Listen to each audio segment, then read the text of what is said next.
even though I use solar energy. But for the people, the power holding company, I mean, what are they called? The electricity distribution company to come, I have to rent a ladder for the workers. I called them for several days before they came. I had to rent a ladder for him to climb the pole. Number two, the electric pole was bought by us. The electric cables were bought by us. The meter was bought by me. And I pay bills. I buy tokens and pay every day, every month. This is electricity supplied to me from the country, the company. This is the kind of country we live in. I have to drill my own borehole, employ my own security. Fine. But in this same country, somebody stole or is accused of stealing more than 80 billion naira. And the EFCC went and barricaded his house. And then he called for his houseboy, the present governor of his state. And the houseboy came with thugs or his supporters, came with security men to visit this man that is accused of stealing 80 billion. Do you know what a billion is? If you spend 30,000 naira every day, it will take 300 years to finish 1 billion. So multiply 300 years by 80. Meaning the average Nigerian who earns 30,000 naira a month, calculate how many centuries it will take him to finish 80 billion. One man is accused of stealing it. I think it's in Thailand or is it Indonesia? Somebody that stole an amount either above that, she is sentenced to death. But here, a sitting governor came with security men with guns to visit him.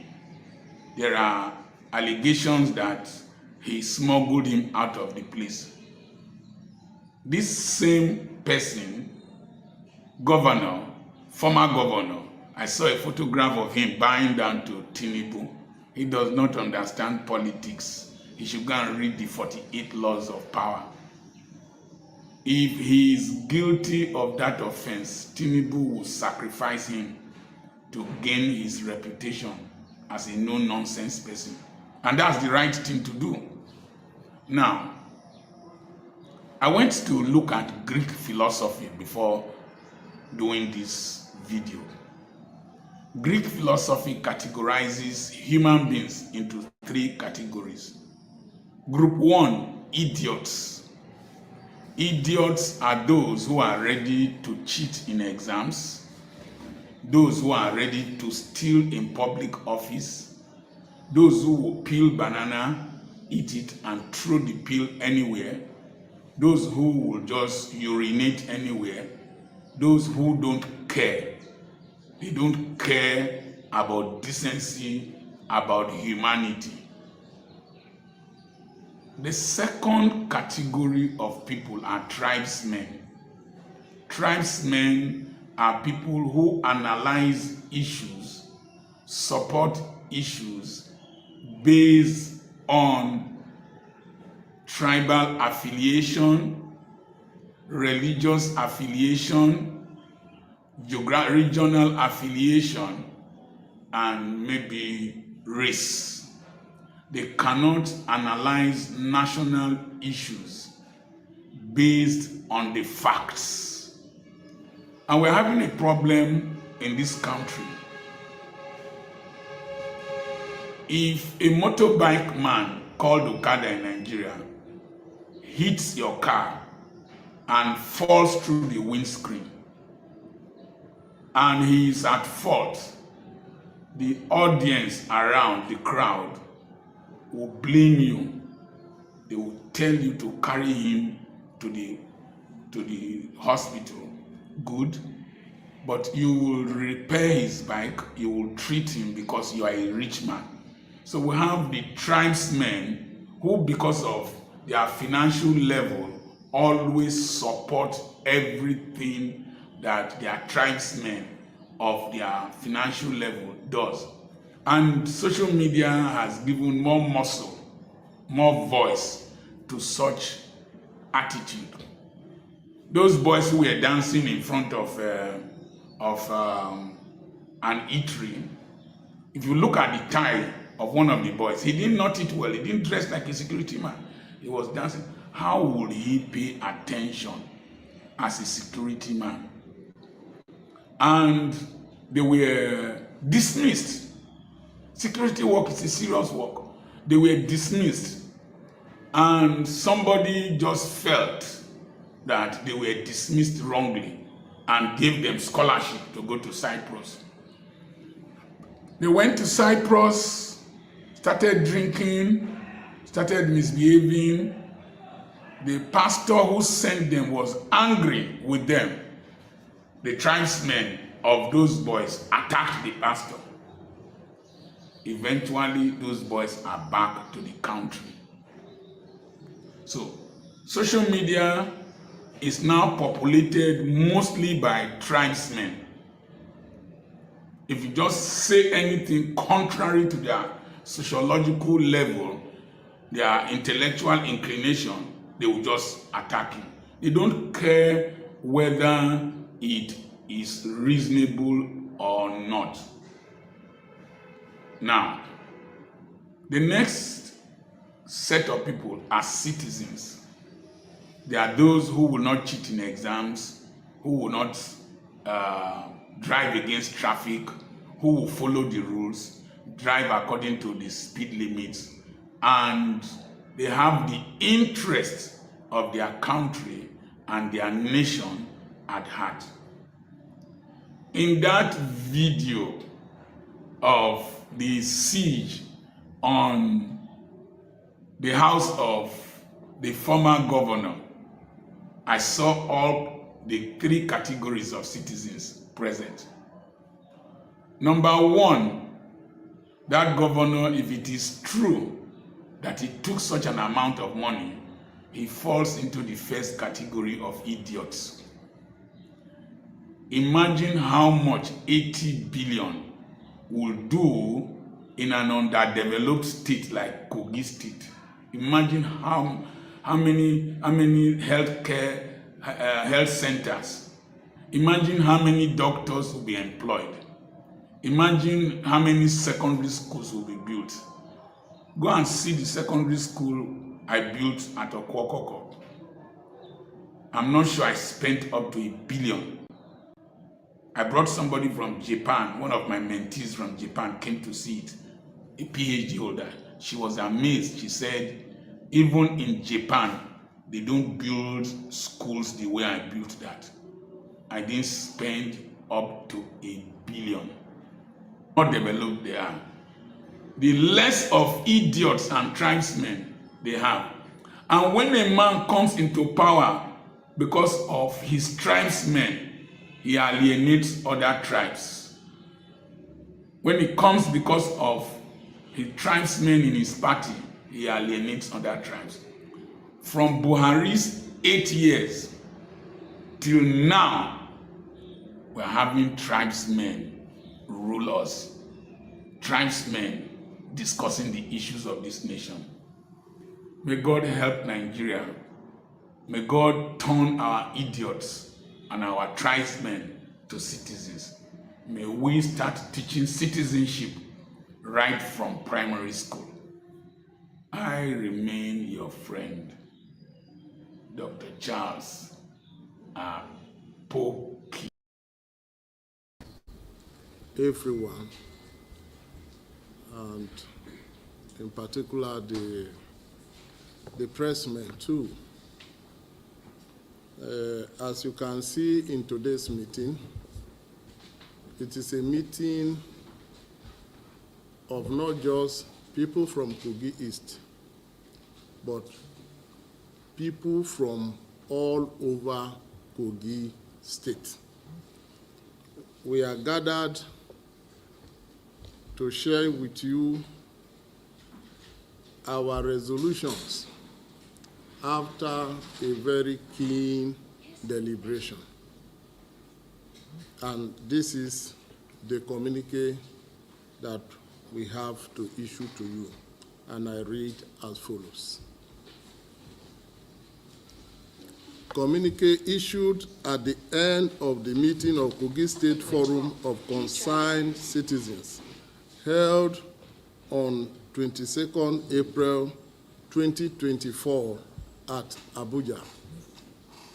The Kogi State Forum of Concerned Citizens met in Abuja on the 22nd April 2024 to review issues concerning the state, region, and the ongoing efforts of the Economic and Financial Crimes Commission, the EFCC, to bring the former governor of Kogi State, Alhaji Yahaya Adoza Bello, to justice and to answer allegations of embezzlement of over 84 billion leveled against him and others.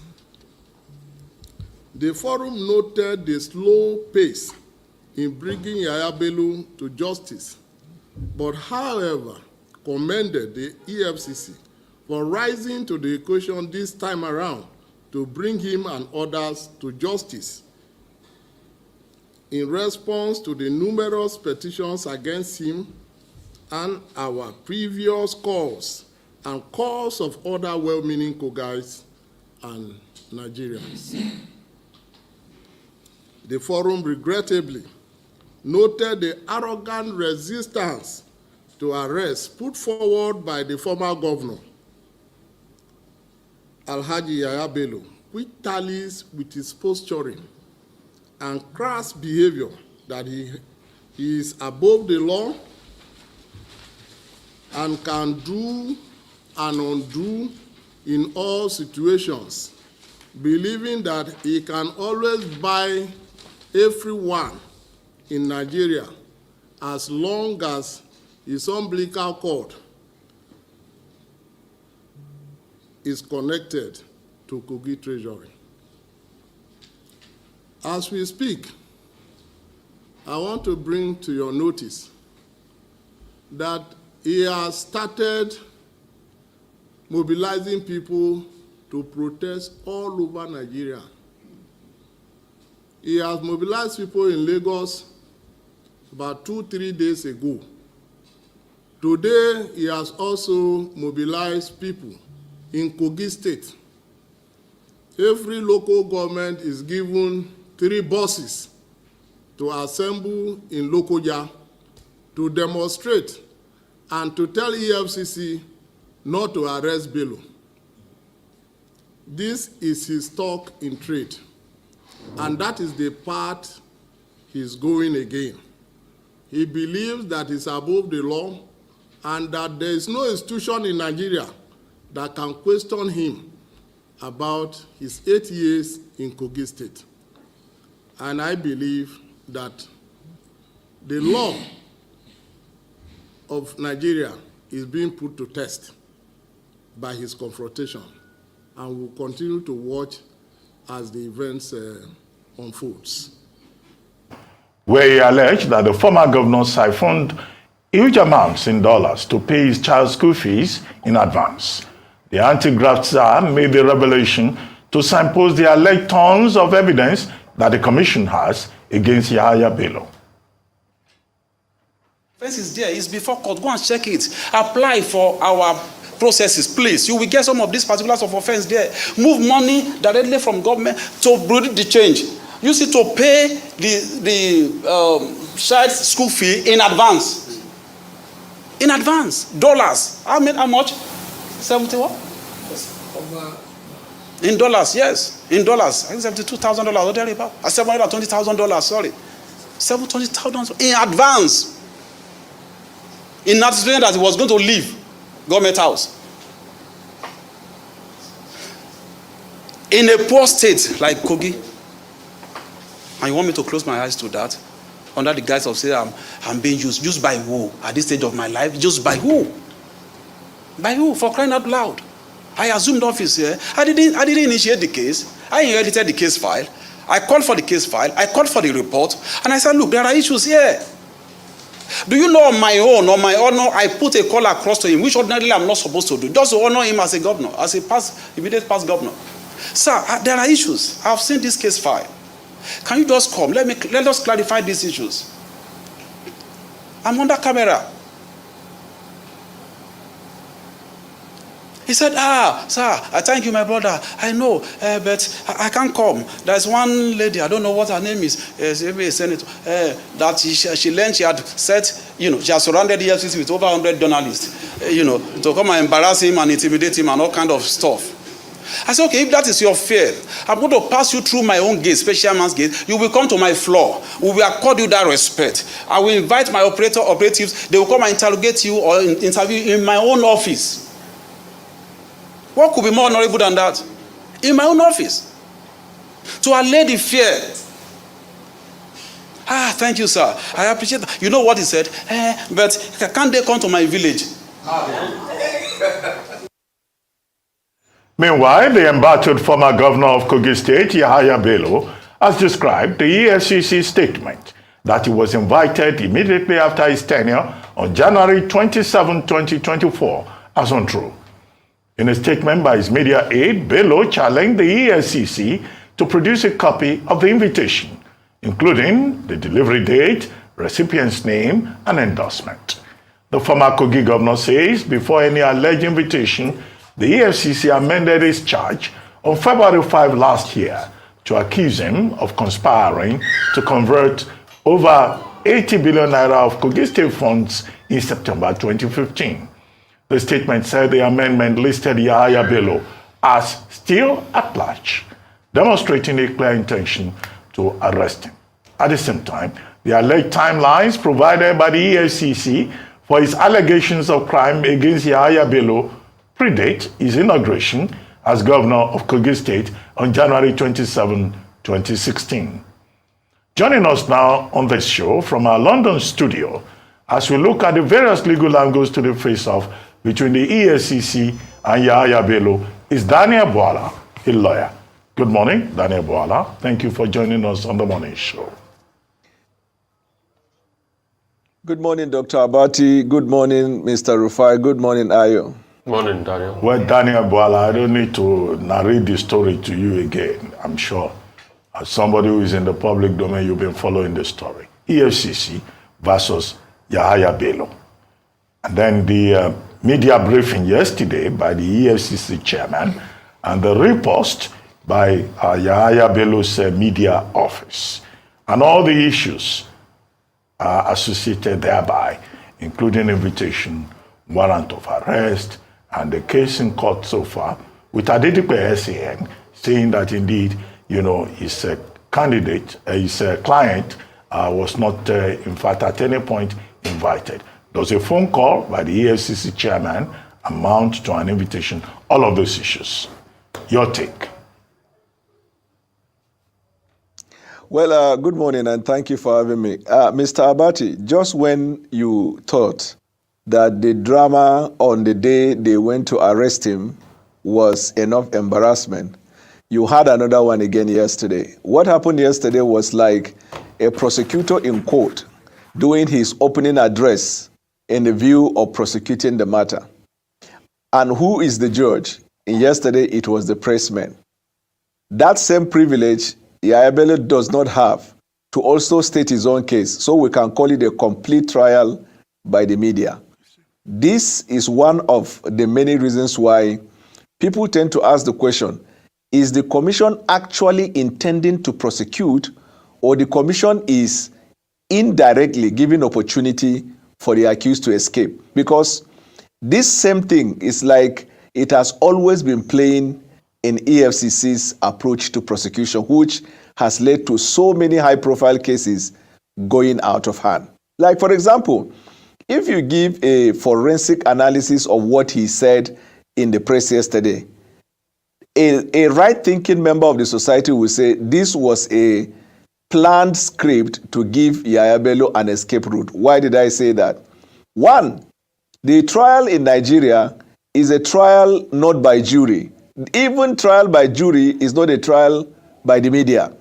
Two, having submitted a charge to court with the evidence that he has been granted order of substitution and he has served Yahaya Bello through his counsel, he has submitted to the jurisdiction of the court. Was there any need to hold a meeting and begin to argue the substance of the charge? Three, some of the things he said yesterday has created more doubt and fed into the allegation of Yahaya Bello that he will not seek justice because it was a persecution. Otherwise, let me tell you one or two things, Mr. Abati. One, in the press yesterday, he said he accorded a special privilege and respect to Yahaya Bello. That same privilege was not given Bobrisky. That same privilege was not given others. That he called him. The procedure in EFCC is, except if they change it, they will write you. That's why there will be that evidence that you were invited, because it falls on the fulcrum of the commencement of a trial, that the accused must have been invited for investigation. He even said yesterday that we don't need to even take his statement in order to charge him. That means you've already done what you needed to do. So why is the insistence to arrest him? And then when you open your mouth before the press to tell them that you said, okay, you come through the back, I'll ensure you come to my office, then the operatives will come to my office, the investigators, and then they will investigate. You are trying to say that as chairman, you can breach protocol and procedure that you set. Does everybody that you invite in that commission get the same privilege? Now, is the very concept of everybody is equal before the law and nobody is above the law applied? Three, he now went ahead to talk about the substance in the charge sheet. So what was he actually trying to achieve? He wants to convict Yahaya Bello before the media, so that if the substance of the charge eventually fails, the media can then build a narrative that the judge was bribed or that nobody wants EFCC to succeed. There is no country of the world where you take that path, you end up succeeding. The energy can only be channeled in one direction. Unfortunately, EFCC chose to do it through the media rather than in court. You have even seen the one of Adoke. When they went to court, after they charged him, they said, we don't have any evidence against him. Now, Adoke can go to court, civil court now, and file an action against them for malicious prosecution. Then the question that begs for answer is, when will EFCC actually commence criminal trial with the sole purpose of getting the defendant convicted? Of individuals alleged to be complicit in financial crimes. The Economic and Financial Crimes Commission on Wednesday said that the agency is scheduled to arraign the former Minister of Aviation, Hadi Sirika, in court next week. Hadi Sirika was invited and grilled by EFCC operatives on Tuesday over alleged fraudulent contracts and money laundering to the tune of over 8 billion naira. Sirika is said to have awarded the contracts to his brother, Abubakar Sirika, who is a deputy director at the Federal Ministry of Water Resources. Well, in the meantime, a video showing supporters of the embattled former governor of Kogi State, Yahaya Bello, performing rituals to prevent him from being arrested by EFCC operatives has made the rounds on social media. Let's take a look before we come back for a discussion. The gods of Kogi State, from River Niger to River Benue, the confluence is in Kogi State. Except say River Niger and River Benue no come meet for Kogi State. If River Niger and River Benue come meet for Kogi State, they no go fit arrest Bello. Because Bello hand is clean. Let them follow the court order. Let them follow the rules of the laws of Nigeria. As me, the voice of the street, come intervene for this matter. Where I buy black cock, carry tortoise, come for this sacrifice, their hand no go catch Bello. Now me talk am. Bello is the Agune chamber one of Nigeria. The Idu one of Kogi State. The white lion itself. EFCC dey front, you dey back. Excel, raw, flex, because you have worked and you need to chop. I've given this to the gods. Anywhere where they dey, whether na for heaven o, whether na for hell o, whether na for ground o, whether na for water o, whether na for sea o, whether they plan, say make hand catch bello, na lie. The ancestors and the forefathers of Kogi State come to the rescue of your son. The Agu one, you made us proud. Kogi is proud of you. The street is proud of you, and we are always proud of you. God bless you. I'm doing this sacrifice for Bello. EFCC will not see him. Bad thing will not see him. Long life will locate him. God bless you all. The one I do not understand, Dr. Abati. This man said, God bless you all. God, oh, God bless you all. But you know, look how they are warning, that you should be careful, just in case. But I don't know if you saw those flyers that were circulating on social media after this whole saga. One of them, if you can pull it up, this one is a picture of the former acting EFCC chair, Ibrahim Magu, who on August 31st, 2019, said, stop celebrating corrupt leaders. But on July 6, 2020, DSS arrests EFCC acting chairman Ibrahim Magu. Then another photo there, his successor, Abdurrashid Bawa, on March 27, 2021, said, we'll rid Nigeria of corruption, Bawa vows. Then on July 18, 2023, suspended EFCC chair spends 33 days in custody. Dr. Abati, Olukoyode should be watching. Okay, I'll try to deal with this. All right. Good morning, good afternoon, good evening to every one of you, my people. It's good to be back again. Today is Thursday, 25th April, 2024. I appreciate every one of you right there. Thanks for your time with us as usual. I appreciate you all. It's a collective effort. We're all coming out every day here to talk about the things that's affecting us. It's not easy. So I appreciate every single one of you, both the people, my wonderful panelists that joined the panel, my callers, my commenters, my spectators, every one of you that is looking forward to see a better Nigeria. I appreciate you all. Thank you very much, my people. God bless you all.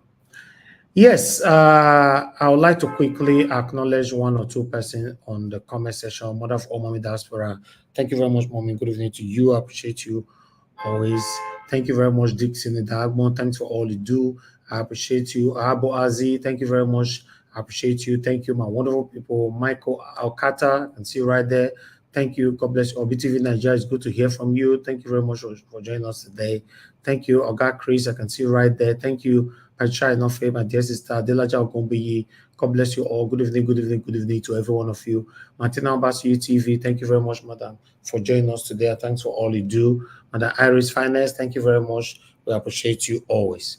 My people, you see that guy with the do juju just now say EFCC no fit catch Yahaya Bello or whatever. That guy supposed to be arrested.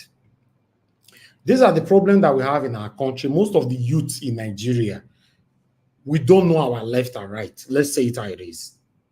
We don't know our left and right. That's why you see that these politicians are taking advantage of us. Many of us are confused.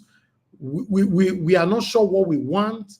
When we get a token that can get us bag of rice and all that, then you can see many of them start malfunctioning. That kind of boy, if I'm a power, I'll arrest them. So people might say, wait till you do, wait till you did not get mad to talk it. No. You cannot justify corruption. You cannot justify satanism. Saying that EFCC day back, Yahaya Bello day front. If not skits, you go rot in jail. Anyway, what do I know? I appreciate every one of you, my people. Thank you very much for your time with us. I'd like us to quickly listen to what the EFCC chairman have to say here, because he made a vow that we all, as Nigerians, are going to choose against him. He said, unquote, he said, I vow to resign if Yahaya Bello is not prosecuted. That one a big word, though. Now, big word. Let's listen to this. It's not the usual day at the headquarters of the EFCC. Senior journalists and members of the civil society keenly listen to Mr. Ola Olukoyede's engagement. The countenance and the face of the anti-graft boss says it all. The case against the former Kogi governor Yahaya Bello is not a starting point of the media interaction, but it's perhaps one with a huge public interest. The EFCC is not happy with the development on the matter. A sitting governor, because he knows he's going, move money directly from government to build the change. Use it to pay the child school fee in advance. In advance. In dollars, yes. In dollars. I think $72,000 or thereabout. $720,000, sorry. $720,000 in advance. In anticipating that he was going to leave government house. In a poor state like Kogi, and you want me to close my eyes to that? Under the guise of saying I'm being used. Used by who? At this stage of my life, used by who? By who? For crying out loud. I assumed office here. I didn't initiate the case. I inherited the case file. I called for the case file. I called for the report. And I said, look, there are issues here. Do you know on my own, on my honor, I put a call across to him, which ordinarily I'm not supposed to do, just to honor him as a governor, as a immediate past governor. Sir, there are issues. I've seen this case file. Can you just come? Let us clarify these issues. He said, sir, I thank you, my brother. I know, but I can't come. There's one lady, I don't know what her name is, a senator, that she learned she had set, she has surrounded the EFCC with over 100 journalists, to come and embarrass him and intimidate him and all kind of stuff. I said, okay, if that is your fear, I'm going to pass you through my own gate, special man's gate. You will come to my floor. We will accord you that respect. I will invite my operatives. They will come and interrogate you or interview you in my own office. What could be more honorable than that? In my own office. To allay the fear. Thank you, sir. I appreciate that. You know what he said? But can't they come to my village? That's what he told me. Can't they come to my village to come and say, I told you. He also he sent a message to him. My director of investigation sent a message to him. And the EFCC chairman appears resolute. He makes some categorical statement. Some of the people that we thought are crusaders, they are on the payroll of the man. And that's the truth. We are investigating it. We are building a case against everyone involved. Whether you're a governor or not, we are building a case. Let the whole public hear. We are building a case against those who obstructed justice. You are sitting, you have immunity today, you won't have immunity forever. We are not stopping there. It's been watch listed all over the world. It can only run. They said there's no law in this country that we are following. Let's all of us declare that we are in a state of barrier. Everybody go and do what they like. Like I said, I don't mind the outcome of this case, but the right thing must be done. If we don't see this case through, I won't have any moral right to accuse anybody of corruption in Nigeria. I will resign. Yahaya Bello's case is not the only matter the agency is pursuing at the moment. More revelations emerge on the schemes that threaten the economy. Suddenly we discovered that there are even people within the system who are doing worse than Binance. Because of the P2P and all of that, it was shocking. Just yesterday, I had cause to freeze over 300 accounts. One of those accounts, we discovered that the guy that traded the volume of over 50 billion in the last 1 year. Nobody knew outside the financial regulation. Over 300 accounts in illicit forex trading that would have led to another crash in the next 1 week if we didn't move yesterday. What about the uproar on the cross-dresser Bobrisky and recent prosecutions over Naira mutilation? Some people have taken us to cleaners on the issue of spraying money and all of that. It's not the work of EFCC. It's not the responsibility of EFCC. Go and look at our law very well. I'm a lawyer myself. And I did promise I won't do anything outside the rule of law. What do you understand by economic sabotage? What is the meaning of economic crime? My mandate is not only to investigate financial crimes. The mandate goes as far as investigating the economic crime. Illegal miners are now on the radar of the anti-graft agency. Some seizures, we understand, are already made. To see what Nigeria loses every day to illegal money, you will weep for this country. As at the last count, how many trucks of mineral resources have we seized? 40, sir. We have over 40. You know what that means? lithium and all kinds of expensive natural resources.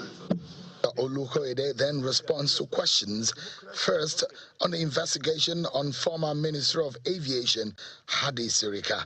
That's nothing personal. It's not about this Sirika. It's about the system. It's about our process. It's about national interest. So don't let us single out someone as if EFCC is running after this Sirika. No, please. No, it's a system. If you had asked me, are we investigating issues that have to do with Ministry of Aviation? And I will tell you straight away that yes, we are investigating it. And then about the suspended Minister of Humanitarian Affairs, Better Edu, and some of the issues around the ministry's finances. What we are investigating started during Better Edu. Do you think it started during Alima? Do you think it even started during Sadia? Before that ministry was established, every single cupboard that was allocated to that ministry is what we are investigating. After all said, the EFCC is asking Nigerians for support, as the chairman believes if the commission fails, the nation, according to him, has failed. Shunwa Kimaloye, reporting for Channels Television News. Wow. Thank you, my people. Thank you. That is all I have for you today. I appreciate every one of you. I'm going to post out a link straight away. For those of you that want to join us to start coming in now, as I report these articles, I'll have 3 articles to report. So please come in on time and let's start talking. I appreciate every one of you, my people. Now, God bless you. Now, this is the situation that is affecting us.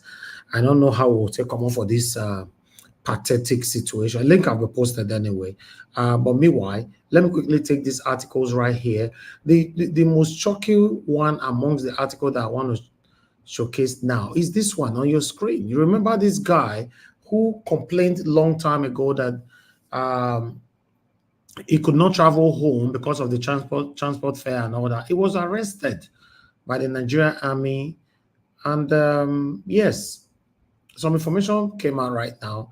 Nigerian soldiers spent 2 months in underground cell of Boko Haram suspect for lamenting inability to visit family over 70,000 naira transport fare. That was his punishment, just because he complained that his salary is not enough for him to visit home. I decided to stay in the bush at that time. You guys saw that viral video at that particular time, right? But the guy was penalized. Oh, wow. I don't want to read it, but I just wanted you guys to know that, yes, this is the situation of our country. You don't have freedom of expression. You don't have freedom of speech. You can't talk. It's crazy. It's just crazy, to be honest. Let's take this one. This one shocked me because, U.S. says APC supporters attacked prevented Igbo non-party members from voting during Lagos governor poll in presence of police personnel. Then there's another article again that gave us a different headline, but although the same thing, Then you can see that one Nigerians ruling APC used political talks to suppress Igbo voters in Lagos, ring Sanwo-Olu back to office, U.S. government. So U.S. government is currently investigating this. They are trying to place more sanction. I don't know. The people they are going to treat this time now, I don't know. But is it not, if I'm not mistaken, is it not the same U.S. government that failed to give us the details, information we're looking for that time? Maybe they are different from this one. I don't know. Anyway, now as we see them, as I think the current they can't give now. We know the add, we know the remove. So on this one that is circulating everywhere, I would like to quickly put it clear to people, because some people are saying that EFCC have withdrawn their case. EFCC withdraw appeal against wanted Yahaya Bello. Some of you don't get it. They did not withdraw the case. The appeal was already outside the specified time, by the law. So because the appeal was already like inconsequential, it's not going to function because it was submitted outside the box. Let me use that. So they don't have any choice than to remove it, than to just pursue Yahaya Bello the way it is. So some people are speculating, sharing different information on social media that the EFCC have withdrawn their case against Yaburo. No, we should understand article or headlines properly before passing things like this. But meanwhile, we have a video that will also explain much better on this. Listen to this.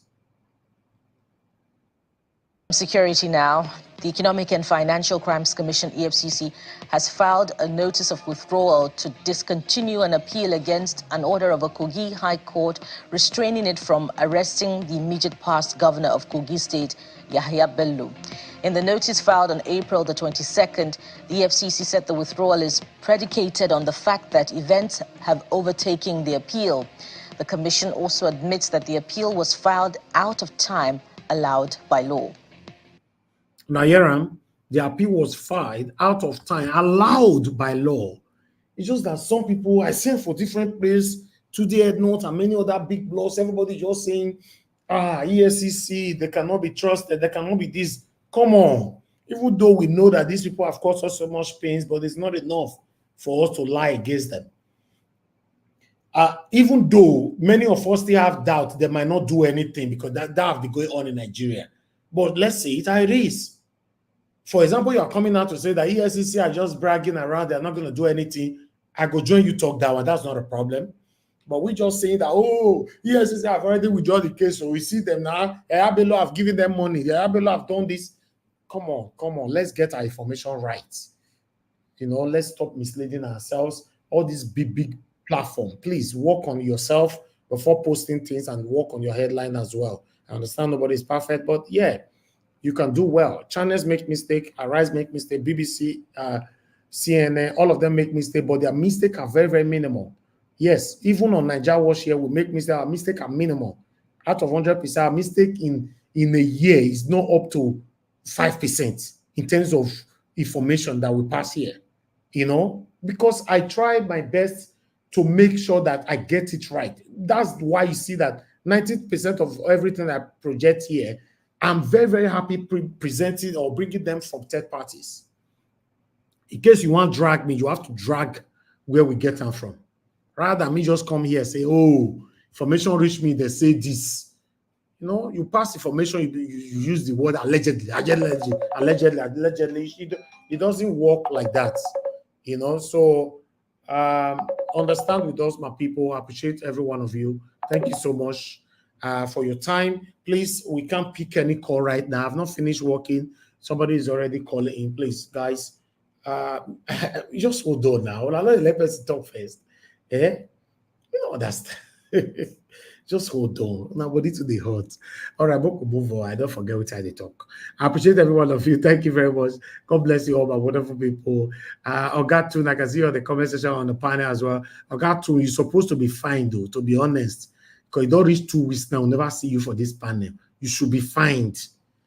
Ogatu, with the situation we are facing in Nigeria, you'll be mute, you stay mute for like 2 weeks now. You should be fined for this. Because I've not seen your comment on Yahaya Bello stealing 80 billion.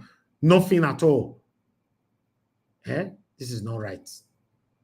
Thank you very much, my people. I appreciate you all. God bless. Now let's move on quickly. Please help us to press on the like and help us to press on the $ as well. Oh, somebody have already super chatted me. I missed that. Thank you very much, CXL. God bless you. My pocket never run dry. I'm very, very grateful for this. It means a lot to us because it gives us the reason to do more. It gives us the reason to know that the vision to know that people actually cares and people want us to be doing what we are doing here. Every one of you that is supporting us financially, liking our videos, sharing our videos, joining the panel, calling into the show. I want you to know that I'm grateful. You know, because if you not leave only me, they do one for year before. If I don't enter house as Mandarita they talk, and that's it. Many platforms don't enter house as they talk. So that is why you see politicians take advantage of us. They don't say, they talk small, they'll enter house. Let's continue to loot. After all, people that ruled a decade and 2, 3 ago, they are still living. None of them is in prison. It's because of you and I, the actions, how we stand, how we talk, how we respond to their satanic activities. It won't matter so much, you know. So thank you very much, my people, for the consistency collectively. Thank you. Thank you. Okay, let me take calls now. You can call in now, my people. Call in. Let me pick your call. I'm going to wait for just 15 seconds. I'm sorry. You know, the right time to call will not the receive call. The right time to call will not receive call. Once I don't call person now, you see people now they call in, you know. So it's crazy. All right. We have Ogash Shimize on the phone. Thank you very much, sir. Good evening to you, please. Good evening. Thank you, sir. Good Thank evening, you. all family. How are you doing, sir? I'm all right. How you doing? I did here. Talk to us, sir. Every day is story. Every day one thing must come up. One thing, how do they get Governor Obiano? You know, if they know the way they arrest him, they could have go the same way. Instead of coming to social media, blowing trumpet about Yahaya Bello, I think in a way they got it wrong somehow. Not everything, I keep saying it, not everything you come to social media to say. Social media is a word. See everything that goes there. So the person you are about to arrest is in social media. They have the people, even this is the kind of people, the guy, the youth, the gullible youth in Nigeria that you are saying they didn't come out of the street to protest. This kind of this type will come out to protest, that making sacrifice for a person that steal money, that allegedly they steal money. It's very obvious that we will be supporting some gullible Nigeria will be supporting evil. The president has supported Kogi money. It's wrong. It's very bad. Man, I don't know how when Nigeria will wake up from all this, wake up from this stupidness that don't for people that are stealing money. The money that guy the Yahaya will steal, this guy that doing sacrifice for him, how much did he pay him? How much did he give him? Did you hear that he paid some 30 million or some 7,000 upfront onto his son's school fees? And you're there making, instead of you come out to the street protest, say that you're going must be arrested, must be arrested.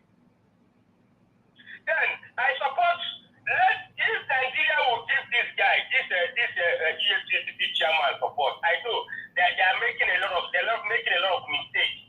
If the Nigeria, I support him for certain areas, what he said. Let Nigeria support him. I feel like this guy want to work. I didn't give him a chance. Let him work. Even the so-called the judiciary in Nigeria, they keep messing everything up. They keep messing everything up. Let's allow these people to work. So okay. This man, let him start about the money. Thank you. It's not coming to the street and making noise. Please, it's very, very important. And the Nigerian ones, I want to say one thing again. Yes, sir. Please, this dollar issue, I want to say something. Okay, as I tell you so, £1 and 1,800 naira. Kai. You see, Nigeria is a place that, you see, last month someone was clapping, hey, dollar is coming down. I said, you have sense. Kai. Do you have sense? You are clapping. Oh, everything will come down. So how much is right? Now everything is so bad. How this government will bring a team, an economic team, if you want to pay this dollar.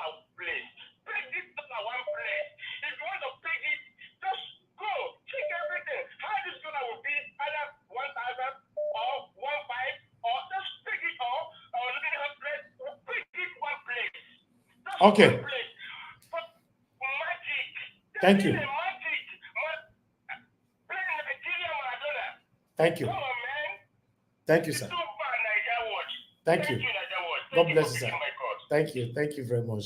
Let me pick another call quickly here. Thank you, Mr. Ben. Thanks for calling in. Good evening to you, my brother. Talk to us. Good afternoon, Mr. Elvis. Good afternoon, I greet you.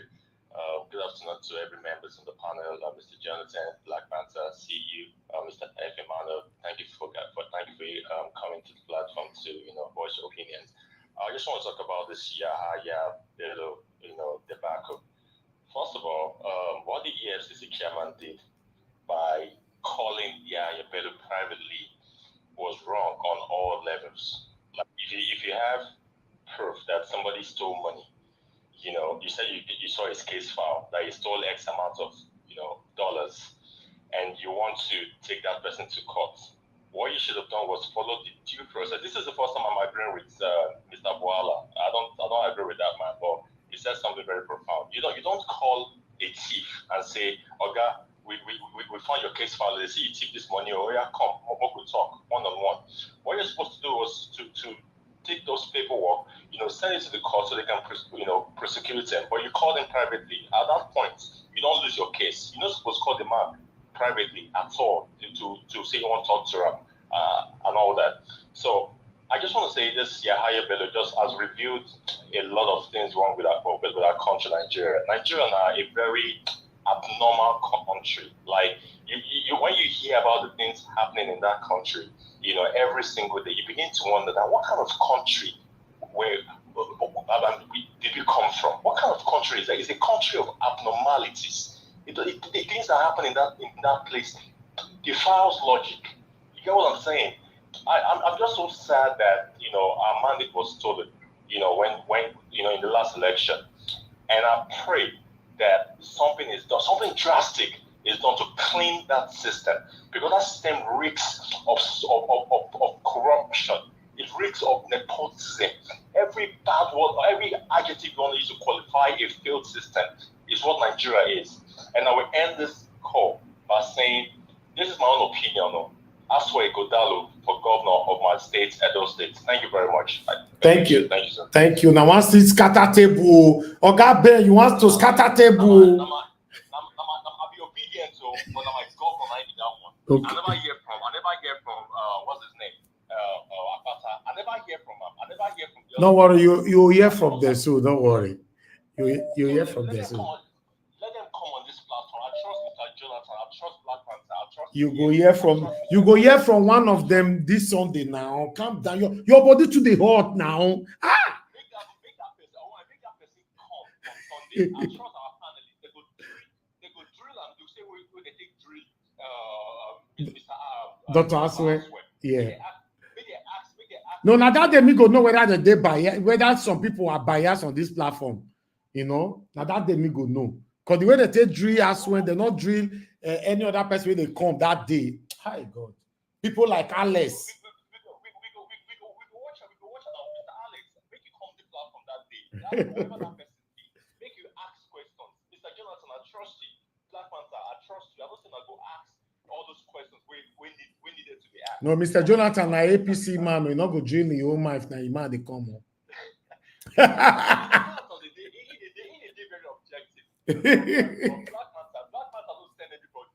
I like that one. My brother to Nigeria, make it come to the platform, make it ask questions that I never see him for the past few days now.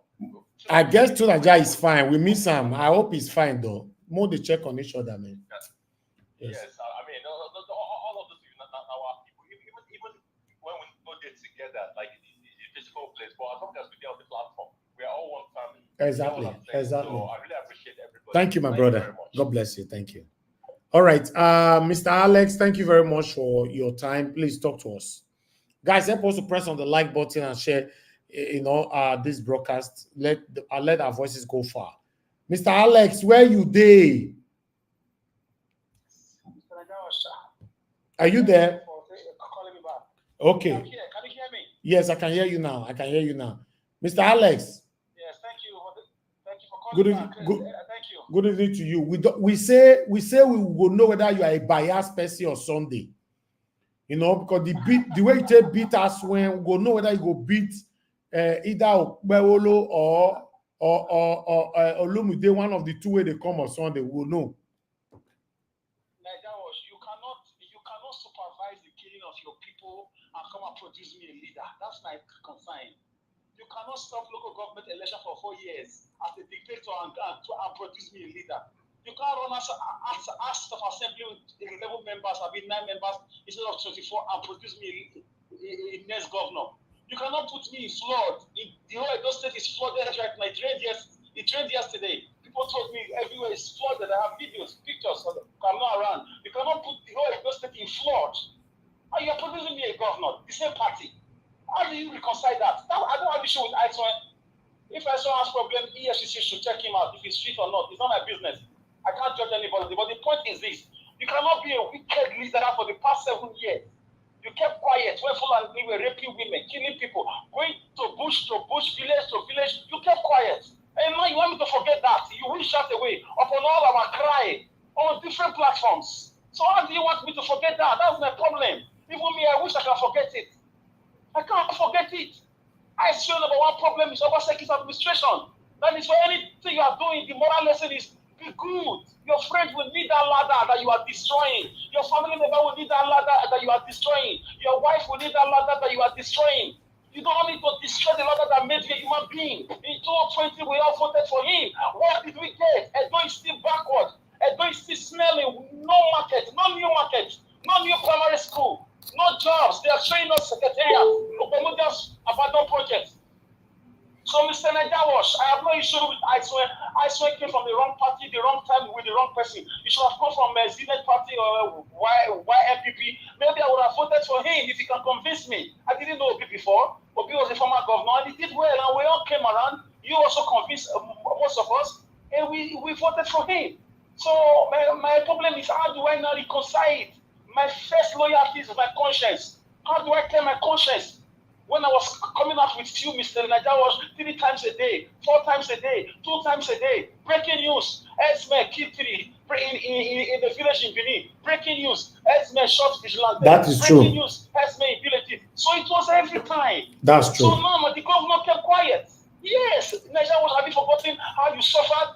How people insulted you, how people castigated you, that you should not be coming out again to say these things, but you did not listen. You kept speaking the truth. So I saw a problem for me. I cannot judge him. I don't have anything against him. He's coming out from a wrong party, from a wrong satanic party in Edo State, according to you. Satanic, very satanic, barbaric. So I'm coming to the platform that I was. Okay. Thank you.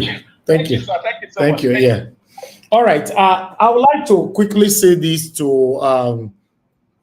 Mr. Jonathan. Mr. Jonathan, I want to apologize to you.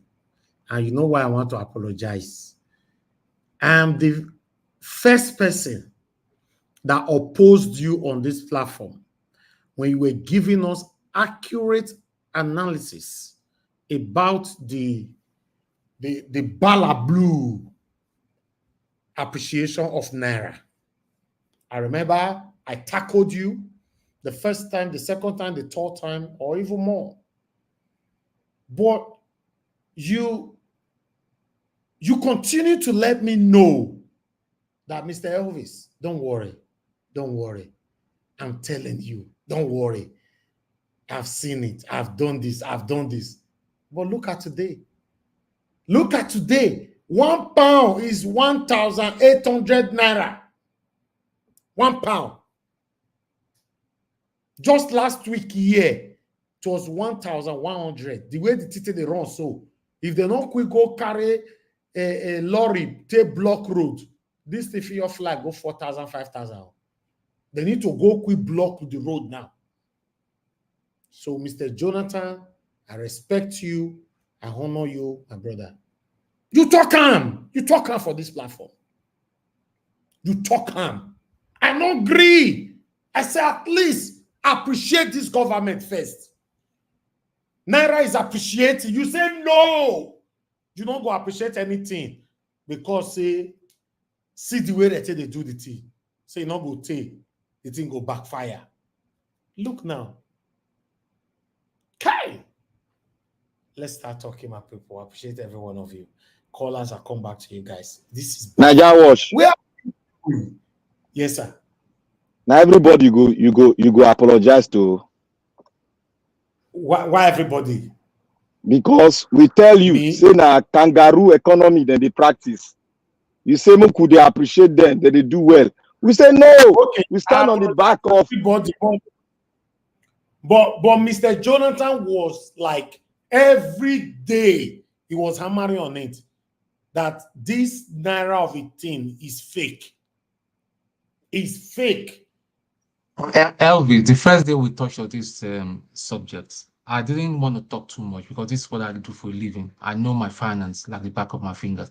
I told you it's just a pullback, and when it rebounds, it's just like you pulling a piece of, and that's exactly when it rebounds. It will go past that. It will be heading for 4,000 hours, so that we shouldn't be deceived that they're just mere padding it, and it's not sustainable.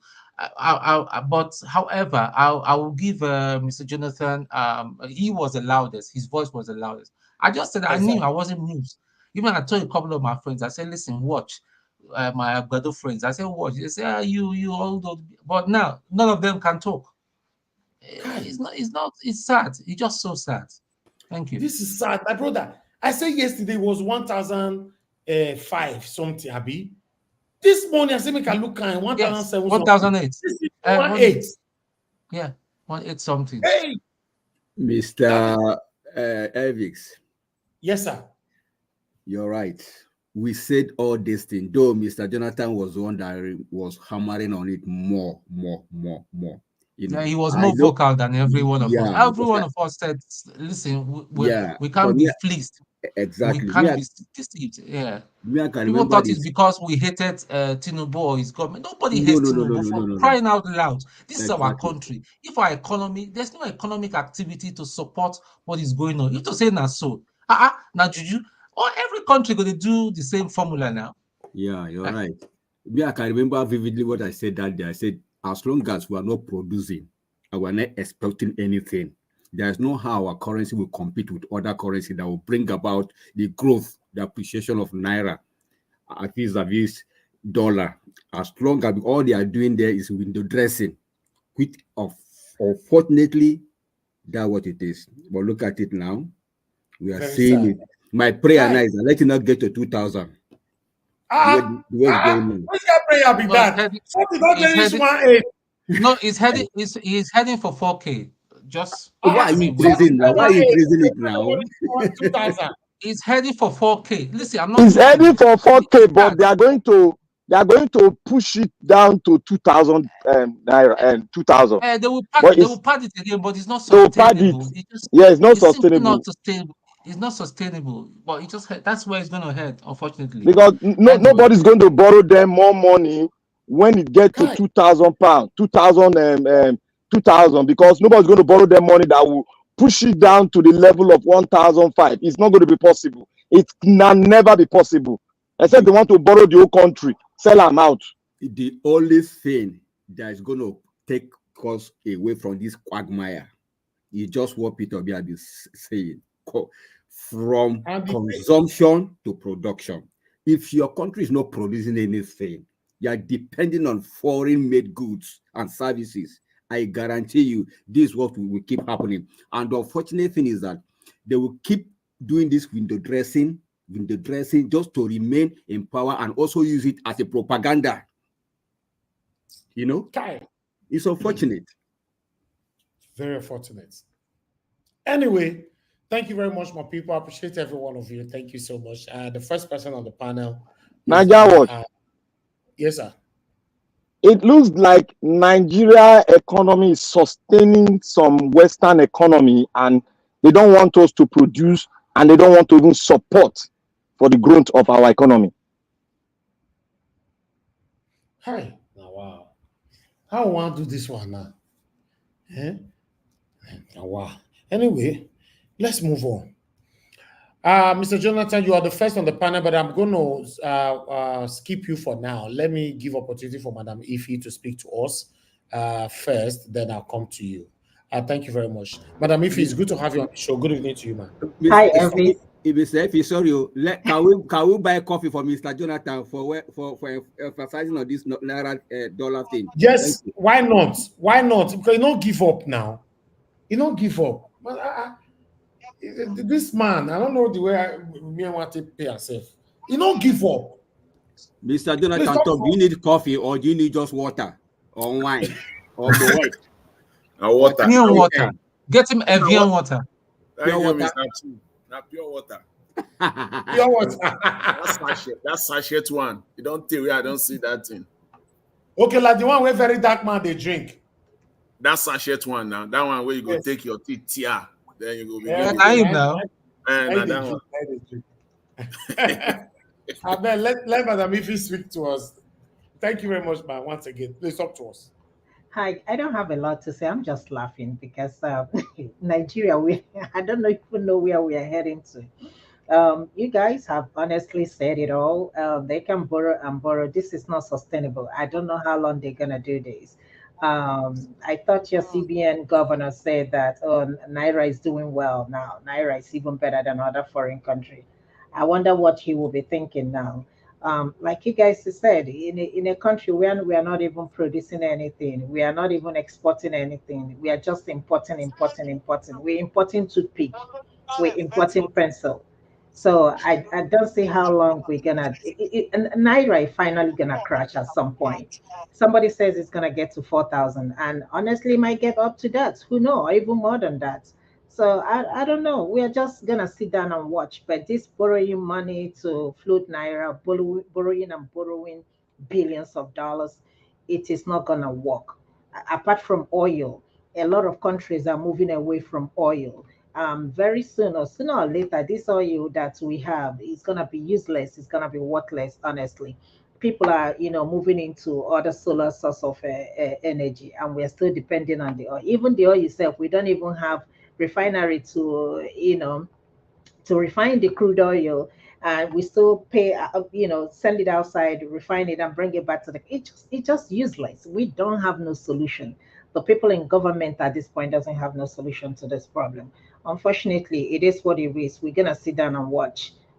Since everybody's turn by turn, Jagaba and turn now. He said he is the mastermind of everything. Now he don't reach. All of them are running kitty kitty kata kata. No solution to this problem. That's all I have to say. I'm just listening. I'm just watching. We don't have no solution, period. And this is it's gonna continue to get worse. Thank you, Madam Ife. Thank you. I just hope that, to me, God, I don't know what I want to talk. To me, if I have to agree with you, I'll partially agree with you that yes, the Tinubu is already there. It's going to continue to get worse for the next minimum 4 years. Yes, it's going to get worse. Brother Elvis, it's going to be 8 years old. Anybody hoping that Tinubu is going to lose the next election, it's going to be very hard. Unless the Northerners turn against him, that is the only way he's going to lose this election. But before election, we know what is going to happen. He's going to fall down and beg them, and they're going to fall mumu and let him win another the 8 years. I'm not hoping that Obi is going to near that place, honestly speaking, as a president. So we're going to deal with this man for the next 8 years. There is no hope for Nigeria in the next 8 years, whether we like it or not. I just feel that Obi is wasting his time. Madam, if you off your mic, they give us hope. But there is no, Mr. Elvis, honestly, we live in the world of reality. It's nothing like hoping. Like I always tell you, there is no country in this world that build their country by hoping.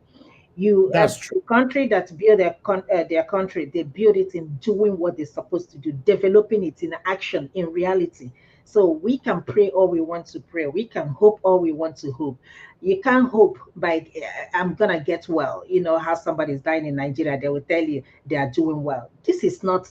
That's not how it works. 1 + 1 can never be 3. It will always be 2, no matter how much we want to maneuver it. So Tinubu here will So come. what about the people that is praying for Nigeria to get better then? Just stop wasting your time. There is nothing like that. Prayer hasn't saved any nation. If prayer would have saved Nigeria, we would have been the best country in the whole world. Go and look at other countries that have prayed so much. They are one of the poorest countries in the whole world. Look at Nigeria, look at Afghanistan, look at Iran, look at Iraq, look at Ethiopia. So look at all the African countries that pray too much. Where are they today? The countries that are doing well are the countries that are not praying. So let us forget about prayers. I haven't seen any country that prays and their economy. Madam, if you let me help you out in that prayer issue and tell me the whole world, you cannot pray for what God has given you. If you pray for what God has given you, you are ignorant of the wisdom of God. You better just sit down and look, because God has given Nigeria everything. We don't have any right to pray for it anymore. Exactly. He has given us everything. So prayer is not going to help us. Anybody going to church praying, the last thing I will ever do is to pray for Nigeria. I will never waste my time praying for Nigeria. I'm not going to do that. Why? Why should I pray for Nigeria? Why should I pray for Nigeria? To do what? When we know what we are doing, we know what we're supposed to do. We refuse to do that. I'm not going to pray for any country. You look at Israel that we're even calling. Look at Israel bombarding Palestine. Are they praying? Why are they not praying? They are fighting. That is a country that works. So you telling me that we need to pray is a waste of time, it's a waste of energy. Any pastor that is telling you that is deceiving you to take your money. I myself personally have vowed never to pray for any country, not even Nigeria. Madam Ipi, can I interrupt you a little bit, please? Yeah, go ahead. Yes. Thank you very much. I quite understand your reason for saying you don't want to pray for Nigeria, but I quite differ from that. If you believe in God, you believe in the efficacy of God, you believe God answers prayers, we have to keep praying for Nigeria. I want to let you pray for 60-something years. What has happened? I want to let you know, I've been living in Nigeria since I was born, and I'm proud to be in Nigeria. I'm still living here. I've got the opportunity to live in any part of the world I choose to, but I'm living here. I can tell you authoritatively, if not the prayers of the saints, Nigeria would have long collapsed. What has happened? The Christians, of course. What has happened this nation? What has happened this nation? If it happens in some other nation, the nation will cease to exist. My prayer. Look at what Israel is doing. If not the prayers of God, this not the way the dark states, the Western world, this is not the way they wanted Nigeria to be. They are the one manipulating. Whether you like it or not, they are the one manipulating the economy. We must know that they are the one manipulating. So let's not give up. Let's not give up. The Bible we read, if you are a Christian, admonish us to pray for even for the government of the day. It says so that they may rule well and so that you can be in peace. So you say you don't want to pray for Nigeria. I don't think it's something. Honorable, how come they don't pray for the government of the UK then? Exactly. Who said they don't pray? Who pray for yes, them, they please? pray. They sent all over the world, even the Israel mentioned. They pray for the economy. But what I was saying is that prayer without work, is dead. As we pray, can I interject you, Oga, can I interject you, Honorable? Wait. Let me ask Honorable. How come you don't need to ask him question now? Monday to Monday in the UK. How come? You said what? What's your question? How come people don't go to church Monday to Monday like you guys are doing in Nigeria, in the UK? No, those are fallacies. People don't go to church Monday to Monday. You understand? You know, people they are service days. Can I interject, Honorable? Can I interject, Honorable? Madam, please give me 10 seconds. Honorable, we are not here to tell people lies, whether it is religion or no religion. We are here to preach reality of things. You cannot tell me. The Bible says we should pray for what we have. We should pray for our inheritance that God has given to us. The Bible says pray for the leaders. And the Bible says pray for Israel. It didn't say pray for Nigeria and all the countries. We should not misinterpret the Bible for us to make benefit, for political benefit, please. Nigeria has gone through pain. Religiosity has lead us to hell. Pray for those. He said, pray for those in authority. No, he said, pray for those in authority, not pray for that nation. for the nation. No, You cannot no, pray let's for not. wait, let me preach the gospel. I'm a Bible teacher. Look, No, you are not you talking don't like pray one. for wait now. You don't pray for an evil leader. You don't pray for a leader that is coming, that is to destroy your country, because God has given us wisdom, common senses, to know that this leader is evil. He does not mean well. He said the heart of a man is so conceived that he cannot know his heart. You don't pray for the leaders of Egypt. Pharaoh. Did you see where the Pharaoh, the Israelites were paying for Pharaoh? Okay. We should stop all this religiosity. Let me say something to Honorable. Honorable, you see the software that you and I are using right now. You're speaking, I'm hearing you, and when I speak, you're hearing me as well. Was created by the Oyibo people. I don't want to say white people, and they didn't pray to create this. You see, but we have been praying since 1960, or rather, since Nigeria was created to date. Please, can you tell us just one thing that our prayers have created for us in Nigeria? Thank you. Just one. Thank you so much. Yeah, thank you very much. I just said it. Probably none of you bother to listen. I just told you Nigeria is still living as an entity today, still living as a nation, is as a result of the prayers of the saints. What has happened in this nation, you and I know the looting that has taken place in this nation, the corruption in this nation is enough to have sank the nation apart. You understand? The prayers of the saints are still hold this nation to where it is now. You may be disappointed over not just you, we are all disappointed over the type of leadership we have. Don't you think it is time to stop the prayer now because it's not working? Because the politicians are taking advantage of your prayers. Yes. If you say it's time to stop the prayer, let me tell you something. In a way, prayer is an act of worship. If you say you don't pray, it means you are saying you don't believe in God. If you believe God is still God, if you believe God is still the God that changes things, you need to keep praying. You don't give hope. You don't look hope. Nigeria, God have left us long time ago. No, that's not true. God has not left us. Honorable, let me say this. To the honorable, please.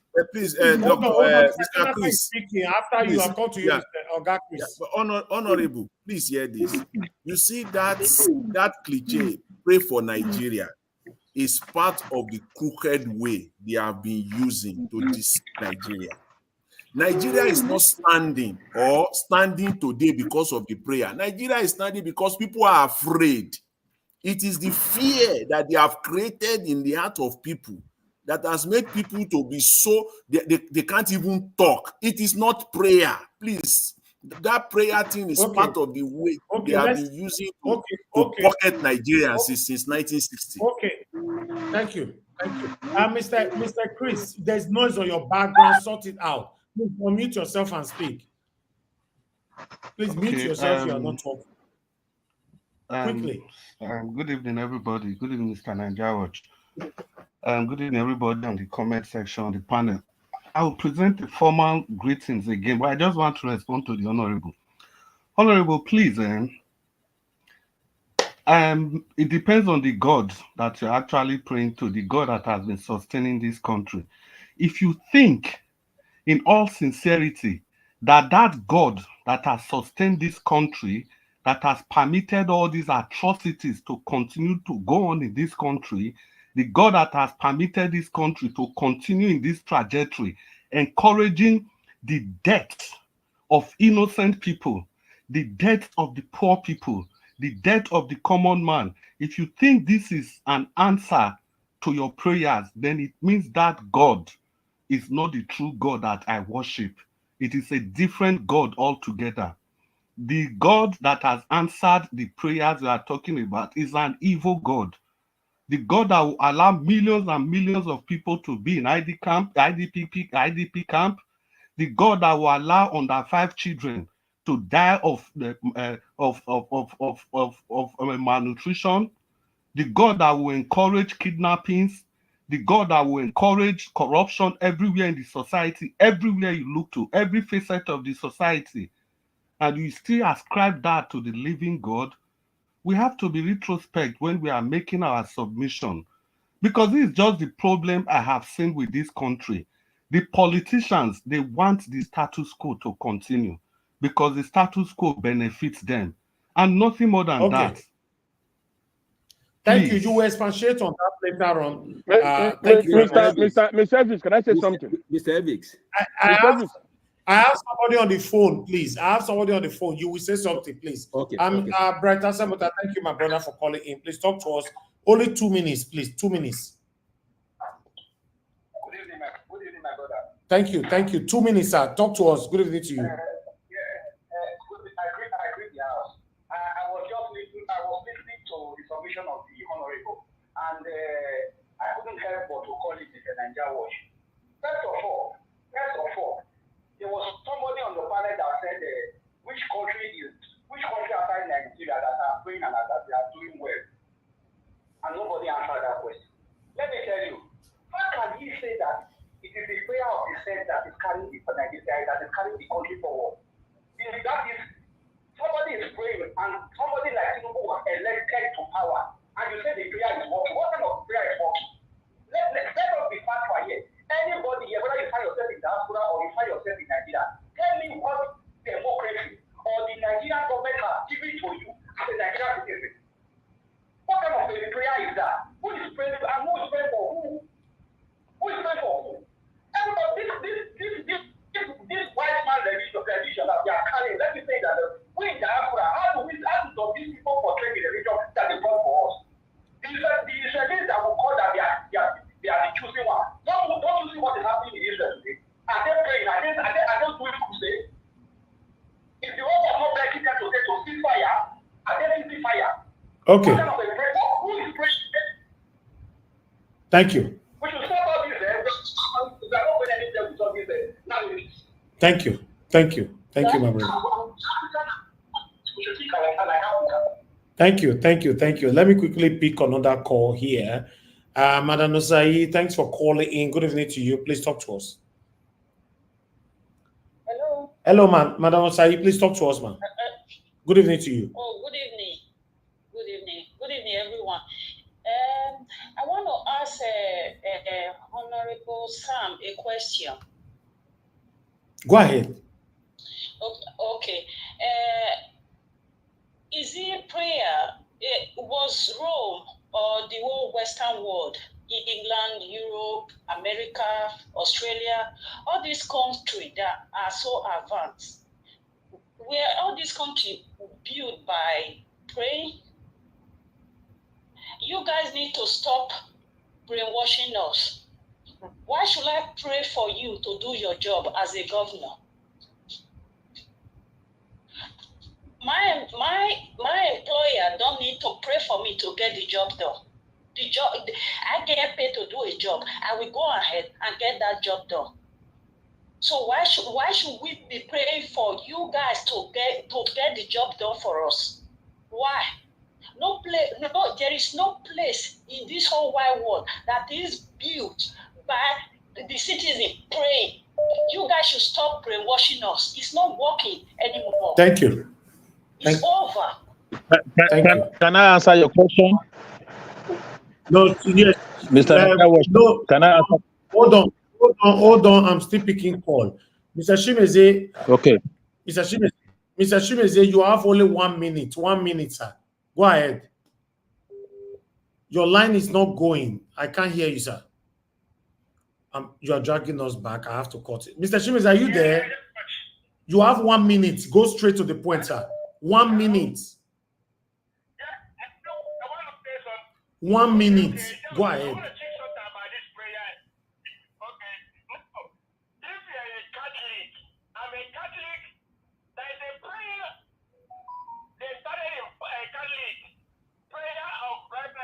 In Nigeria.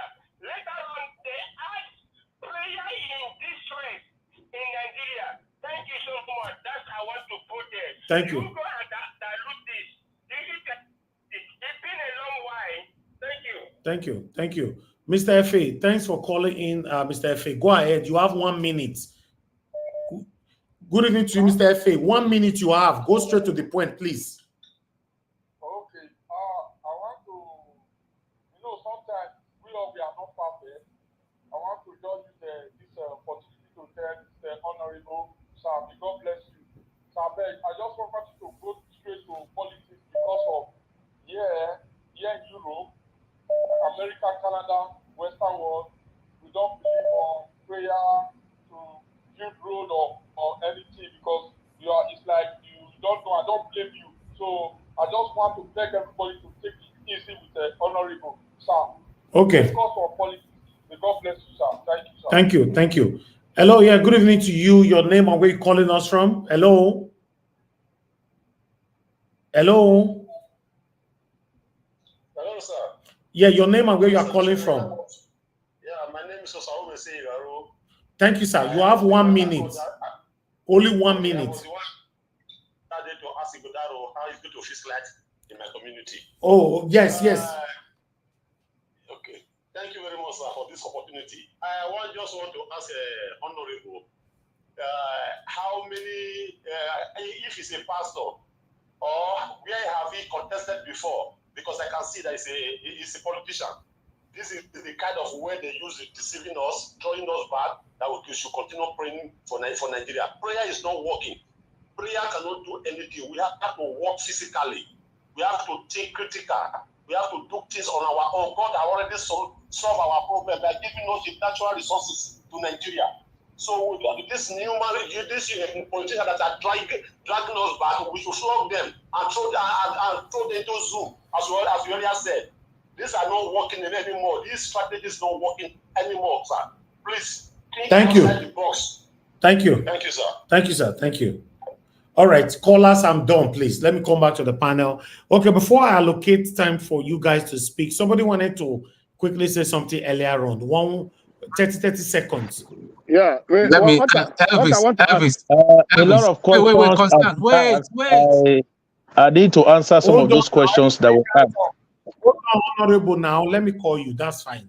I've got 30 seconds, whatever you want to say. Okay, Honorable.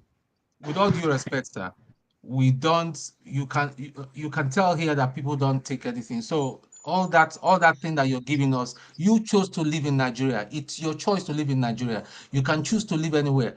I know you're probably an APC person, so please don't bring that. But I'm going to deal with that more in depth when it's my turn and all that. And when you pray, you're telling us to pray, yes. But when you pray amiss, God does not listen to that kind of prayer. So telling us to pray for criminals is just insulting our intelligence. Thank you, sir. Thank you. I'll guys consign. You wanted Yeah, to say something? 30 seconds. Yeah, what I want to say is this. This God that you worship and the one you worship that is different. God is God of justice. Now, people are killed in Benue. People are killed in Plateau.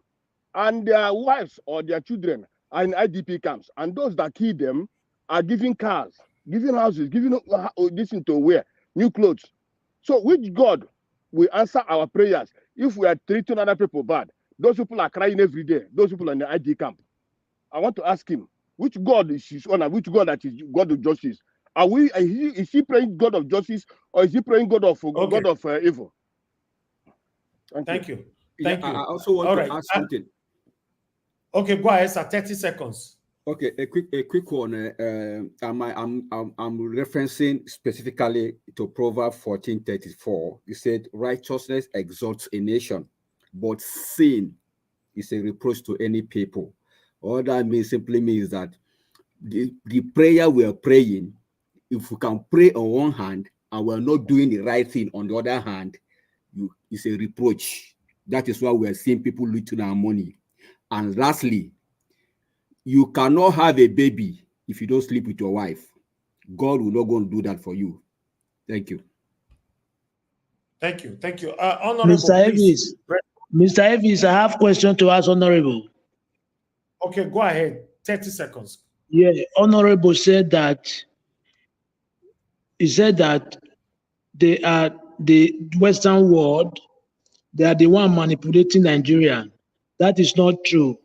Nigeria manipulated themselves. Why is that? When they steal our money, they will carry it to Western world and bank in their bank. Why can't they invest that money in Nigeria so that our people we see work to work, that it will boom our economic more? How can they manipulate you? You manipulate yourself. They don't manipulate you. Can I ask a question, sir? Thank you. Oh yeah, quick, 30 seconds. Mr. Honorable, thank you for saying that the Western world are manipulating the blacks. Then who is manipulating the Western world? Can you tell us? Okay, thank you everybody. Thank you. Do we still have Honorable? Honorable, please respond to everybody in 1 minute. First of all, I want to appreciate every discussant, those that made calls. Each time people talk like this, it gives me sense of concern how pain Nigerians are, because a lot of Nigerians, I can say more than 80 to 90%, no, even more than 90 to 95% are fed up of the type of government we are seeing. Reasons we are all talking the way we are speaking. Okay. You have But one thing is certain. The scripture, I'm a Christian. I'm first a Christian before any other thing I do in life. And I believe what the Bible says. We are talking about prayer. People were talking, you didn't interject them. A lot of questions are asked. You understand? You don't expect me to answer all those questions within 30 seconds. How can I answer a question within 30 seconds? Okay, That's not possible. Okay, you will answer it when it gets to your turn then. We are not giving time. Okay, permit me to just read this passage so that they can meditate on it. I want to read from what the Bible tells me, because I speak based on what the Bible says. In 1 Corinthians chapter 2, it says, I exhort you therefore that first of all supplications, prayers, intercessions, and giving of thanks be made to be made for all men, for kings, and for all those in authority, that they may lead a quiet and peaceable life in all godliness and honesty. Okay, so for this is good and acceptable in the sight of God. That verse you just read, is it working in Nigeria? That's why we shouldn't give up in prayer. No, Mr. Nigeria, that's not the question. That's not the question. Since 1960, we have been doing I just told you the reason. I just gave reasons why we should pray, because the Bible commanded us to pray. The scripture I read commanded us to pray for those in position of authority. Honorable. Yeah. Honorable. That verse is not talking to all the leaders. Read it to the end, you will see it. It's talking about leaders that mean well, that are sit on that throne, that mean well, that you should pray for them so that the devil will not truncate whatever good they have for the people. That's what the verse is talking about. Don't misquote the Bible, please. Listen, that's what I told you. Listen. He said that you may live a quiet and a peaceable life in all godliness. Yes, he's talking about good leaders that will it's like you committing a sin. You are a Christian committing a sin. They will pray for you. No, that is what he's talking about. The bottom line of this leadership, I beg. is what Sister Ife said. That never again will she going to pray for Nigeria. That's the bottom line of it all. What I simply say is that we shouldn't Honorable, thank you, sir. We shouldn't just give hope. Bible. You really know Bible. Thank you, Honorable. Please, Mr. Odua, thank you, everybody. Thank you. Let's move on. Let me allocate time now. You cannot use your time to talk about anything you like. Once your time is up, then I move on to the next person. As you all can see that we have a full screen and we have lots of people on the backstage. As we are speaking right now, Give Us a Mandate is part of the people on the backstage. It can't come in because the screen is full. So let's work with time. I'm going to give everybody 8 minutes. Exactly 8 minutes. I stop you. If you still talking, let me round up this. I will mute you, and that is it. Work with your time. It's very, very important. Thank you very much, everybody. I appreciate you all. I would like to come to Mr. Jonathan. Mr. Jonathan, thanks for your time with us. I'm going to visit you once again. You have 8 minutes.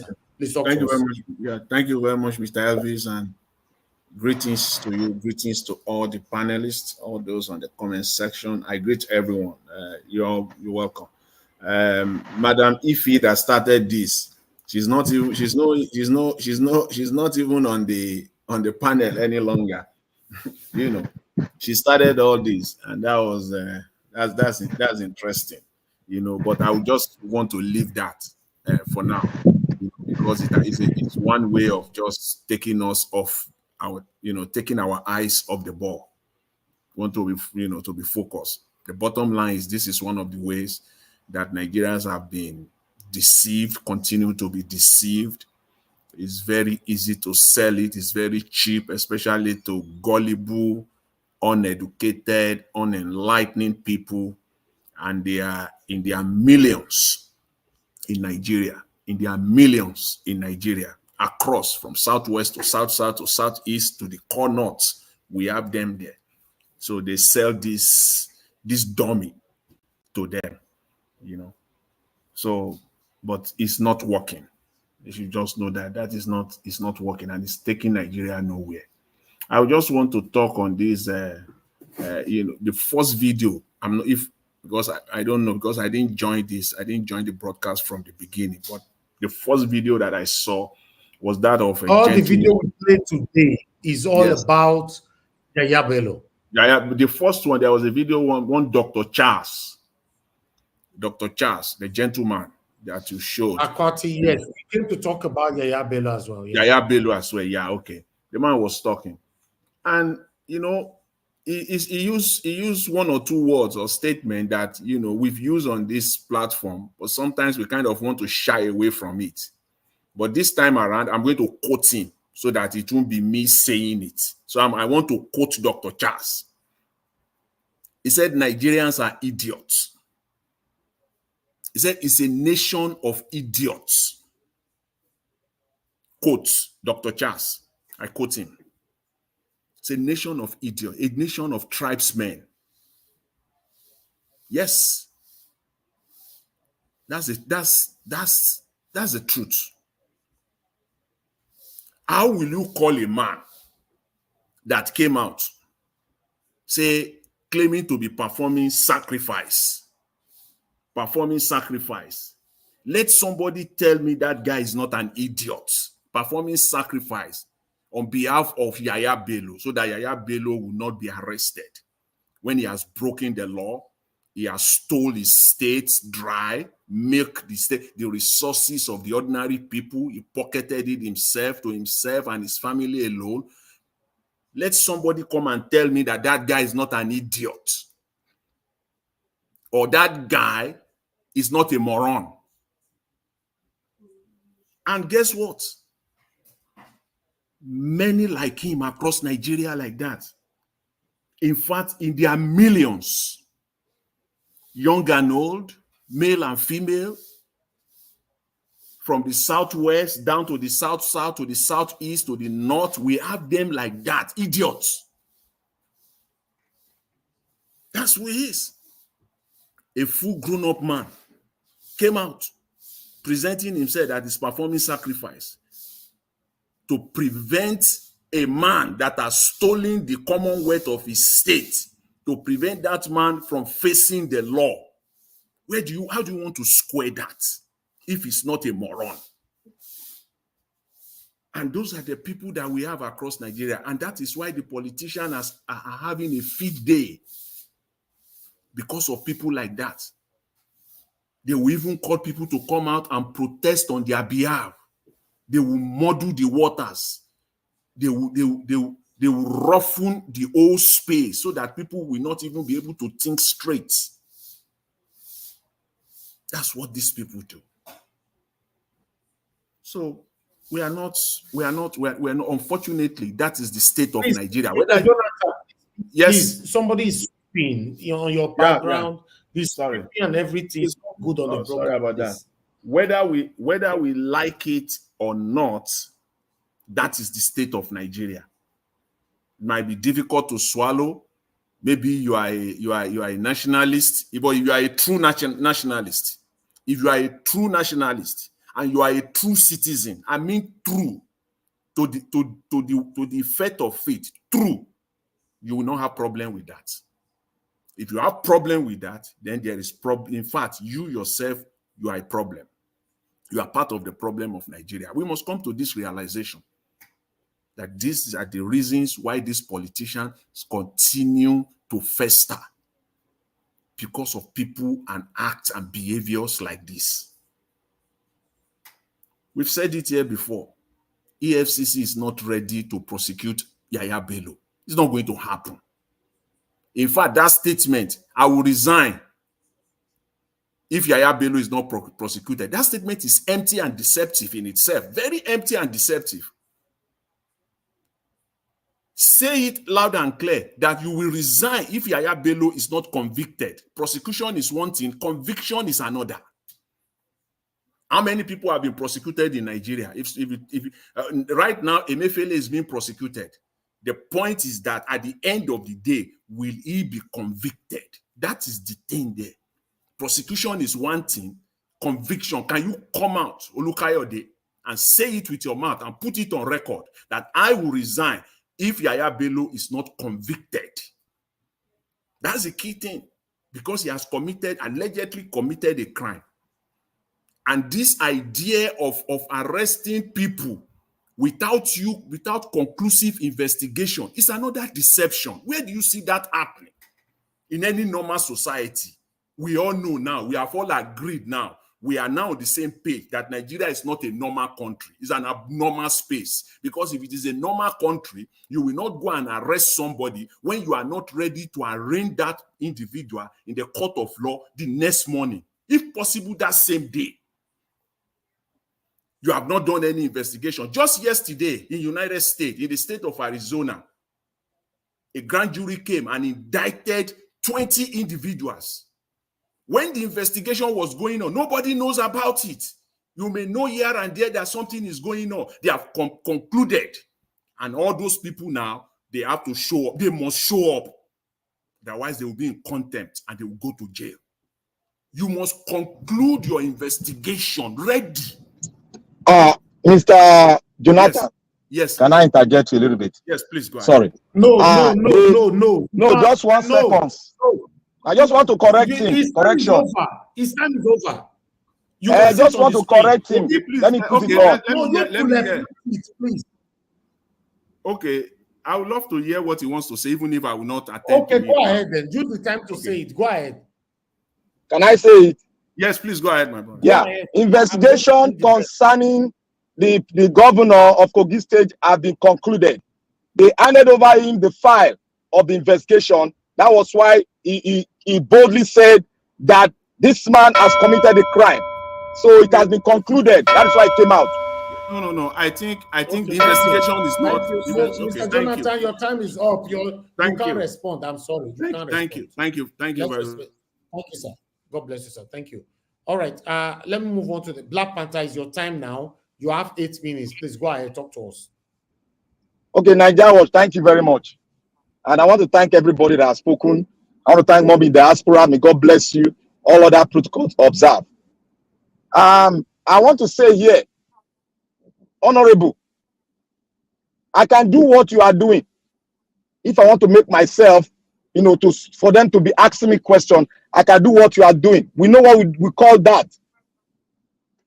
Because you want to make everybody focus on you.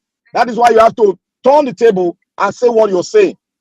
But in actual sense, even Jesus Christ, when he came, he preached good things. And when he was preaching, the Christians, the Pharisees were saying he was committing heresies. So the wisdom behind every word that you've just spoken, it is not every Christian that knows how to interpret the gospel. It is not literature.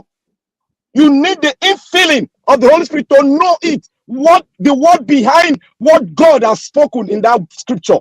And I told you that this is, you said no.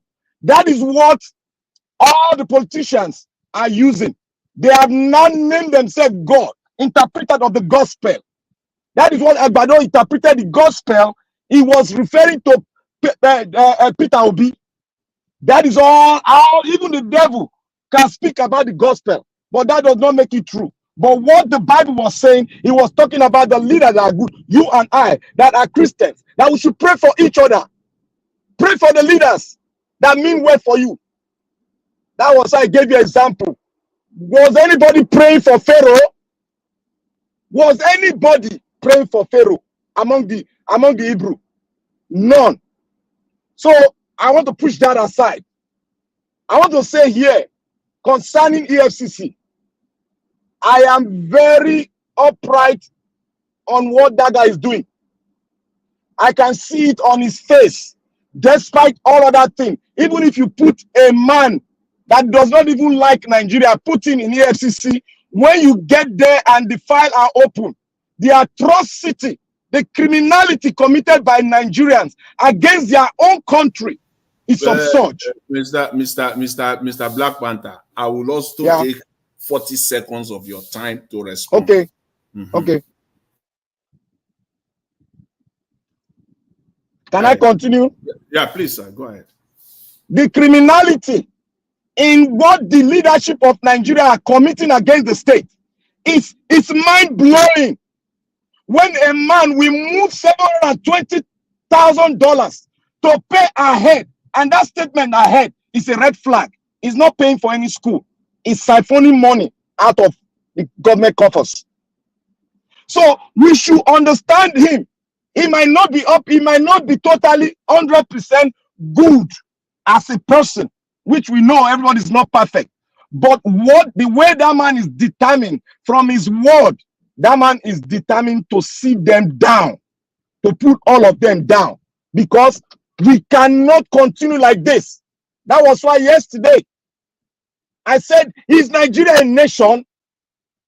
Most of the people that are enjoying the whole thing, they don't understand the word that are spoken. They just think that I'm against the Nigerian state. It is not that. The context which I'm speaking from is what you are seeing today, committed by the same Nigerians. It's what you are seeing today, which courts in this world. We hear from the security personnel. They've already concluded investigation that this man has a case and he was invited, and another court have to bring another thing upward and stop it. That is why I say Nigeria is not yet a country. A man that has been indicted in criminality, he must come to meet with the security personnel, sit down, and after then he can have a bail. But what did Nigerian court do? Because of the level of corruption has been established and indoctrinated into their bone marrow through who? The Arawa oligarch, the Arawa mafias that are drivers of this Nigerian car, and they've indoctrinated Nigerian politicians. They can no longer reason. They are looking at the bishop and preachers of the gospel that are not preaching the gospel. Okay, let me tell you once, people now. A pastor during the COVID time is building a capacity church of 120,000 in COVID. And who are these people contributing? The same poor people coming to his church. A man of the gospel who came out to tell them what they are doing is wrong. They said the man is preaching heresy. If you are ministering the word of God, true word of God, they will tag you as preaching heresy because they are all benefiting. Black Panther, my brother, please let me quickly, please, just 30 seconds or so. Please, with respect to EFCC, unless you are telling me or you are telling Nigerians that this is the first time EFCC is doing this. This is the norm. This is the norm. Can EFCC get conviction right now against Yahaya Bello? Okay, hold on. Let me answer that question. Let me say, because why? The investigation is not concluded. They want to be on trial and investigation continue. That is why you have this. Let me answer that question. Let me answer that question. From what, look, when the law comes, you don't need any lawyer to interpret what the FCC have spoken. From what he has spoken, he brought what he did to the public, and that is how they do in America. When they bring to the public, they don't do that in America. No, let me tell you how they do it. Let me tell you how they do it. They might face it with other words. They might not go directly because they are bringing. Have you seen? They will tell you that you have been found indicted. Wait, now, I beg, don't derail me. In the United States, when you have stolen, they will say you have stolen from this office. Then they will start the prosecution and take you to court. It is left for your lawyer to come in to bail you or say whether you are guilty or not guilty. But they have their fact. From what? Wait. You can go and investigate that. What I'm saying is not lie. Anybody that will counter, let it bring proof. When all over the place. What you are there saying is no proof, when they finish investigation, we all know what you have done. They will make it known. They will make it known. Okay, what Donald Trump has done. Wait now. What Donald Trump did, they made us know. You don't know? Did you not know? Did you not know? The criminal investigation about Donald Trump, did you not know? When they came out, are they not ready for prosecution? They are ready for, EFCC is ready for prosecution. That's why they have to call him in. Ready for prosecution. They are ready for prosecution. My brother, look at what happened. Yeah, when Nigeria, see, let me say this last word. This last word, please. Nigeria, this last word. No. Keep the last word for later, please. Thank you.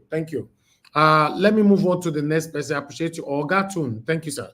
Please give us your submission, 8 minutes. Thank you. Hey, greetings, everybody. Sorry, I've not been able to come on for for about a week now. One bereavement or the other, I'm just dealing with it, but it's okay. Anyway, let me just go straight to the point. Very sorry to hear that. Yeah, let me just go straight to the point.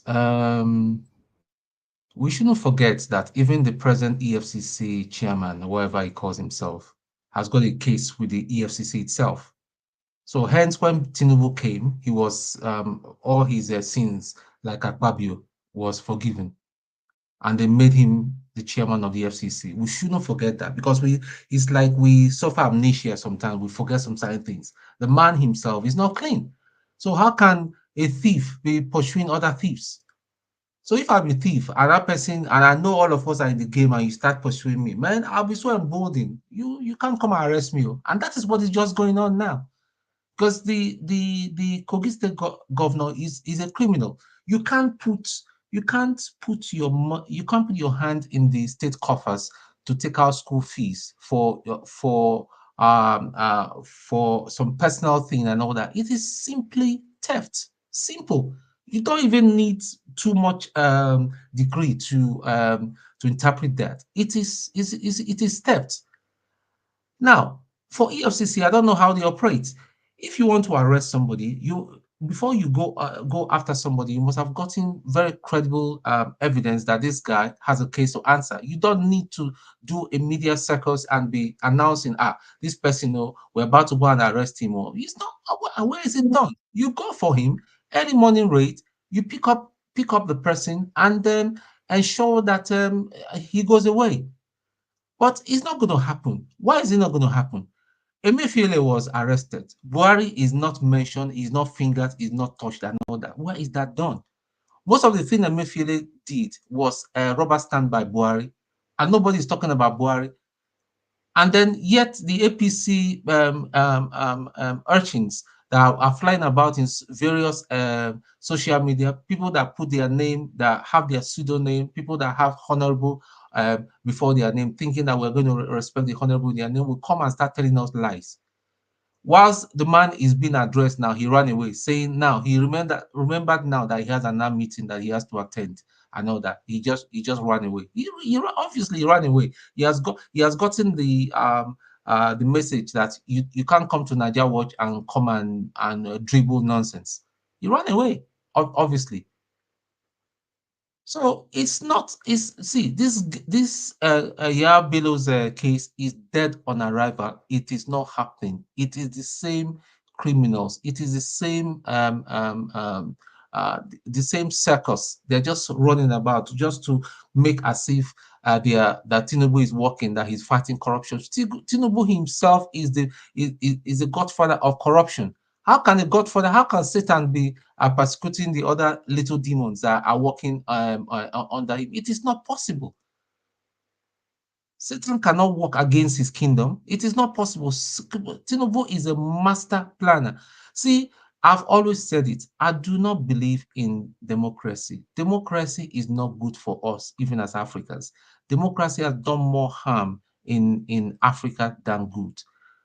Let us If we can get people that will take over the government, I don't care. Anybody will say, okay, am I calling for a military coup? Yeah, military coup that is nationalistic, that will free us from all this nonsense. And then we can all sit down and have a family meeting and create a system of government that is for Nigeria, by Nigerians, for all Nigerians. First of all, this democracy thing is too expensive. It is too expensive. We are not being honest with ourselves.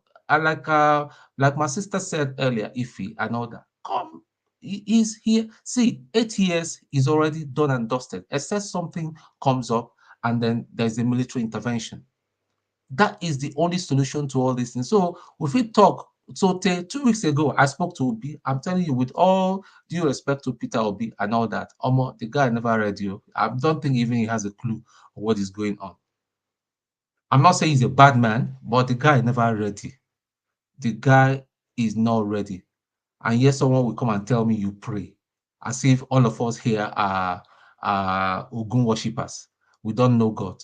But the same Bible says that we should, when you pray, Christ himself said, well, his disciples came and asked him, why is it that we pray and all that? There's no result. He said, because we pray amiss. When you pray amiss, you cannot expect result. You can't plant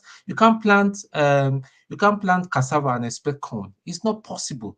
It is just not possible. Tinubu is corrupt. When they were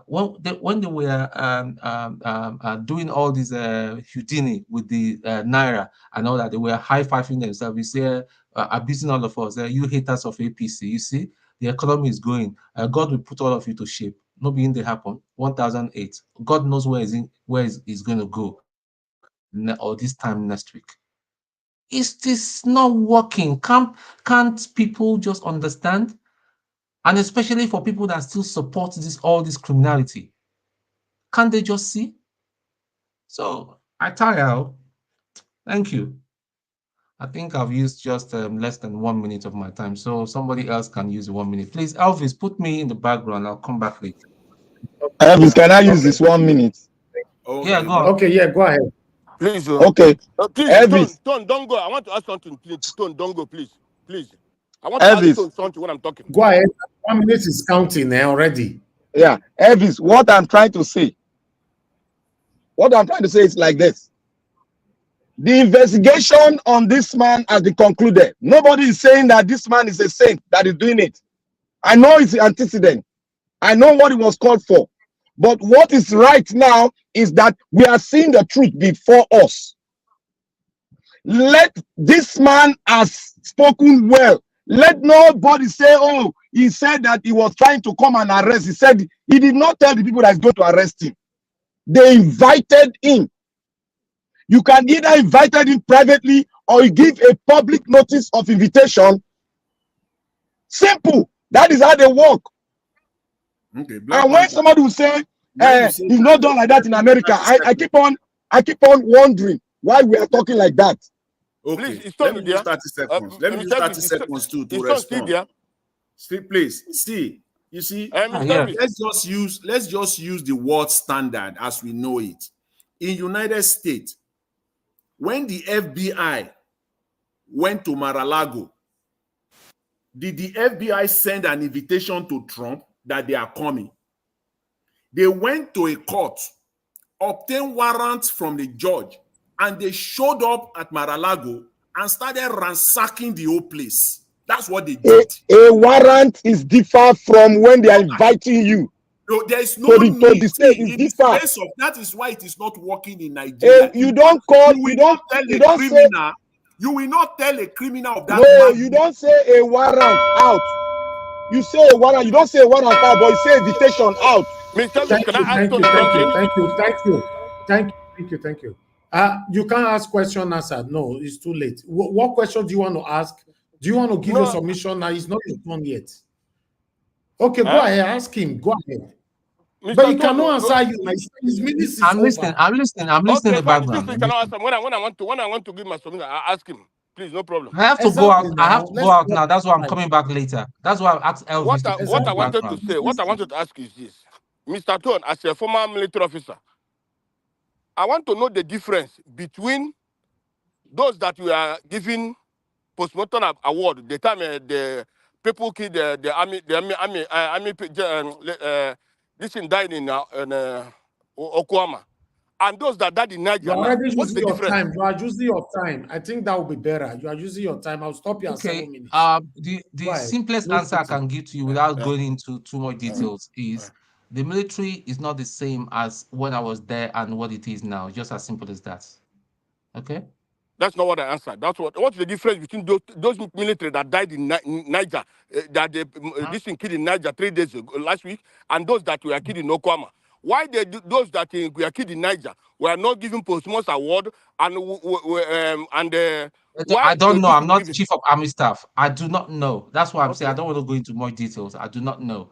But I Okay, no just problem. know that the military is not what I expect it to be. It's not the same thing when I was there and now. It's just as simple as that. Okay. Thank you. Go ahead, Oga Consign. I will stop you when it's 7 minutes. It's your time. Oh, it's my time. Okay. Hi, sorry, I Of didn't course, know. no cheating today. Okay. Huh? Okay. Okay. All the panelists, I say good morning, good evening, and good night, everything. May God bless all of you. Well, my brother Elvis, let me start by this. You see, you are a strong man. Why I say you're a strong man is this. It's difficult for somebody to be hearing Nigerian news and that person still stay strong every day. Because Nigerian news is it will break somebody. So you are strong by hearing all this Nigerian news from every angle. You are very strong. Honestly, honestly. Why I ask Tone that question is this: these people, Okwama people, were decimated. Even today, I hear that more than 11 people in the bush died of hunger.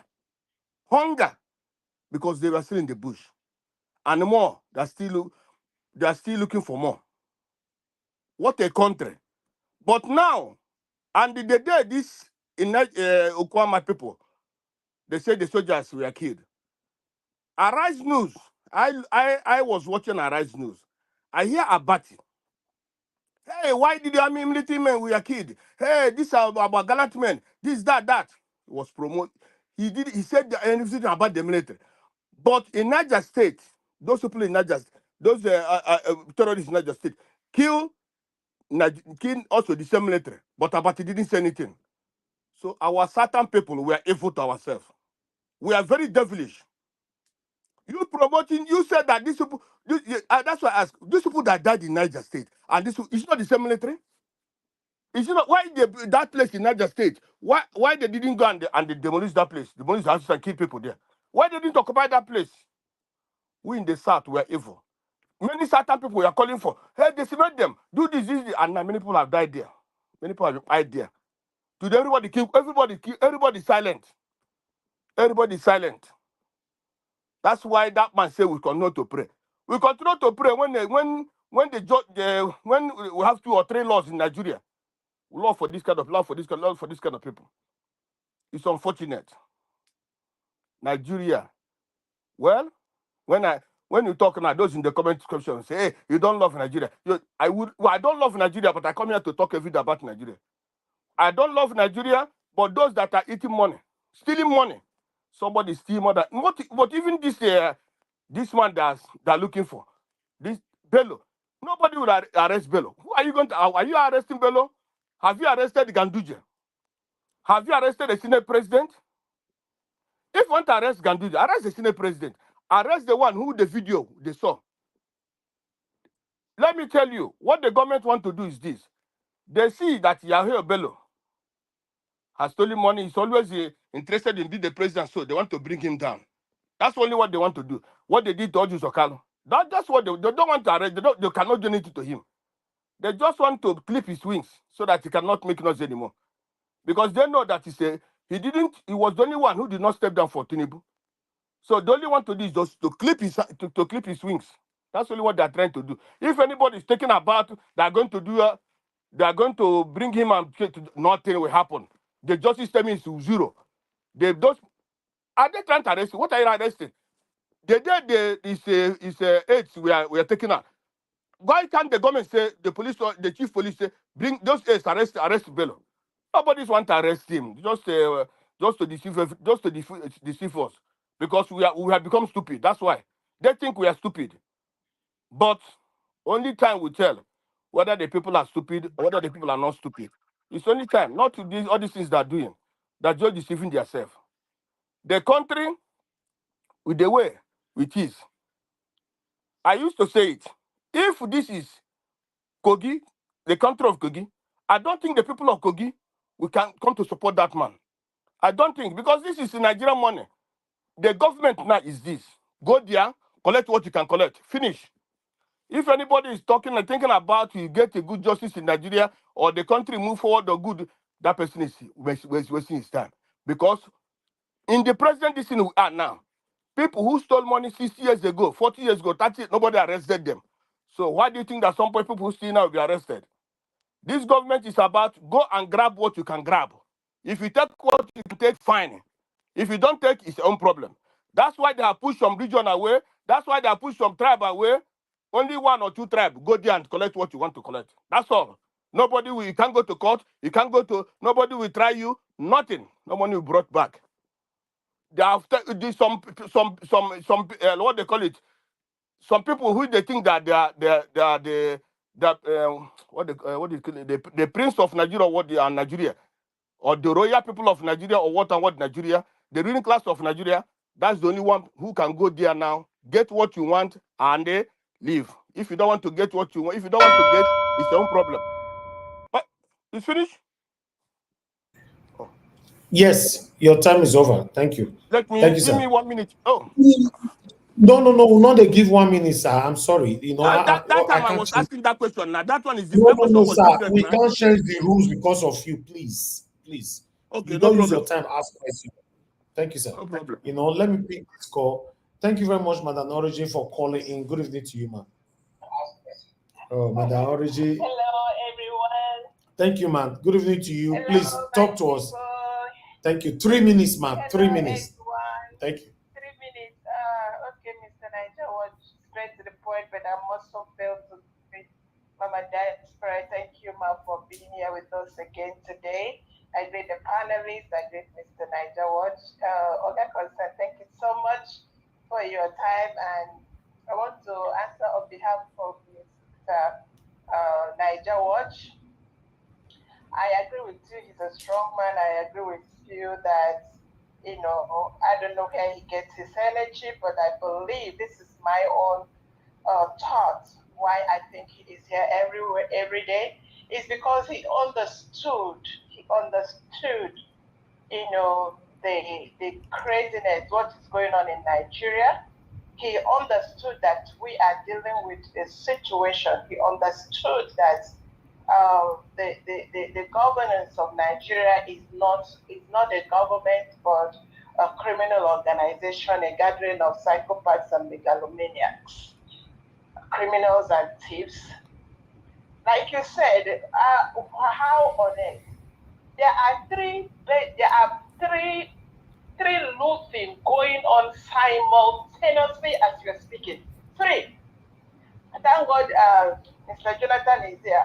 Mr. Jonathan, please highlight those again. The 200 billion, the highway, and then there's another one going on. 3 going on simultaneously. I heard there is money coming from France, and there's this guy, the Abacha Roots guy. He's collecting, is it 10 or 30%? You see, that is why, because things are going on and we can't keep quiet.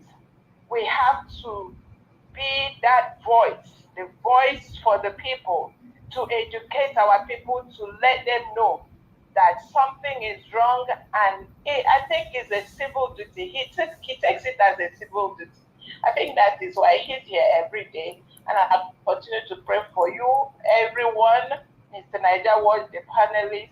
God bless you. God bless you. And my honorable, the honorable I'm beginning to like, but today, Oga, you see, I put you in line. The day I began to like you was the day a pastor came here.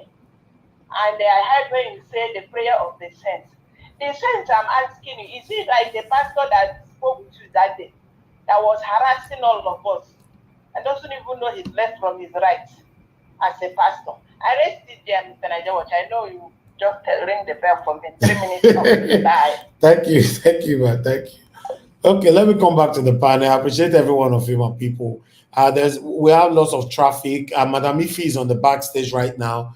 I have other people, so we are working with time. I wanted to get to everybody.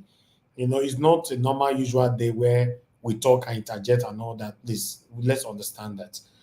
Let me come to Oga F. Emmanuel. Thank you very much, sir, for your patience. Please talk to us. Good evening to you once again. 8 minutes. Oga F. Emmanuel, you're not available. Okay, let me move on to the next person. Mr. Oduwa, thank you very much, sir, for joining us today. Good evening to you. Okay, thank you, Mr. Najawash. Good evening, all the panelists, the commenters, listeners, and viewers, moderators, Mrs. Moderator, and Mr. Moderator. I greet everyone. Well, I don't have much of that to say. If the EFCC said if Yahaya Bello is not persecuted, he will resign. Well, let's say is a little bit to say he has an integrity, but we have not seen any of the integrity. And that shows that the pressure on him not to put anything out there, because he's just using it for you to understand how the people who occupy positions, call themselves government, are operating. That they are fighting for truth not to be revealed in the country. That's what that thing signifies or symbolizes. That if it is not persecuted, so there are people who told him to leave Yahaya Bello already. So he is trying to now put it in the opinion of everybody. This is the reason, Nigerians, are you people who sleeping? Come and see you. I'm trying to do my best, but there are powers or forces, whatever people might call it, that is trying to put me down for you people not to see that I'm doing the job I was appointed to do. So that is that. And I believe the man who still appoint him, the people will still tell you, no, leave this person or don't leave him. If not, he will have not come out to come and shout for the word to say, if it is not persecuted, I will resign. Not only to persecute, but if it is not indicted, and be jailed. Because if it is, if something like that happened in China or Japan, so they have to do example and do the necessary actions for the next person coming not to do the same thing. So that is for that. Then for our honorable who said the country should pray for their leaders. Yes, thank you very much. Everybody are praying. It is only depends on how you put your prayer. So prayer are working, but we have never seen that the prayer that tie a road. I've never seen a prayer manufacture vehicle. I've never seen prayer that create telephone. Here that is in Rome, a Roman that bring Christianity to the world, where they before these people bring it to Nigeria. What would we call them? The Portuguese. Before the Portuguese bring it to Nigeria, they doesn't play. 8 hours a day you have to be in the work. 8 hours. Now these 8 hours you have only 1 hour to rest. So you doesn't have time to say Bible study, time to prayer warrior meeting, time for youth leader, time for conference, time for you don't have it. Here in the room that have the Christianity people are practicing. 8 hours of your day you must be in the work. The only day you have is 2 days in the month. That is, one is for off, then the other one is for health. So if you don't.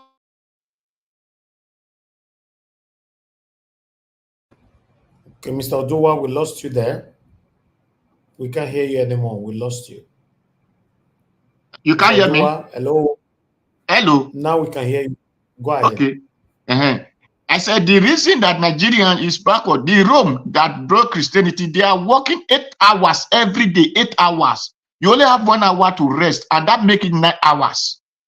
So I wonder Nigeria they need to pray to create road. They need to pray to, but those things Saplero were there. Ekpoma were there. The prayer could not make that road to tie. Or anybody who know what is good to come and do it.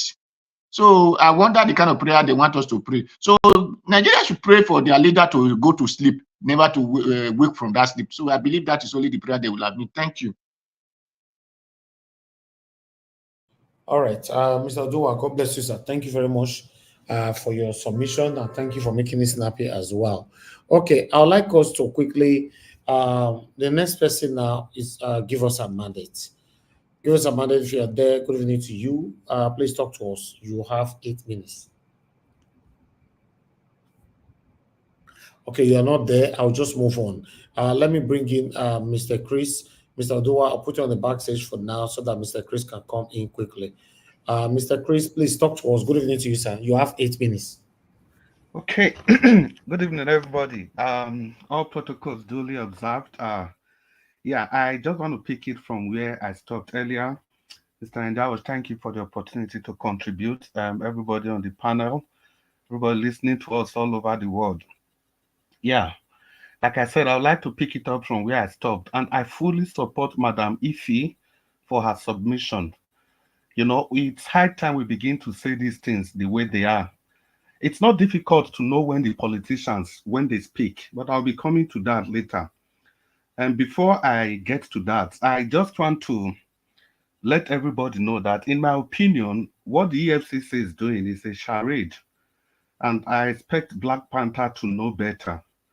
Because the thing is that you have to look at the history, where people are coming from, before you can determine accurately where they are going to. Like Mr. Jonathan said, this is what the EFCC, they've been doing this since their formation.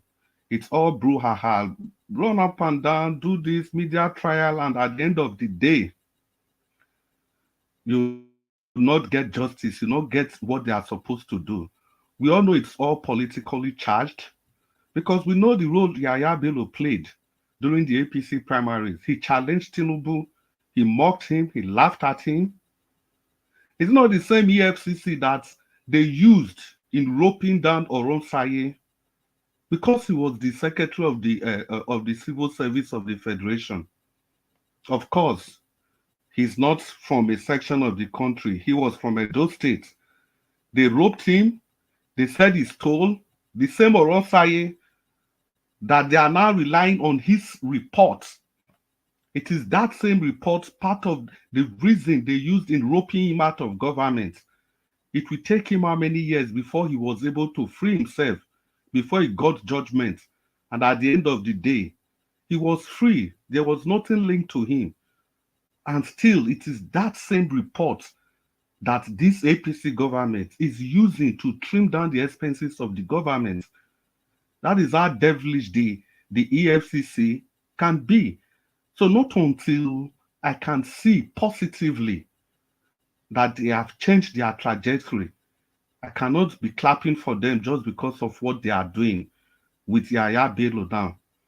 There are many other people they could have started. In short, Nuhu Ribadu said of all the governors, the file he presented to Obasanjo, Tinubu was the most corrupt of all of them. Tinubu was the most corrupt. If the EFCC, they want to start, what about Ibrahim Magu, the one that just left? And the one that, the young man, Bawa, then after Bawa, Ibrahim Magu, what happened to those people? Please, before I believe them, they have to show that they are different. They are not what they used to be, because they are usual pattern. Then coming to politics I was talking about, yeah, like I said, I support Madam Ife. Support her wholeheartedly, because if you see the two technique that the Honorable used, it is the technique they've been using to deceive us from time immemorial. You blame it on the Western world, then secondly, you tell us to keep praying. Those are the two techniques, nothing more than that. Once they tell you that, you are blinded to the fact that you are supposed to speak up. You are blinded to that fact that you are supposed to speak up. Does it bother us that the same people that said we should go on the street against Jonathan, that led campaign against Jonathan, We are the same people that's telling us to pray for Tinubu. You can see how they use prayers to deceive people. Now, let me state it here clearly that I believe in God Almighty, the creator of heaven and earth. But I will not allow politicians to use his name to achieve their political gains. There is a God that truly answers prayers. But I know that is not the God that has kept Nigeria. That is not the God that has allowed all these atrocities taking place in Nigeria. The God that I know, the one I serve, clearly told me that when the wicked rule, the people suffer. When the wicked is in power, the people suffer. I throw a question to you all Nigerians. Ask yourself, are you suffering or are you enjoying? If you are suffering, then you know that the people in power are the wicked people. Like Black Panther said, these are not the people to be prayed for. The people that the Bible urges you to pray for are leaders that are willing to do the needful for its people. They're talking about the Western world. For God's sake, how long can we keep blaming these people? Mr. Adu has asked a very important question. If the Western world controls us, who controls the Western world? So these people will sit on their own. Yahaya Bello will steal money and take to their country. Your problem now is that why should they accept that money? Why would they not accept it? If they choose to love their people more than you love yourself, who are you going to blame for that? Look at the way you treat yourself. If you keep blaming the Western world, look at IDP camps all over the nation. And look at how these Western people treat refugees that are not even their nationalities.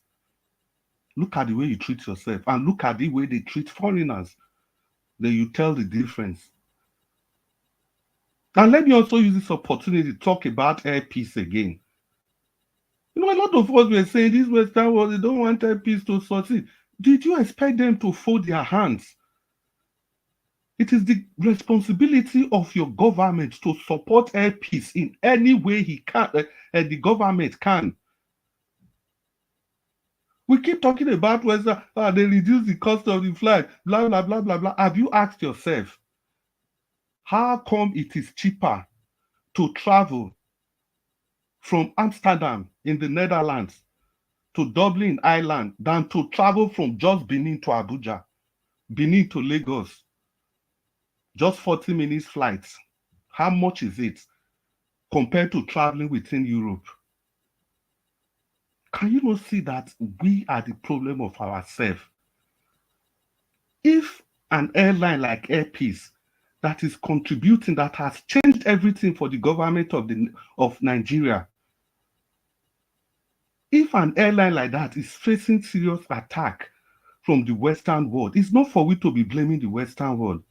It's for the federal government to quickly forget everything, wherever the man comes from, and support this man to survive. Is there anything wrong in removing the tax that Air Peace is supposed to pay in Nigeria? Is there anything wrong in waiving tax for him so that he can crash his price lower than those of the Western world? Well, I have 20 seconds to go. Maybe I'll have time to contribute again. My people, don't be carried away by the time-trusted deceits of religion and Western world politics. Good evening. Thank you. Oga Chris, I appreciate you. At least you get people wait stop when their time reach. Let me come to the next person to quickly speak to us. You know, no calls right now. Let me quickly come to F. Emmanuel if you're available now. Yeah, okay. My brother, good afternoon, good morning, good evening. You have 8 minutes, please. Thank you, sir. Okay, sir. Thank you, Mr. Elvis, for opportunity to speak again. I greet you, everyone in the panel, especially. Yeah, first of all, I want to say, before I jump into Yahaya Bello's wahala, I want to first of all say this. Nigeria is full of religious hypocrites. I submit it to you, to all of us here. Nigeria is full of religious hypocrites. The truth is, whether you are serving God, whether you are worshiping rock, or you're worshiping juju, that's what is called righteousness, doing the thing right, doing the right thing. If an armed robber dig the ground now as you speak and sow a corn of a seed of beans, definitely is going to reap that beans. As far as the earth remains, seed time and harvest time will never cease. What does that mean? It's unfortunate that pastors and men of God are using that one to siphon money from gullible members. But what that simply means is, as long as you're a human being, anything you sow, you will reap. It doesn't matter whether you pray or you don't pray. Anything. That is why somebody who finished stealing can go to the farm and sow a seed, and the next few days or few weeks, the seed is growing. It doesn't matter who you are. So if we like, pray till thy kingdom come. I tell people, as long as you don't get into that kitchen, that jollof rice will never be cooked. That ogbono soup will never get ready. If you like, do whatever you want to do, you must first of all get those ingredients, arrange it. In fact, you must first of all go to the market, buy those things, arrange it, garnish it, all the things you know that will make up ogbono soup, egusi soup. You must, on your own, manually, in your own hand, package it and arrange it before at the end of the day, you have cooked food or you have cooked ogbono soup. That is why we are saying it's not by prayer, it's by work. The earth, God has given the sons of men the earth to occupy. How we lead ourselves is up to us. It's not God's problem. He said he has given to us, you and I, everything that pertains to this life and that pertains to godliness. He has given to you and I. It's up to you and I. So it's not God's responsibility. If you don't know your wife to get a baby, it's not God's responsibility. The seeds are all there. That is why he told us righteousness. He didn't say religion. He didn't say black and white.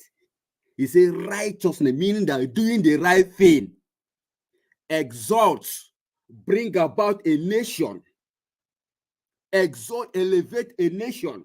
But sin, what that sin means is that we can liken our own country as a corruption.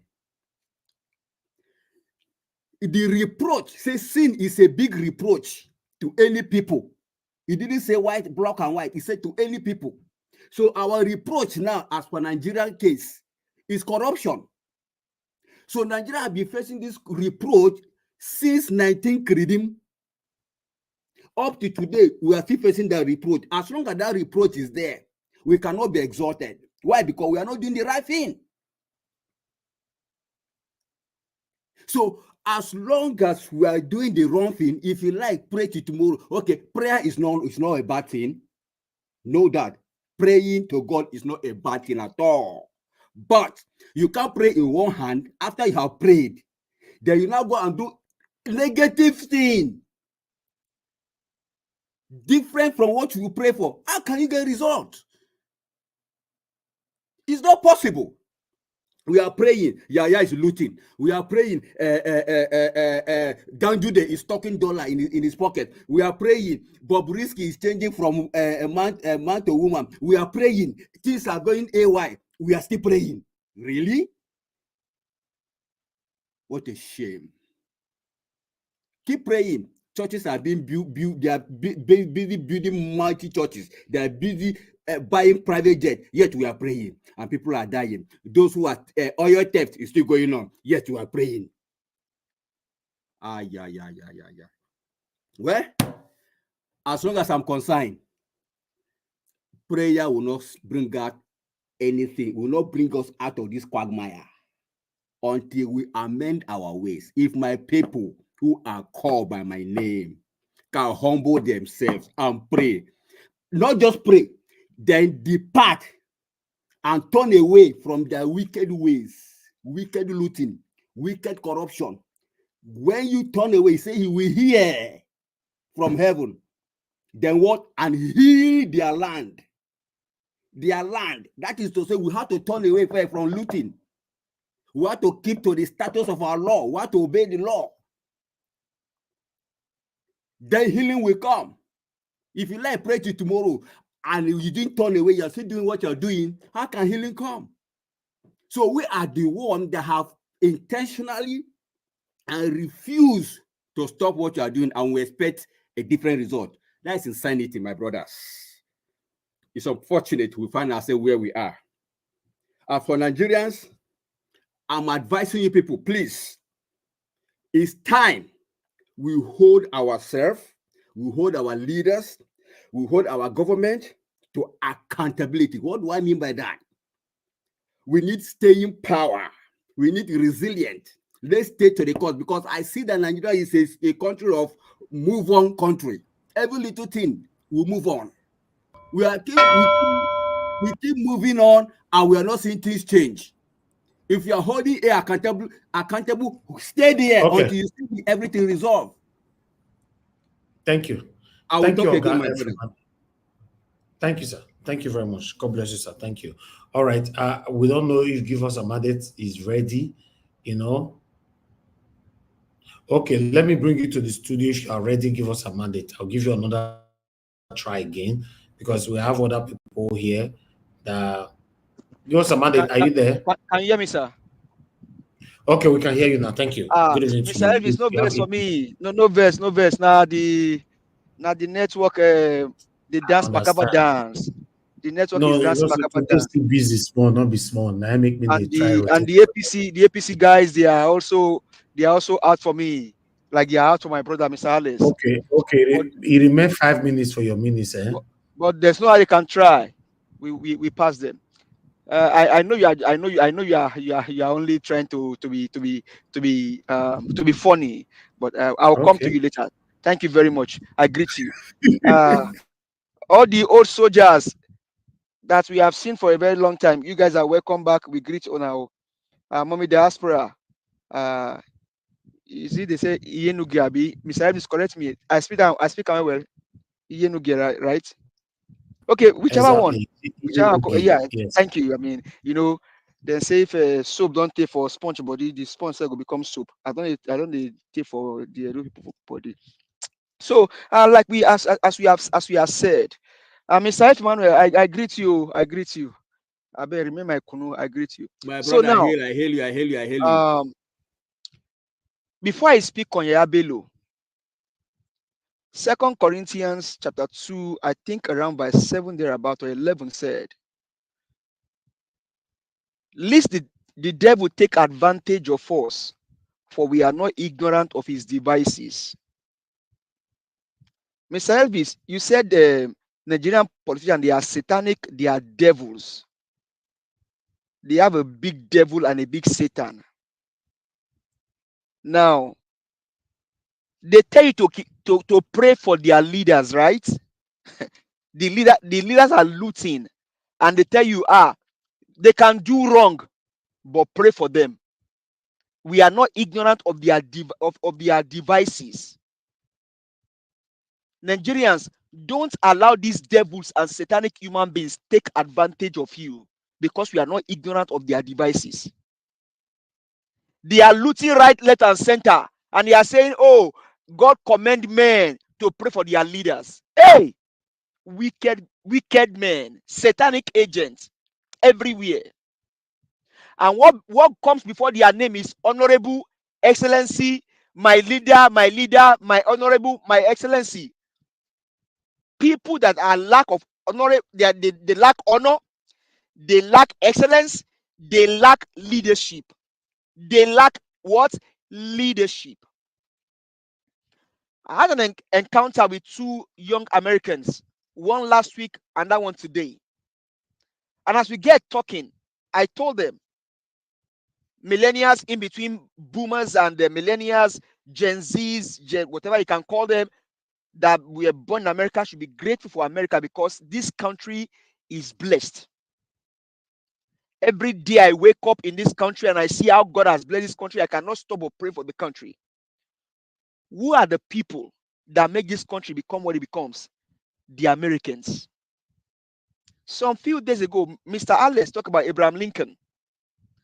I wrote a book some years ago, and Abraham Lincoln was one of my major characters.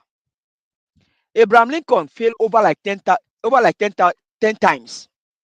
The worst of it all, he lost his wife and had a nervous breakdown. Regardless of those things, Abraham Lincoln did not say, if I get to power, I will become sit-down put. Abraham Lincoln, George Washington, this guy, they thought it wise. 200 years behind them, that if we go, we must leave something for the people. Do you know what saved America on January the 6th? When the man being tried now would have brought down the people's house, the document written by people like George Washington was what saved America. The Constitution. Do we have Constitution in Nigeria? You ask yourself that question. And that's why these men can come here and then tell you that, oh, they are political elite, they are the ruling class. And also, because they cannot go and quote in their Bible that God said, even though they steal, they buy people, you should also pray for them. Least the devil take advantage of you, my people, because we are not ignorant of his devices, of their devices. Their devices, that's one of the things they told you this morning. That God told you as a Christian to pray for your leaders. After people like Yahaya Bello have stolen money, you will still go to mosque and you go and pray for Yahaya Bello. That's why, Mr. Jonathan, God will always bless you. That man is not only delusional, he will now go and carry sacrifice to pray for a thief. They did it now. Mr. Jonathan, why tell you about it? Tinubu ló máa jẹ president. Àwọn Oro comes out in the night. But because a criminal drug baron must become the president, the Oro worshipper defied their God. And a criminal drug baron, not allegedly, became the president. Through who? Mahmoud Yakub, after stealing the election of Peter Gregory Obi. A criminal drug baron. They defied their God. Even pastors, GOs, they pray for a criminal drug baron. So they like their oppressors more than the one that will deliver them. Mr. Peter Gregory Obi, it go better for you. You will sleep well. Everything you do will prosper. Your wife, your children, they will go places. I will not stop praying for you. We have now seen the evil in our country.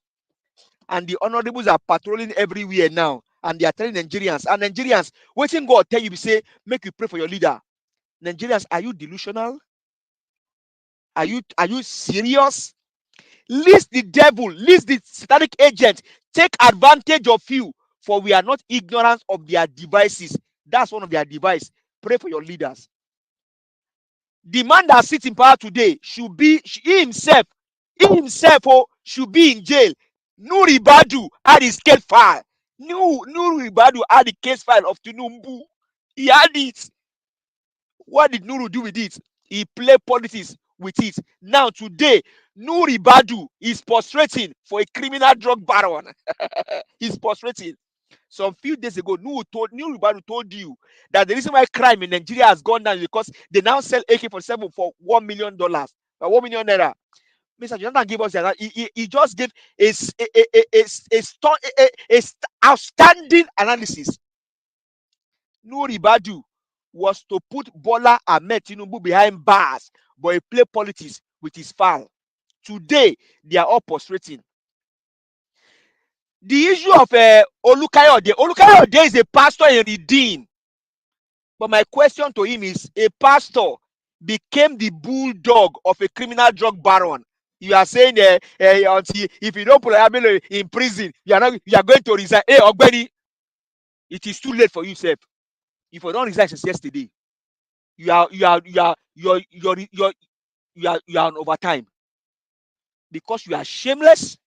You are as delusional as your leader that are sending you. The person when he send you the message, he himself for day prison today. You are saying that I put you for prison. I will, if I don't put you in prison, I will resign. Hey, Ogbeni, you are doing overtime. All of you should be behind bars.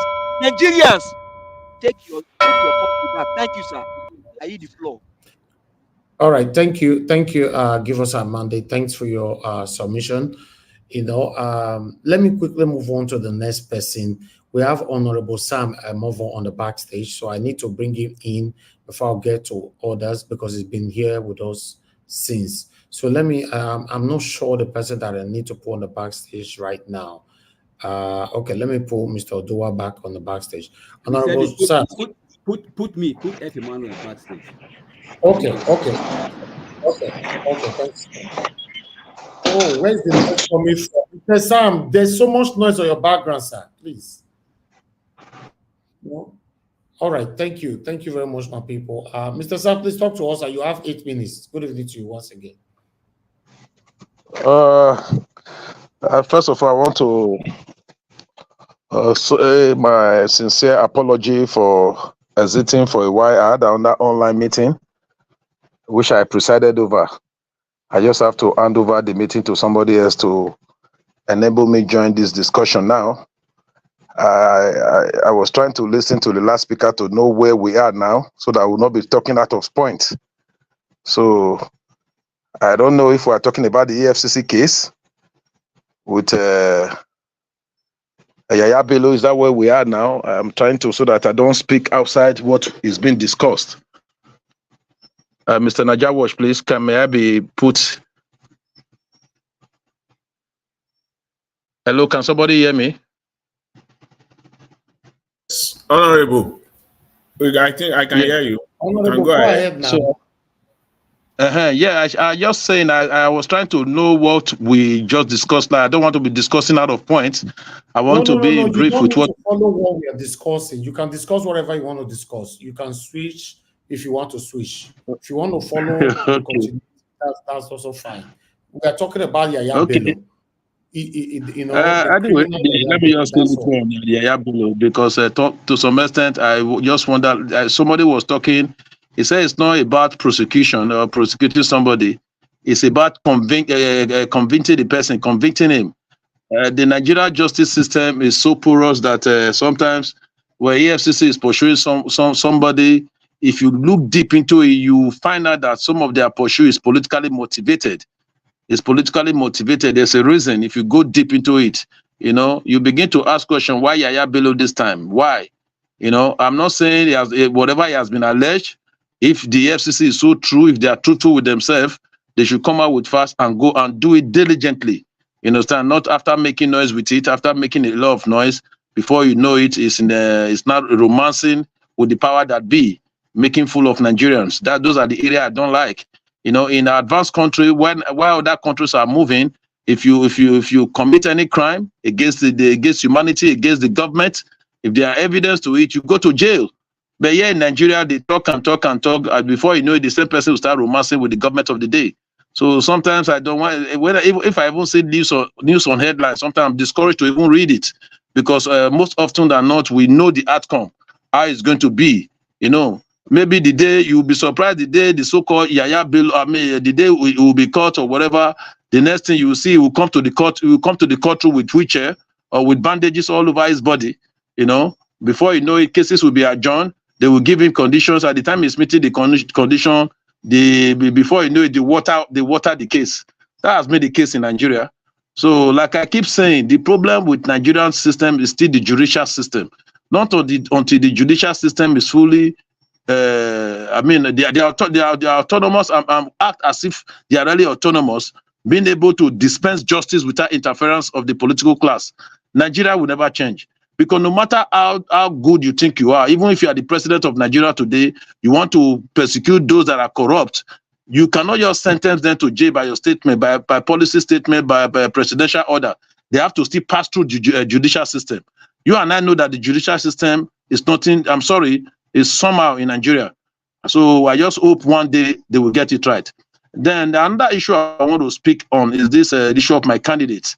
Most often than not, I see a lot of people say Nasrin is good, Nasrin is good. We don't have anything against him. What we have against him is Obaseki. What we have against him is Obaseki. He has been Obaseki friend for over 40 years. He himself and Obaseki, they be best of the same feather flew together. He's going to continue. He's going to be the third term of Obaseki. All these narratives, to me, I believe we should drop all these narratives. If at all we really mean well for Nigeria, you being with a friend of somebody for 40 years does not mean that person you are like that person. Even if you are claiming, because it's been claimed or it's been alleged that Obaseki never performed, Obaseki never did perform creditably well, but that's not enough reason for you to begin to discredit Asue Godaro. I'm a member of the People Democratic Party. When Obaseki was coming to when he was aspiring, you know, it was one of the least candidates we thought could come out. But the then governor Oshomole chased him out. He went from every place and cranny, calling everybody to his office, even visiting some persons at home, telling him this is the person he wanted. Then we never really, most of us, we didn't really know who Obaseki is. Obaseki, the then governor did everything within himself to bring Obaseki in. You understand? That's how he became the governor. It was not at the time. It was not one of those. If you count the aspirant, it was not among the top 4. But because of the dogged role Oshomole did, it became number 1. But in Aswe case, I am involved.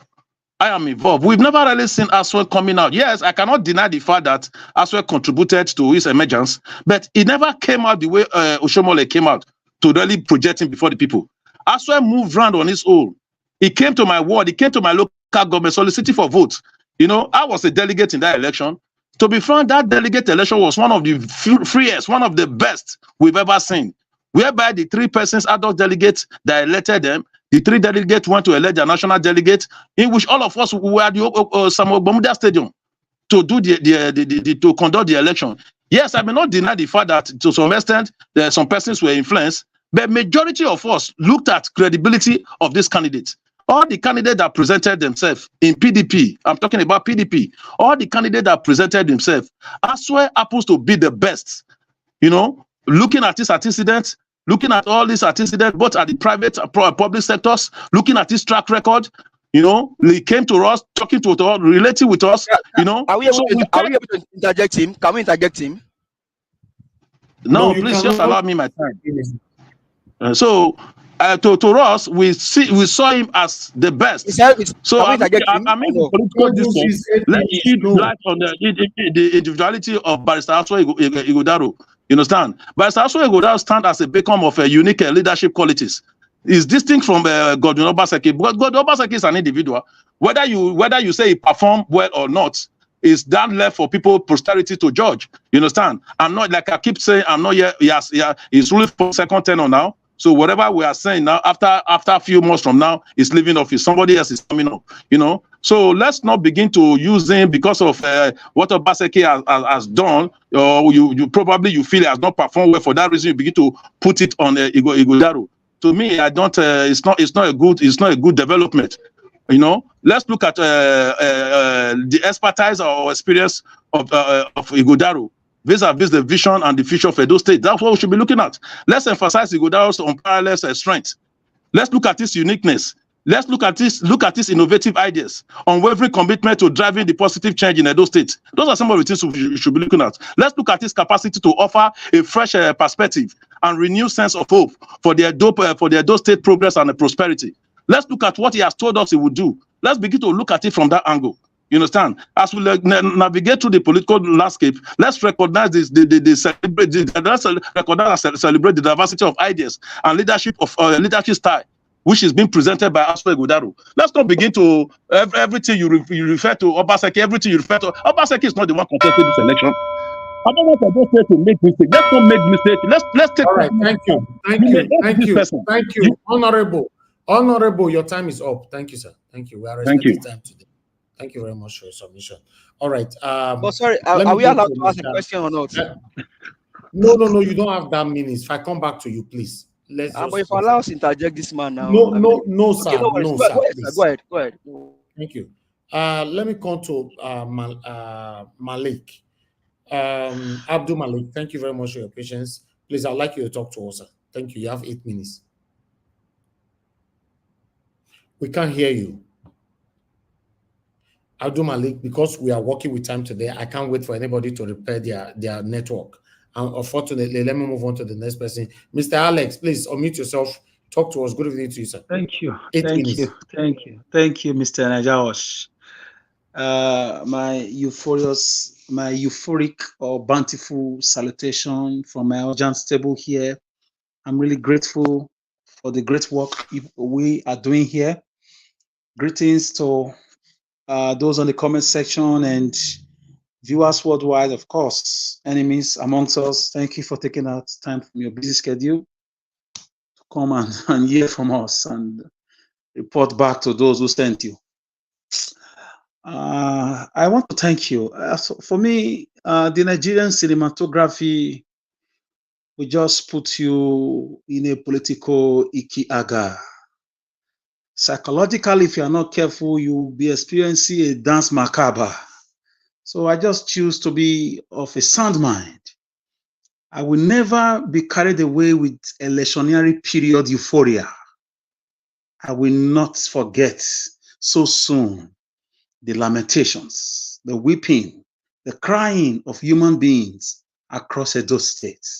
So as for Yahaya Bello, let me quickly touch that. Yahaya Bello is just one person, the typical example of the Nigerian governance, 99.9%.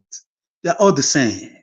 El-Rufai right now, Kaduna State Assembly, they're already probing El-Rufai government. I hope they really go through with it. I hope, because sometimes it's like a staged movie. It's like a play, maybe telephone conversation by Wole Soyinka, like a fiction. So I don't believe a good governance can come out of a man who was alleged of narcotics transaction, a man whose election was announced in the weed of the night by INEC, who seemed to be corrupt. So looking at the way the fluctuation of the naira and to the dollar, so I also dropped a voice note, Mr. Najawash, on the platform that people should not put their money in naira unless you want to use it for something in Nigeria. Put your life savings on the foreign currency if you can. I did that about 3-4 weeks ago, So I knew that for me, nothing good can come from Nebuchadnezzar. Those in Abuja, I mean to say, I'm not going to succumb to inferior arguments. Coming back home now, that we should separate the egg from the chicken. No, I will not succumb to that. You can't separate the egg from the chicken. If a governor went all the way to produce somebody, just like that, somebody with no political hierarchy in the political party, that you are a leader in the state.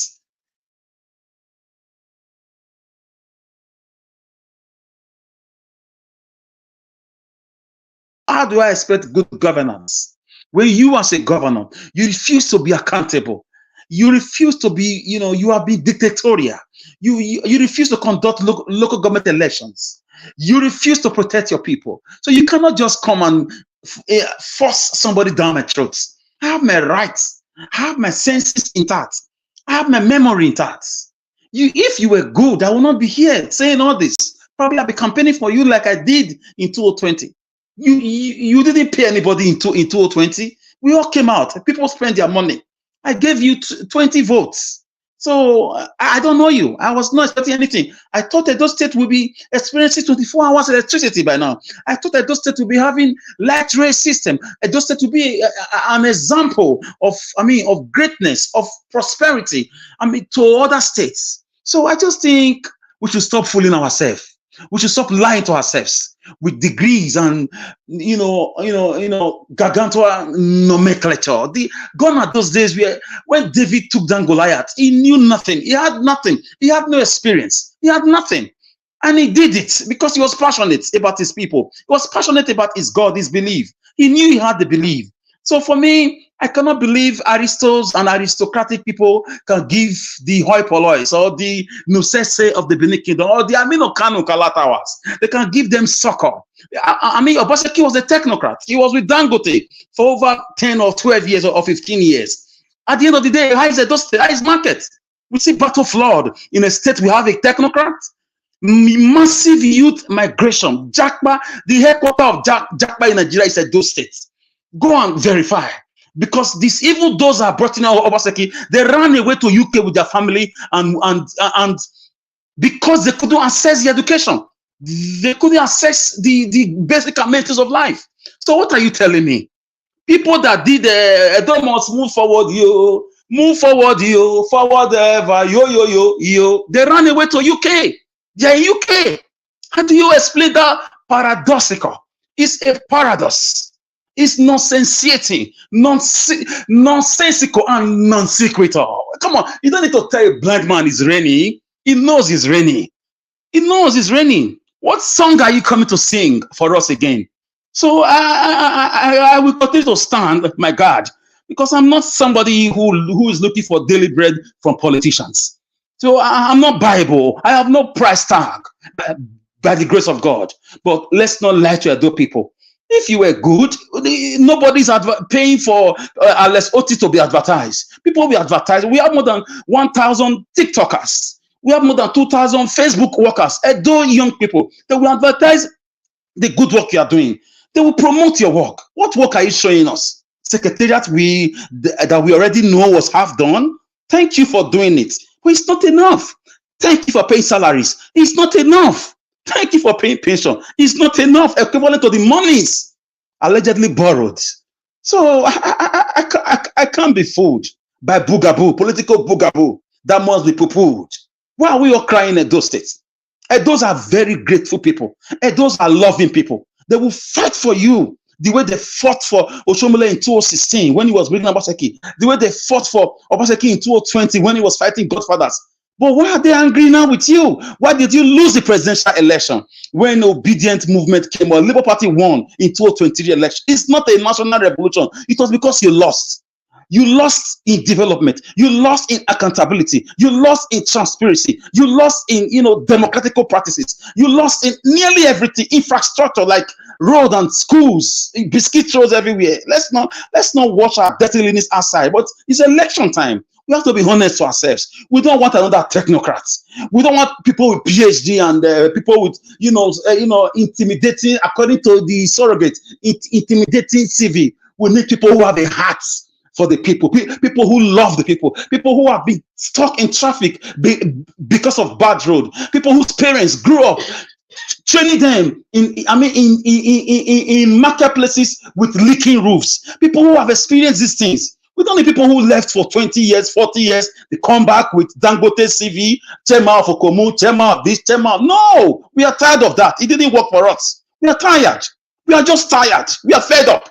How long? I'll wait for another 8 years. I'll start lamenting again. When we gave chance to somebody who is just exactly like you. Mr. Najawas, just give me 30 seconds. Tomorrow now we'll see come back here. I didn't know it happened. I didn't know he would be like this. I voted him, Sha. I'm very sorry, Nigerians. Forgive me. I didn't know. I was deceived. That is always the story. Open your eyes. Open your eyes. Don't vote people that don't care about you. People that will demolish your houses. People that will take your lands and revoke your CFO, your CFOs. People that are going to come after you. Thank you, Mr. Najawo. Thank you. I leave it here. This is my humble logomaki and my logomaki. I leave it here with that logo aperture. Thank you. Thank you. Let me bring another person in that needs to speak to us. Dr. Ken, I guess you are ready to speak now because you've been on the phone for the past 7 years, if I'm not mistaken. Okay, let me quickly bring you in. Please talk to us. Good evening to you. You have 8 minutes. Okay, thank you. Sorry for that. I was having a lot going on here. You see me say, this Nigeria issue, my God, this thing is, but we'll keep talking. We'll keep hitting points and talking to people that are in power so that they go feel no say, would they watch them, would they see them, even though no if they do anything. But the one of Yahaya Bello, That guy, I'm not sure, I don't know how he managed to become governor first. Anyway, Nigeria, you can even be anybody who is so rotten. You can still become the head of all the most honest people and the most clean people. You can begin to teach them how to be honest while you're the dirtiest person. Now be the case of Bello. Bello, whoever is around the case, I like the attitude of the EFCC boss, the way he talk. I look at him today, the body language be like person say, it be like say he not there for anything. That guy must come at like the thing they pin him personally. Like the way I see, I don't know whether there's other things maybe say don't they do behind, but with the way things there, for me, Bello, Yahaya Bello should be brought to book. Yeah, it should be brought to book anyhow. And I'm very much ashamed of people like the sitting governor using your power, your power that prevents, that using your own power, your own office to prevent and to stop the exercise of justice, to stop a criminal to face the law. If Yahaya is free, or if you see that if you feel that he's innocent, I think by now, if I don't submit himself to EFCC not be judge, not be court house. Now for interrogation, to ask you questions, what they don't perceive, what they don't see, evidence they get around them. Then before we not proceed, go court. But with the way they behave, it just they behave like person say now he gets that he's a criminal before he become governor. That is just the way it behave. And I'm so ashamed. Look at somebody like Trump, whole president in a country that is very sound. He they stand alone to face justice, to defend himself. That is just a very shameful part to see that governor. And how you go even think of say you go carry $720 to pay school fees of your family, not from your salary, and the people they suffer for the country, for the states. These are the kind of people that need to crucify. They need to crucify these kind of people.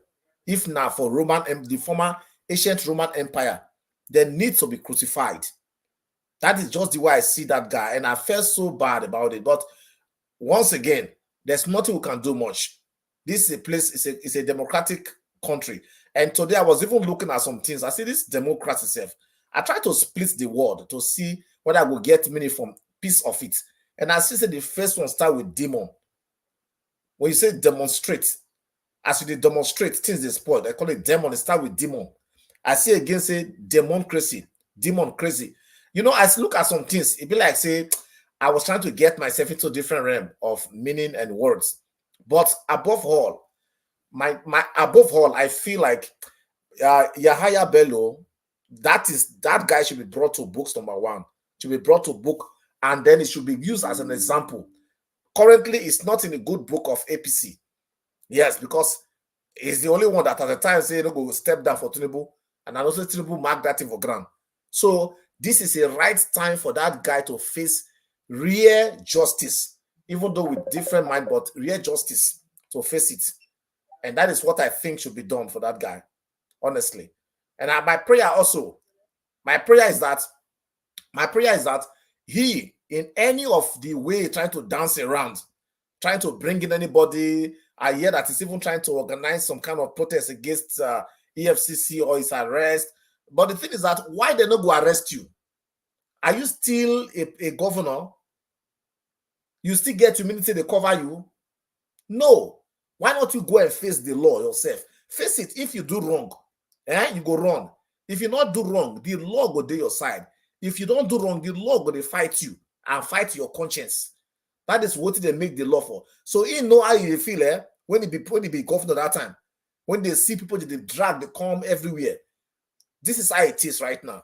My own thing is that I pray say may God, as a rap, I pray say may God use Tinubu way of trying to gain merit in his attempt to gain popularity, to be in a good book of some people.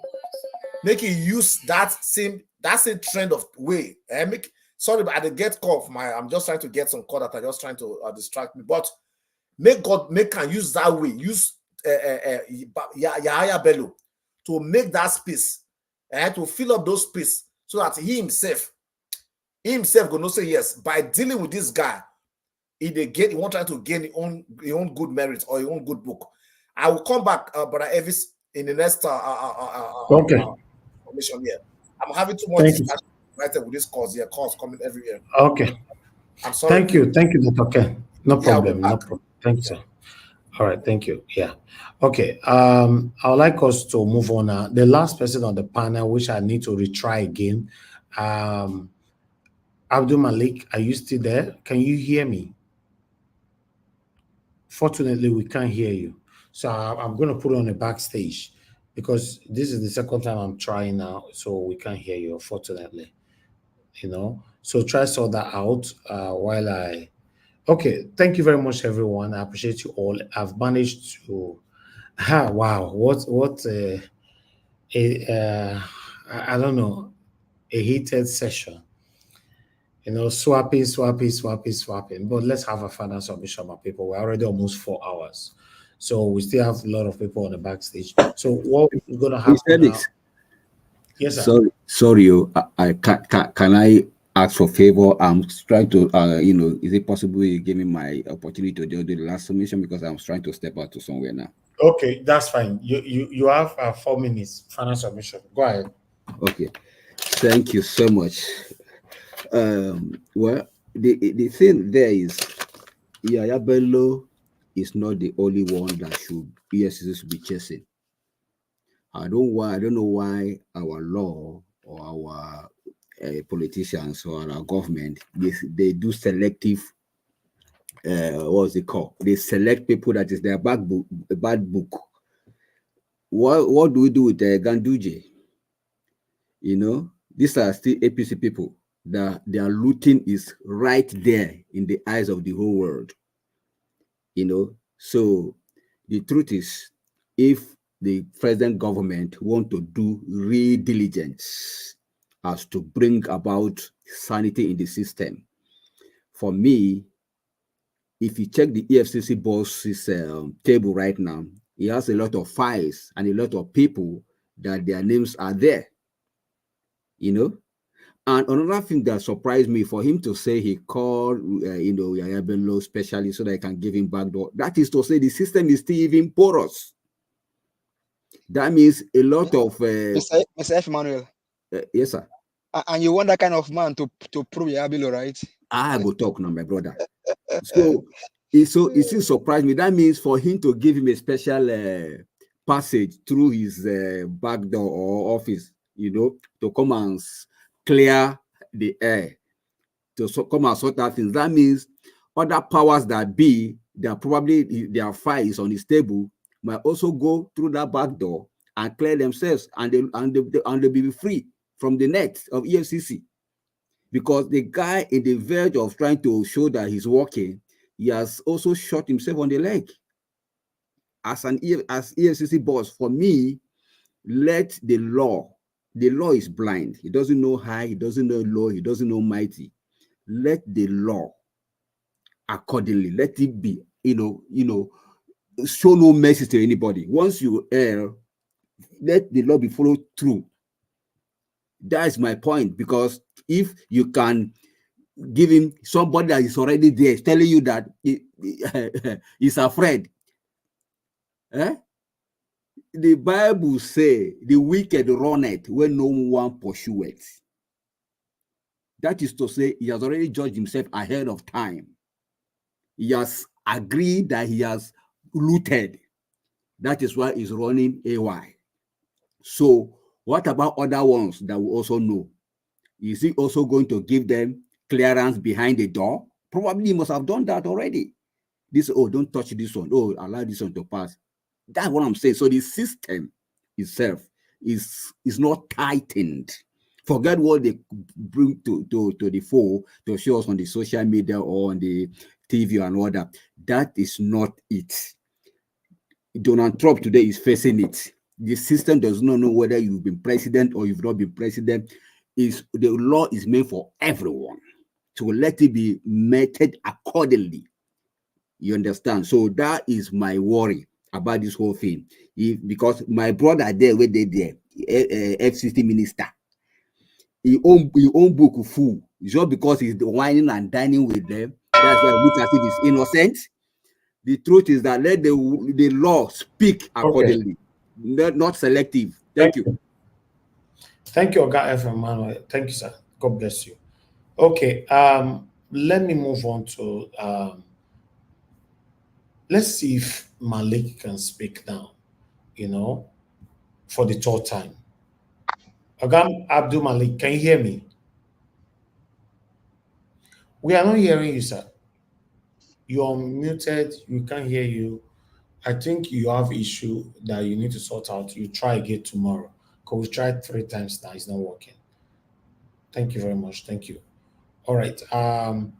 Let me quickly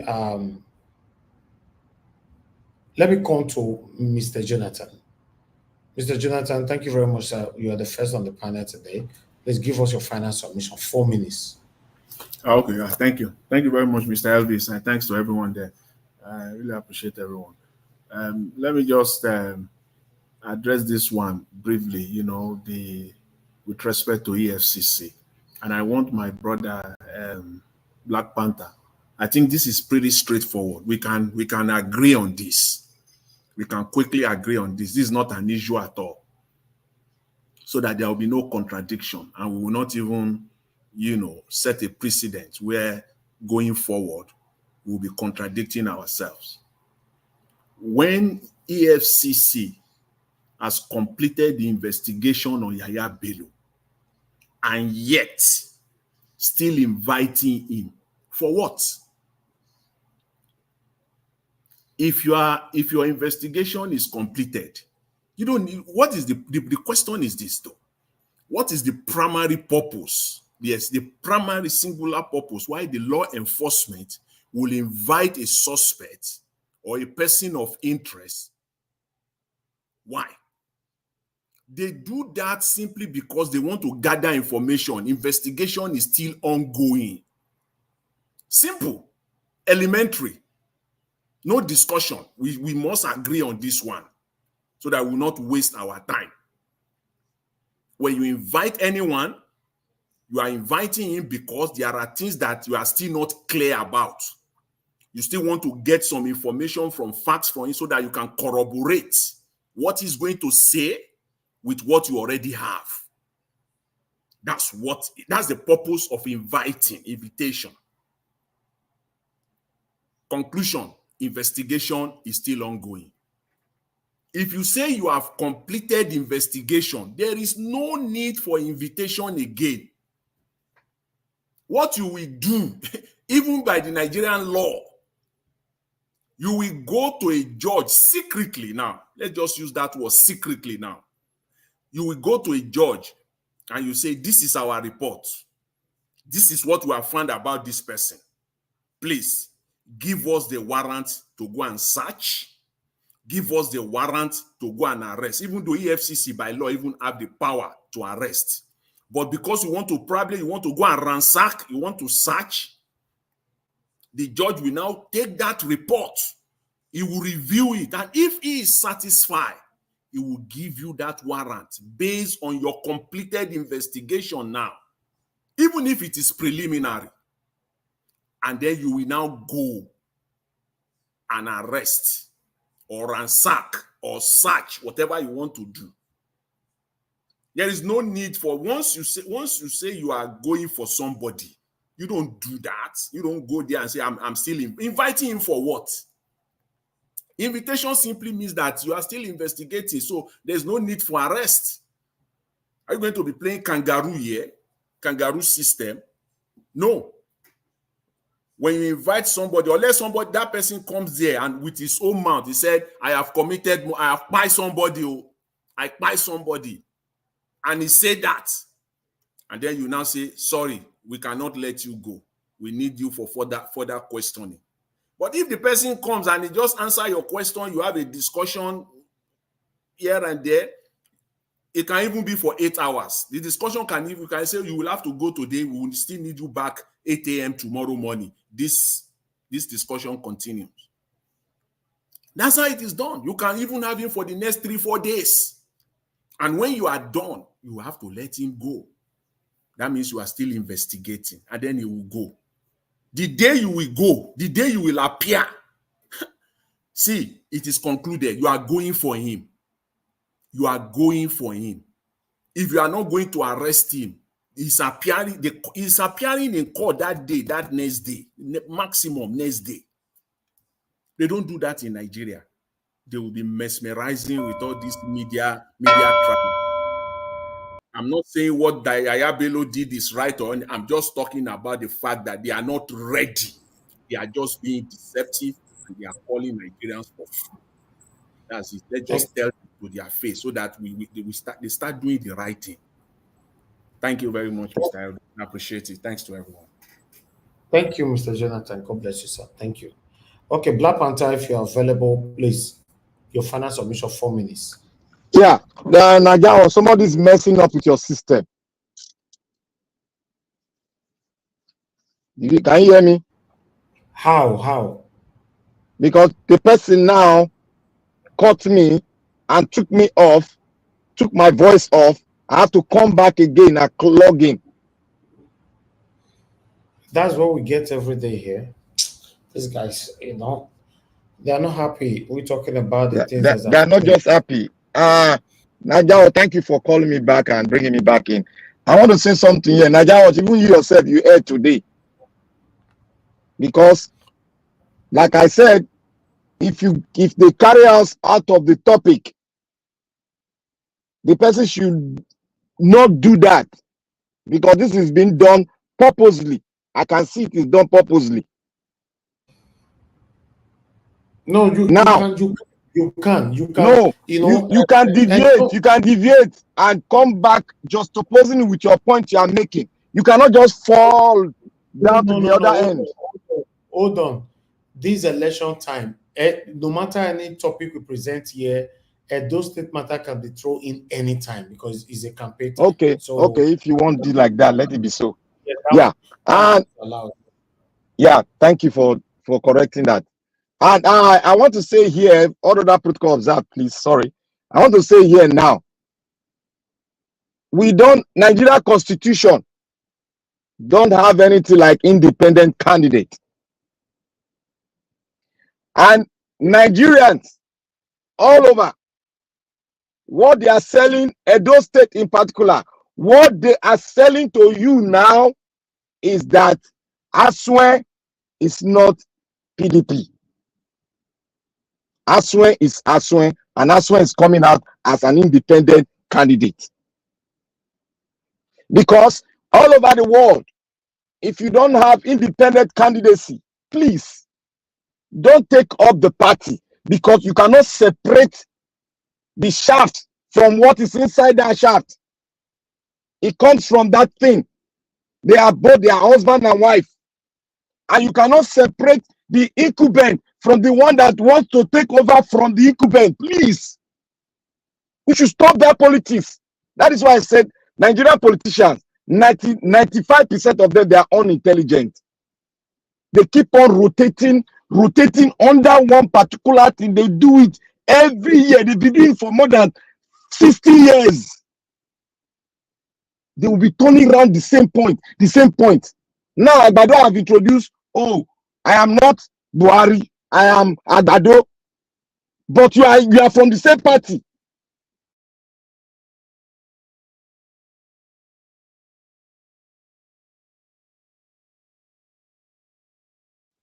Do we like the party constitution? No.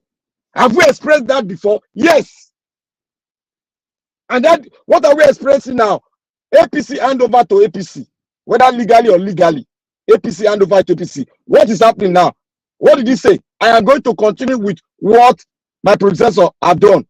What is the other in Benin? Let us take it down to Benin now. What is that one saying? I am going to continue with what Obaseki had done, because he started well.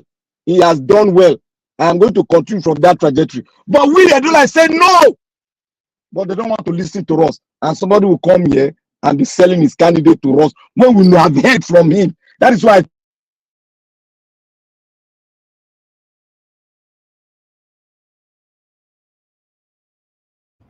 So that's all we hear. They wait for you. Maybe they cut, you come, you cut, you come. Okay, let's be waiting.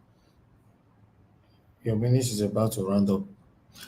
All right, Lapata, thank you. We need to move on now because we're not hearing you anymore. Thank you very much. I appreciate every one of you right there, my people. Thank you so much. Let's move on. Let me call on the next person, Oga Consign. Thank you, sir. Please give us a final summation of 4 minutes. Okay. 4 minutes, yeah? Yes, sir. Okay. Well, justice is very good. Justice is very good. I don't want to talk about the issue of that Kogi governor, former Kogi governor before. It doesn't help because whether EFCC is right or they're not wrong or what, nobody is going to be tried. This is what we have seen in Nigeria. I only talk about the injustice in Nigeria. It is too much. And the one thing is this: if somebody shows injustice, that's what you'll be getting. If you sow anything anybody sow is what you get. If Nigerian populace are showing evil, that's what they will get. These people that went to, what can people? What the social they are civil society or what? How can civil societies be going defending somebody who commit crime? Somebody would draw 700 something thousand US dollars to pay for his boy's school fees. That person is not even thinking. He doesn't know what tomorrow will be. If I go and pay for my child school fees in future, I don't know whether that my child will even be reach 5 years or 10 years or 20 years. Even somebody in America here, can he, even if he from primary school to get BSc, BHE, BHDs, BHD, have you spent 100,000 US dollars? So these kind of things. This Nigerian story is if Nigeria people now going to make witchcraft, going to do this, those who cannot be arrested. All this is APC. Wherever APC have come to destroy Nigeria, to destroy that country. That is what we are seeing now. Anybody who sows evil will get evil. If we sow good, we will get good. The country is not sowing you good. That is why the politicians are not sowing. Mostly not only the politicians. Everybody, people, things are getting worse by the day. When you hear a child killing the father killing child, it's a problem. You hear women getting naked, you hear this, that, it's a problem. All this is we don't see it before. I didn't witness this before. Look, even yesterday, Tepobi was saying everybody should go and the government people should go put boreholes in. These millionaires to put borehole. Why the government cannot put water for people to drink? What is wrong? When we grown up, our house we have water. We take shower. Not through borehole. It's government water. We pay the rent. But all these ones now, we can't. Nigeria, nothing in Nigeria is nothing that is working. Even common water, and Nigeria have water. Nigeria have river, everything, but the government cannot even do that. Electricity, nothing.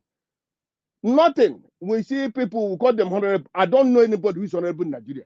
Anybody can call anybody what you want. Reverend, this, that. I don't call people that. What I know is you are you. That's all. Because I don't see anybody who is honorable in Nigeria. I don't see anybody. Let's say only 2% people in Nigeria are honorable. Others are just nonsense. Because you are wicked in your citizens. We are wicked in your people. How can I respect anybody, people who are wicked in their people? What did we do to inherit all this nonsense? What did Nigerians do? Oga Consign, your time is up. Thank you, sir. Okay. Niger Watch. The Black Panther, you don't get time again. Your time. Somebody took me off. That is why. Somebody took me off. No, your minutes was already I was over. taken off. No, your 4 minutes was I don't really understand the way when we are speaking. Yes, somebody will just take us off. 1 minute. Round up then. I think the people that are for Amas or whatever it's called, they are the one doing this nonsense thing here today. Anytime I want to go there, they cut me off. Anytime I'm speaking, directing myself to them, they block it. Please, Because I stop can't. saying that. Hold on, Abeg, hold on. Stop saying that. You shouldn't be accusing people. That you are trying to. You don't intimidate. You know, I take exception to such statement. I take exception to such statement. Hold on. You don't I speak am like my that, ground. My please. ground. You can talk after that. I'm talking, and I will still stand on that Honorable, trajectory. we want to interject you. You didn't allow us now. Allow him to speak, Honorable, please. Don't do that to him. I have a right to speak, I whether allow for you. anybody. You don't I'm make not a accusing anybody. You said no. I'm not criminalizing it. You are alleging. You are publicly alleging people that are supporting him as well. I am not accusing him as well. I am not. Oga, Honorable. Hello. I have to mute everybody, please. Black Panther, please. Your 4 minutes don't finish. I beg. I cannot continue with this. You don't finish. Because I gave you 1 minute. No, you don't finish. If that honorable wants to speak, I'm going to distract him. But it's okay now. Black Panther, please. I muted you. You unmute yourself again. This is unfair now. We have people here, people on the back stage everywhere. I gave you 1 minute. Instead of you to give submission, you are just need to look for trouble. Then a minute is not enough for you to argue. Please, I'm working with time today. Thank you. Mr. Odua, please talk to us. You have 4 minutes. Final submission. Thank you. Thank you. Well, me, I don't really see things because what I heard, what I came to meet, and that is what I contribute on, was the year below, the EFCC. But unfortunately, in another country, economic crime commissions, however you might call them, they are the people who even let people know that someone has stolen from the government, have do this or have do that. But the one we have in Nigeria is Nigerians are to be the one who will go and rat them and say this person stole and this and that. So because I don't really know how the Nigeria system functions, how do they call themselves educated or literate or they are illiterate? And how do they call themselves dignity or honor, whatever? Because what we are seeing is, that is why when people say Nigeria law, Nigeria constitution, to me, I laugh because those things do not exist. A country that supports person to steal, they call it immunity. Why would you have immunity when you are a criminal in the position? The government had to steal for 4 years or 8 years first, then before it can be tried. Why the farmer are not having immunity? Because they will leave him to do his farm for 4 years or whatever. Why the conductor are not having immunity? That is a government or a country that their law permit people to steal. So I wonder the kind of people that is really the country, or people that are clapping along with them. So the kind of brain they have. In other country, the Western world that they say is influencing us or doing this. When you steal, a moment you steal, they don't wait for tomorrow, instantly. Not to talk of say you have immunity to finish stealing and steal and steal and see whatever. Well, I'm really tired about the people, how they think and their brain or whatever of the country. So that is only what I have to say, that people should begin to think what is right. Just as Ezekiel 1:10-18 says, the people of Sodom and Gomorrah, which is Nigerians, and he said, which sacrifice, what am I doing with this, your sacrifice or your prayer on this, when your hands are filled with blood? So he said, those things, those your prayer, those your sacrifice, are sin before me. So for those who read Bible and say, pray for your government, pray for this one, those your government hands are stained with blood. So God is no longer after their sacrifice anymore, or after those their prayer, whatever you call saint and those things, those saints who deceive people. So God is no longer after. If you say Isaiah 1:10-17, you will see it there. Thank you. Okay, Mr. Odoa, God bless you, sir. Thank you very much. Give us a mandate, please. Your 4 minutes. Final submission. Give us a mandate. You're not there. Can you hear me? Yeah, go ahead. Can 4 you hear minutes. me? Okay, thank you very much. Well, Mr. Odua, thank you very much for your for that last word. That was so insightful. That was so helpful. And then I think it also speaks directly to what we are talking about here today. You know, when men commit evil, they look for people that will pray for them. What prefix their name is honorable, excellency, and leaders. But are they truly honorable? Are they leaders? Are they excellent? They are all evil. Evil men. Evil men. Satanic agents. Wicked people. Destroyers. Killers. Murderers. Stealers. Wicked people. Wicked men. Miss Alice said something earlier, very profound. The handwork of a man, your handiwork, now go judge you. Your handiwork. At least somebody's handwork is judging him on this panel. The owner of this platform, his handwork is judging him, whether he's doing good or he's doing bad. Whether he's playing to the gallery or his handwork is judging him.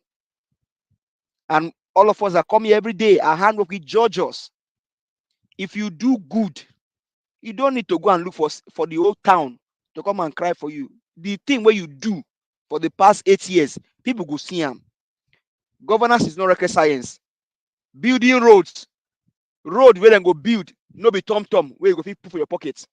Schools, boreholes, hospitals, they are not tom.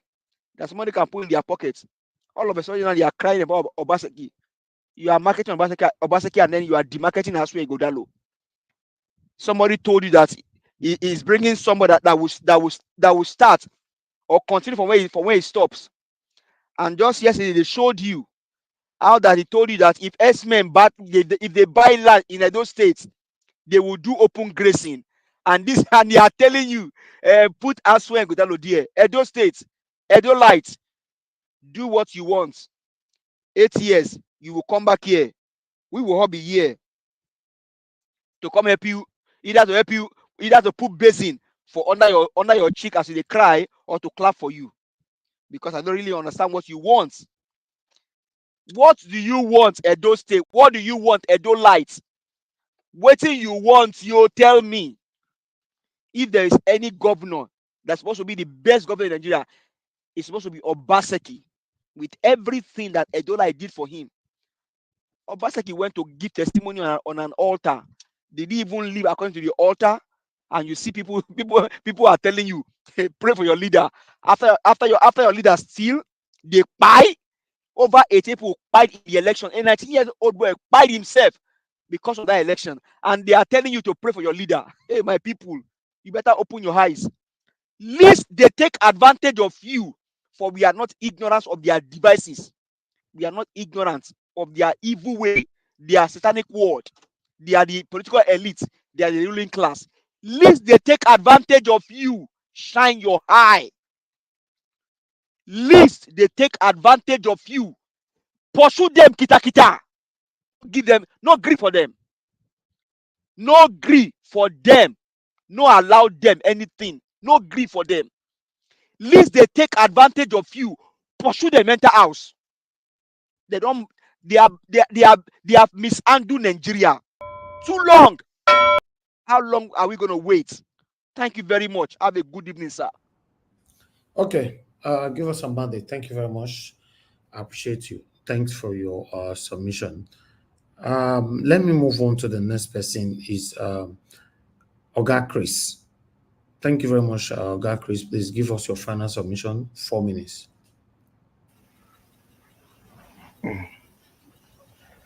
Yeah. Hello. Go ahead now. Okay.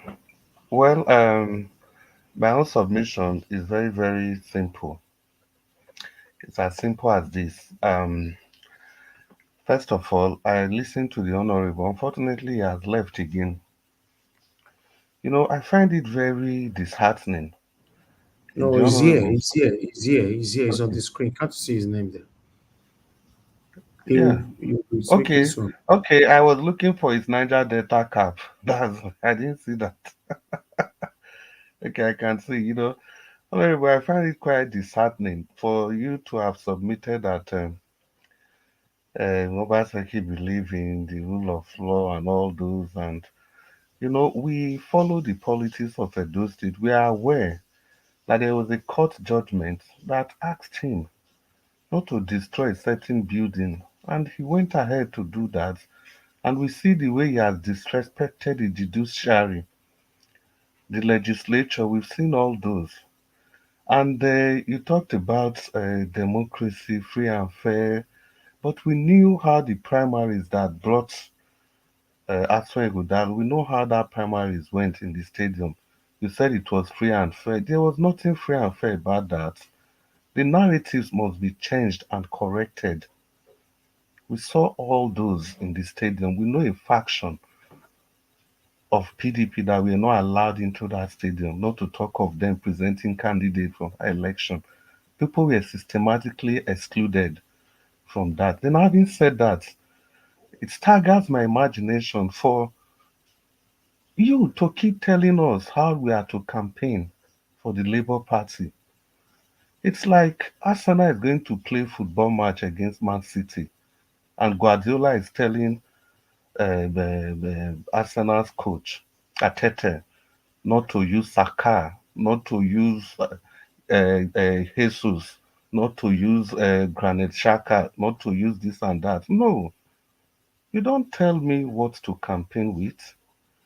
You cannot tell me that if Asue Godalo benefited from the goodwill of Obaseki, and you want me not to campaign, not to use Obaseki to campaign, that I should see Asue Godalo as an individual, it's not going to be possible. We are campaigning against PDP.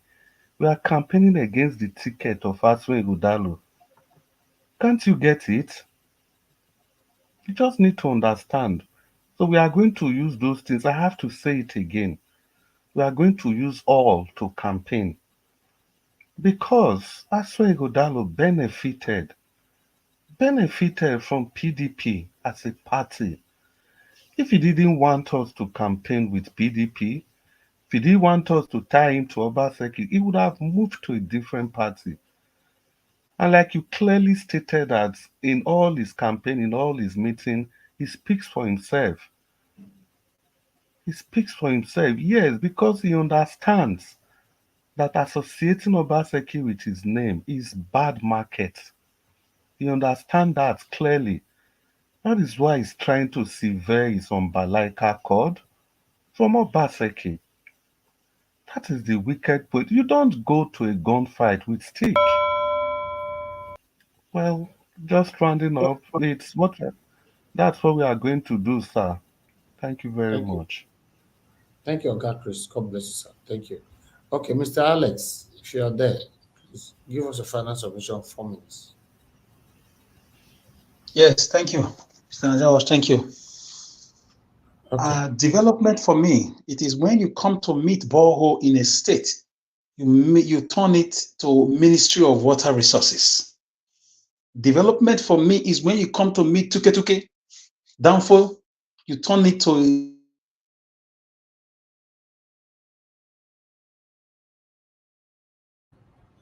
Okay, Mr. Alex, your network is failing as well. Unfortunately, I need to move on. We can't hear you, Mr. Alex. Sorry. Okay. Let's move on. Let me call on the next person. Okay, the last person on the panel. Everybody will give you their submission. Last person on the panel right now. Submission, though. I have not given my last submission, please. No, I know. You are the last person. Go ahead, Honorable. 4 minutes. Please work with your time. Okay, thank you very much. First, I want to speak on the issue of Yahaya Bello, just in a minute, because I was reading an article that says that the EFCC they withdraw their appeal against the order restraining Yahaya Bello's arrest. Although they've not given the reason for such a withdrawal, before now, the Federal High Court in the reason they submitted their appeal out of the box, so against the law, so they have to withdraw it because it was inconsequential. I've reported it from the beginning of this broadcast. So for that reason, it means definitely, by implication, the Yahaya Bello cannot be arrested. So all they need to do is to go to court so that they go and slot whatever differences they had out. Having said that, I want to quickly say something about my candidate, my Barrister Aswe. As the gubernatorial election in Edo State approaches, it is very crucial to recognize the caliber of leadership that will drive progress and prosperity for our beloved state. You know, in that's why Ighodaro and Barrister Osaro Oge, you know, both of them, they are together. We find them as a dynamic duo with a shared commitment to excellent integrity and exclusive governance. You know, I will keep saying, and I will never stop saying it, that Aswa Ighodaro is a beacon of integrity and innovation. You know, it's a beacon of integrity and innovation. I'm looking at him as a person, you know, looking at what he has done, You know, a successful man with what he has done in this private sector, in the public sector, all the achievement, you know. If you look at this name, it's popularly known as the AI. You know what AI stands for today, artificial intelligence. What a befitting name. To me, Aswa Ighodaro it embodies the essence of visionary leadership. You understand? It's somebody any young man want to emulate. It has a distinguished career spanning various sectors, including the finance, the law, entrepreneurship, and so on. It has brought a wealth of experience and expertise to the table. You understand? Both in the financial sector, in the law sector, he has achieved. You know, his unwavering dedication to ethical standard and his proven track record of success make him the ideal candidate to lead Edo State into a new era of prosperity. I also Ighodaro vision for Edo State is built on principle of inclusiveness. If you listen to it talk, principle of inclusiveness, principle of economic empowerment and sustainable development. You know, and he understands the challenges facing our communities and is committed to implementing those innovative solutions that addresses the need of all Edo citizens. Each time you see him talking to, he has had time to talk to the women group, he has had time to talk to the youth body, he has had time to talk to the industrialists in Edo State. The other day was with the senior lecturer at University of Benin. He's a man who is willing to learn, despite his wealth of experience, he's still willing to learn. With a focus on the job creation, education, healthcare, and infrastructural development. His aim is to build a state where every individual has the opportunity to strive and prosper. That is his aim. That's his aim. Another beautiful thing about him is the running mate, the choice of his running mate, Barrister Osaro Oge, who is also a pillar of service and excellence. You know, joining him in this race, to me, is a blessing to Edo State. Osaro Oge is a seasoned legal practitioner and a public servant with a deep commitment to the people of Edo State. Like I said earlier on, those of us, if you are in Edo State, we've never seen such a person, a secretary to the state government, who is open to everybody. His house is open 24 hours of the day. His office is open. It's always accessible. Unlike the type of SSU we used to have, whereby sometimes you book an appointment 3 days, you can't see him. But the man is not like anytime. The gate is never locked. You don't even need to knock at this gate. Just come, open the door, and enter. And every time during normal days, it's always like Saturday. If you go to his house Saturday, he's filled up and he has time to attend to everybody. You know, presently is the current secretary to the state government. You understand? He has demonstrated his exceptional leadership skill and dedication to good governance. His vast knowledge of legal and administrative matters, coupled with the passion of community development, makes him, as far as I'm concerned, an invaluable asset to the leadership team in Edo State. So I want Edo people to look at this person. Mistake this time around. Okay. Honorable, thank you for your submission. Everybody on the panel have given their submission.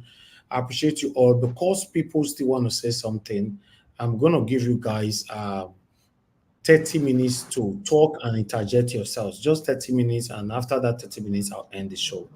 You know, everybody on the panel, if you cannot control yourself, no disrespecting, you can talk about your candidates. Everybody's allowed to talk about their candidates. So I appreciate, but before I would do that, I'd like to appreciate those of you right there. You know, when I not buy coffee for me today, when I they look me for here. Thank you very much, Mother Luke. I can see you just coming in. Thank you very much, Mother Iris Finest. Thank you so much, Mr. Joseph Odi, Madam Amen Bright, Guy Wanlele. God bless every one of you. Thank you so much, my people. Where is this noise coming from? Mute yourself then. Thank you, Bryce Trassa, Alfred, Ray Aboa, Larry Tipo, and many, many others. Sin TV is right there as well. And God will bless them, my people. All right, let me give you guys 30 minutes. I don't know who's going to start first. I'm not going to moderate it. Just 30 minutes for every one of you to talk. I'm going to start first. Okay. Yeah, if they allow you to use the whole 30 minutes, you're not concern me. I'm not going to use 30 minutes.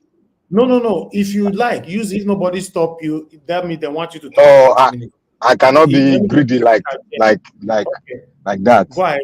I want to thank you, Elvis, for giving us opportunity, despite all the hitches and bitches from our distractors and those evil people that are out there perpetrating themselves as if they are no longer human beings. But I want to say here, I want to change because I said one thing. I said the Nigerian politicians are not intelligent, 95% of them. And I want to say here, because the reason why I'm saying that is because they keep on sending and messaging and preaching the same thing for the past 50 years to Nigerians. And where are we now? We are in a disaster. And I want to change my trajectory now. I want to go on the parties. I'm no longer going to preach any candidate here again. I'm no longer going to preach it again. I want to preach the parties now. I want to speak and talk about the parties and what they have done in every facet of our life in Edo State and in Nigeria. I think that will now make them subpedal in whatever they are doing. Since everybody's now saying candidate, I'm going to pick the parties and I'm going to speak on the parties to every Nigerian. Edo State, we have a lot of political parties candidates that are coming out. But the main ones that are showing themselves very well now is the APC, PDP, and Labour Party. And I want to start today on PDP. I will continue on PDP. PDP is a political party like other people, and they have done a lot of damages to Nigerian democratic status. One, what we are having now is as a result of PDP, what they've done in Edo State, how they have oligarchically ruled Edo State and brought Edo State House of Assembly to a standstill where our rights have been taken from us. How did they take our right from us? They stopped the House of Assembly members from functioning and they refused to settle that issue.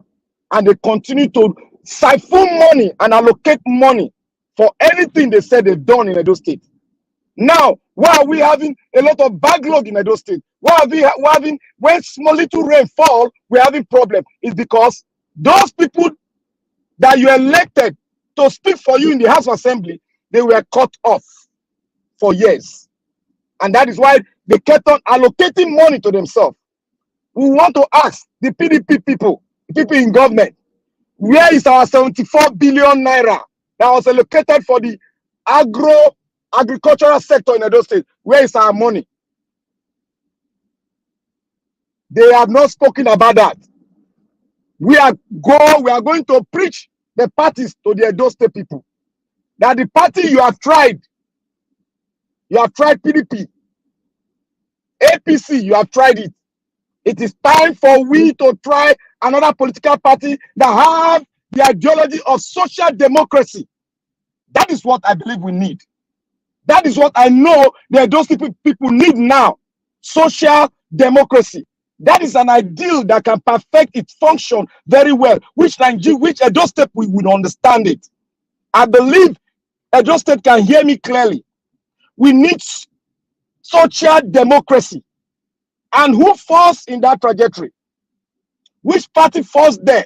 We have to look deep into the parties that fall under that ideal. Any party that falls under that ideal, I think we'll begin to examine them. Because we are tired of stealing, we are tired of looting, we are tired of people standing as oligarchs and come to every channel all over Nigeria, begin to preach something that they cannot do. Begin to preach people that have so many degrees. Meanwhile, degrees have failed us. Like I said earlier, I said we need a patriot that love their country and love the people. You cannot disassociate yourself from the people and expect good governance. You cannot do that. If you love the people, you cannot disassociate yourself from the people. You cannot cut off what belongs to the people, because the people made PDP, APC, and all other political parties to exist. And when some of them refuse to function under social democracy, then we begin to look inward to find a party that can preach that to us. We have tried PDP, we have tried APC. We are going to look for Edo State people. We have started rejecting them from the local government. You continue to reject them. If they come, reject them. We have tried them. They are there in power now. They cannot preach anything to us. They can, what new can come out of Egypt? Nothing good can come out of Egypt. Nothing good. I say nothing good. Whether you paint it white, whether you paint it red, nothing good can come. Whether you wear good garments, nothing good can come, because you still have to function under what your party has laid down as the ideal to rule the people. That is what you do. You cannot singularly change the ideal of your party as an individual. Edo people, I'll keep on preaching. And this week, I'm going to preach PDP to you. I'm going to bring everything that PDP has done in those states. I'm going to lay it on the table. Let them come and dispute that fact. I'm not going to look any. For all of you to talk. I'm not going to look at any other person now. Please, Edo State, we should choose wisely and choose the party that have social democracy, and look for those that have not damaged our Edo State before. Okay. Look for the good ones. Thank you. Thank you, Mr. Black Panther. Thank you. Thank you very much. Let me just quickly say this. You've spoken, you've said it, as far as Edo State is concerned. But for me, I still want to hear the other candidate. I'm not supporting any candidate at this time for the fact that I don't know them. That's just the honest truth. I don't know them. And the only way you can, raise your head up high and say you are supporting a candidate is that, and you want people to support that candidate as well, is that you will be coming from the position of knowledge, that you know this person. And I've said it over and over again that Nigerian politics it must change. If we're still on the same, trajectory, as my brother will always say, Black Panther, if we're still on the status quo, we still retain the status quo, and we're expecting a change, then we'll be the most naive set of people on planet Earth. This must change. And for me, having looked at the Nigerian political space since independence, let's even forget when Nigeria was created, way back, but let's just take it from independence today, the First Republic, the Second Republic, what we're having right now. Let's just look at that. It is the same thing. They have failed to do one thing. And because they continue, and deliberately so, it's not that they are doing it, unknowingly. They know what they are doing, because Nigerian people are not asking for commitment. For me, it's all about that. If we want to face it now, do you know that anybody here can, right now, you can start advocating for Mr. Tinubu and you will be correct. You can today, right now, start advocating for Mr. Tinubu and everything that is doing the right thing. What he's doing is best for Nigeria. Like is on the right track and all the rest of it. And defend him and start defending the way the sycophants are doing. You can do that. And you can go away with it. How? What do you want to hold Mr. Tinubu for?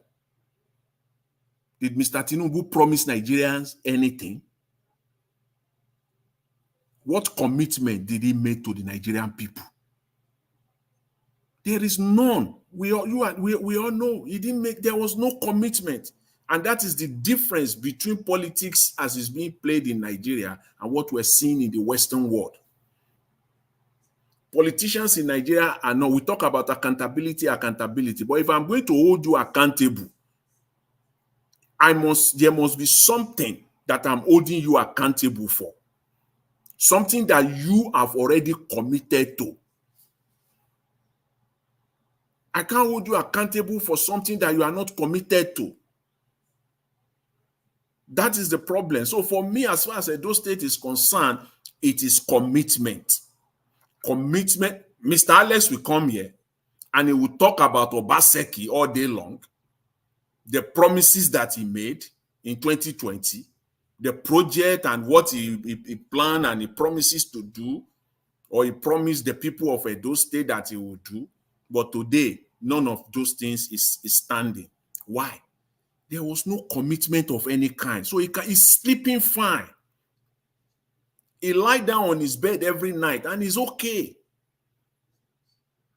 You can't feel it. It's like, you know, sometimes it's like it's a marriage. A politician comes and people will give up their right. They will give up their. When you go on an election day and you thumbprint for a political party or for a candidate, what you are simply saying is that I am surrendering my right to you for the next 4 years. Do me as you like. That's why the governor can wake up tomorrow and say that street where you are living, that house where you are living, a road is going to pass through it and they are going to demolish that house. Because the day you went on election day, you gave him that power.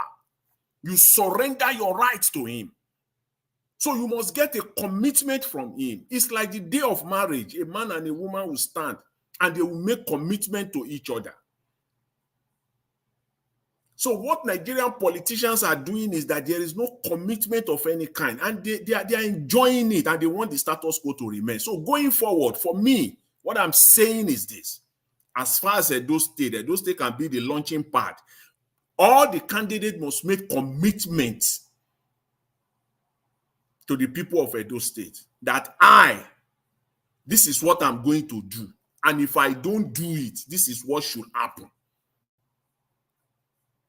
I make a commitment to the people of Edo State that you have to demand the commitment during the campaign, not after they are elected, because it will become impossible.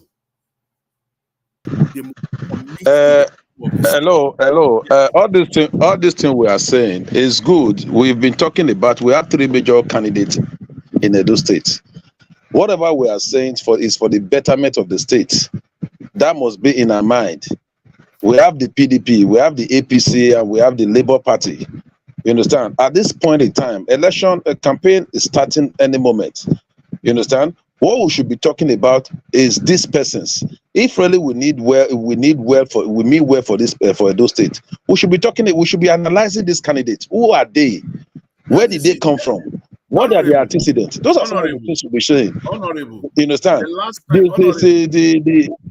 Honorable, you know, the last time you are here, I said that you should wait, that I have a comment or a question for you, but unfortunately you left early.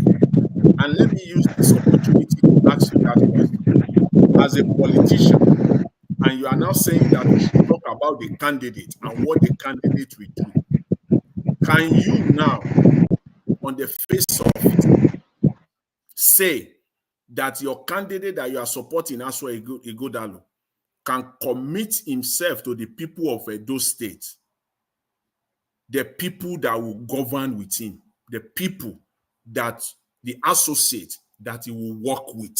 Can he commit that those people will be transparent people? He has the power. Once he's sworn in, he has the power and the privilege, at the minimum, as an executive governor of a state, to appoint nothing less than 500 people to different positions. At the minimum, I'm just saying it, I'm being conservative. 500. Can you say that Mr. Aswa Ighodalo will commit to mention 10 of those people during this campaign? Can he commit to that? That I will commit at least 10. These are the people that will work with me now, so that there will be no political influence after he's elected. Are you sure? Can you say that your candidate will commit himself to that? I'm trying to really understand what your question really is. I remember he came here. If you were here, I asked him, he told us really. You see, as I said, can I answer that question? He told us vividly, his commitment is for Edo people. You understand? His commitment is for the electorate. He told us vividly. He didn't miss words about it. That my commitment is for Edo people. Can I My answer a commitment question? is for the electorate. Okay. You are giving. He asked me the question. You are giving a No, political. the question is truth for everybody. I want to answer that He question. specifically mentioned that he has a question he wants to ask me, and I'm answering the question. Okay. Can I answer the question? Honorable, go ahead.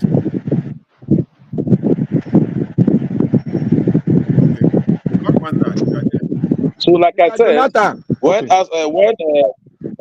Barrister Aswa Ighodaro came here on air, you understand, he was invited. He never hesitated. He came, and questions were fed to him. He answered those questions logically. I think this question of commitment. Somebody asked him, who is your commitment to? He said it pop and play that my commitment is for Edo people. My commitment is for the electorate. Those that brought me in. Honorable, so that's what my commitment is. Mr. Jonathan. Mr. Jonathan. Yes. Can somebody switch off his own mic so that we can hear? I'm hearing noises too much. Can I holistically answer that question? Go ahead. In reference to Nigerian politics.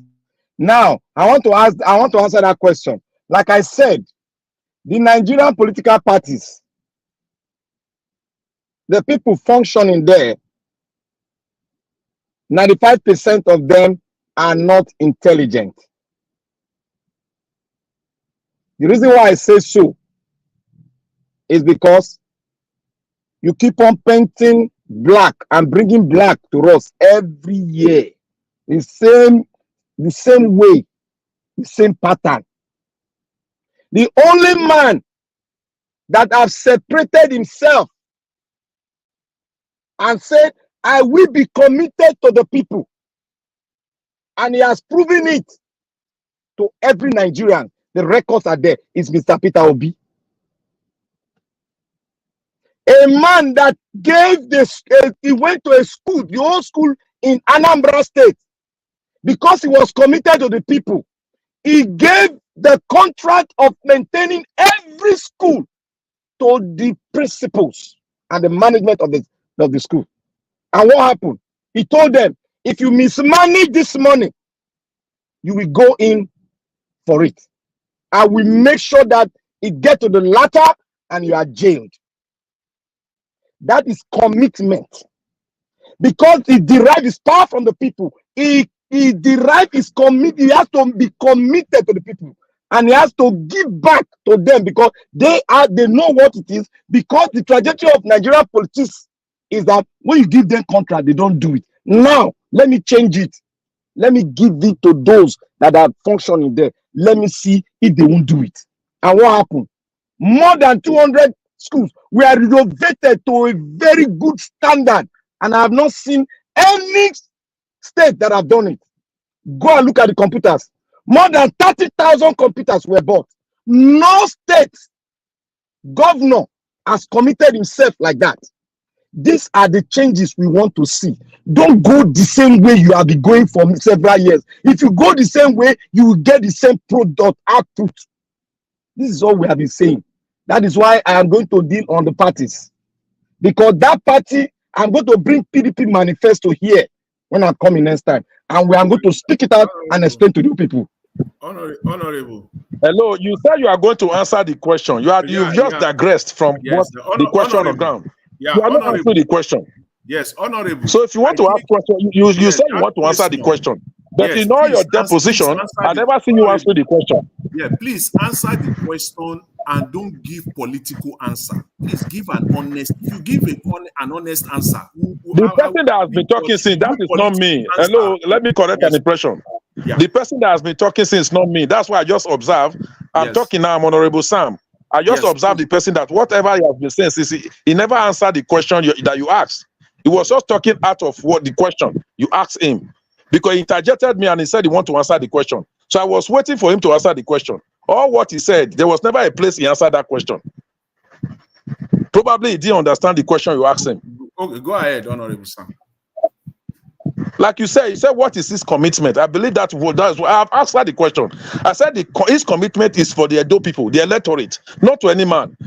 Because I believe the major issue people are having with my candidates is that they think. Honorable, in fairness, you have not answered the question as well. The question is this: God bless you. If you let's bring it down to you. If you are the one contesting today to be the executive governor of Edo State, can you tell us today at least 5 individuals that will work with you? Let us know them today during the campaign period. Can you? That is commitment. Because why? The way it is done in Nigeria is this: Obaseki is going to second some individuals to him. The party chairman is going to give him some individuals as well. At the end of the day, you will end up with mediocrity. Can you come up with competent people today? Okay. Let me speak briefly on that. Let me start from the cabinet. The cabinet. When I say cabinet, the executive council. The way it is done in a political party, whether PDP, APC, or whatever, you understand, is local government by local government. Local government, because it is the people that make up the states. It is the people that make up the party. It is people that are contesting election. It is people that are canvassing or campaigning. So each local government are giving slots. So nominates. For example, you are maybe a local government is asked to nominate 5 persons. Out of that 5, one person will be given the position of a commissioner. You understand? Then 5 of them are screened based on their qualification, their antecedents, what they want to offer, like what you are saying. They are asked different questions regarding the administration of the states. Out of probably those 5, maybe one is picked from that local government to make up their cabinet. Same thing is done in the 18 local government of Edo State to make up the executive council. Can I interject? Can I interject there? He has rights too to choose special advisors. Best known to him. He has rights. He can choose a special advisor from any field. Because when you say special advisor, these are the people that will advise him in every sector. Maybe special advisor on education, special advisor on agriculture, most often than not, these people are experts. You understand? They are experts in that field. Who can advise Mr. Jonathan, hold on. See, Mr. Jonathan, that is why I say you cannot separate the party from the individual. No, you see, yes, but this is the thing. I started by saying that as the executive governor, you will have the privilege to nominate, to pick at the minimum hundreds of people, like 500. So you cannot play politics around this with me or like-minded people. They don't have choice. That you can. They don't have choice. That you will not be. You don't know. Did somebody wake you up 3 a.m. in the night and say and ask you to go? Mr. Jonathan, they don't get choice. Give a Black Panther that you are going to be Mr. Jonathan. Yes, Mr. Jonathan, you hold on. I think I need to come with a fresh perspective. You see, Mr. Jonathan, we all have to be truthful to ourselves, and Honorable knows this. If you want us to separate Asfen Ighodalo from PDP, from Obaseki, in short, from the instrumentality of the PDP during the election, but we cannot do that after the election. If we separate Obaseki from the PDP, Asfen Ighodalo from the PDP, and we vote for him, and he becomes the governor. Hello, please, let me correct an impression. I've never said separate Asfen Ighodalo from PDP. Asfen Ighodalo is contesting under the platform of People Democratic Party. You don't need Party. To say it, but the trajectory you are sending is it. Very good. No, that day of election, you are not going to see Asfen Ighodalo on the ballot box. You don't need to say it. What you are doing is the thing. Give us our mandate. So I've never said that. And moreover, when you are talking about PDP, APC, look at the administration of PDP. Look at Yaradua administration. Look at Jonathan's administration. Look at Obasanjo administration. Can you compare it with this present administration of APC? Let's not go there. Yes. Black Panther, leave this man for me now. I beg. I just quietly look. It's contesting under the platform of PDP. I've never said separating from PDP. No. Okay. Whatever he's doing now, the campaign is campaigning under PDP. Wait now, honorable. He's not an independent candidate, and he has never said this. And there's no provision for independent candidates in Nigeria Constitution. So he's contesting other political party. Honorable, wait now. You say me I look administration of Yaradua, this one, whether I fit compare with APC. No, I no go fit. But Oshomole, Obaseki, now that same APC, so when they say me I compare PDP with Nigeria, they come from. The only thing we make Obaseki go APC, we make Obaseki go PDP, it is because he wanted a second term. That was why he came to P. He didn't leave APC because at a stage he discovered that APC is not, because he was praising all the activities of the APC. It was when he didn't get the ticket. So let's say these things the way they are, Mr. Honorable. So yes, you remember vividly. You remember vividly. I told you I'm very straight to the facts. You understand? I'm a realist by nature. You understand? I remember I told you, I said PDP, APC, Labour, we are still Nigerians. They are still Nigerians, irrespective of the political parties. I said we have to look at individuals. Look at individuals. Honorable, don't trick us. Now you are tricking us. Leave am for me now, beg. Honorable. And then you finish, everybody go talk now. I finish with time. Honorable, we are not Nigerians. No be say if we now group everybody into that dirty bucket, we go see all of us now Nigeria. Labour never join una destroy the country as una destroy and reach. Labour never join. And how many years has Labour been tested? The so-called Labour.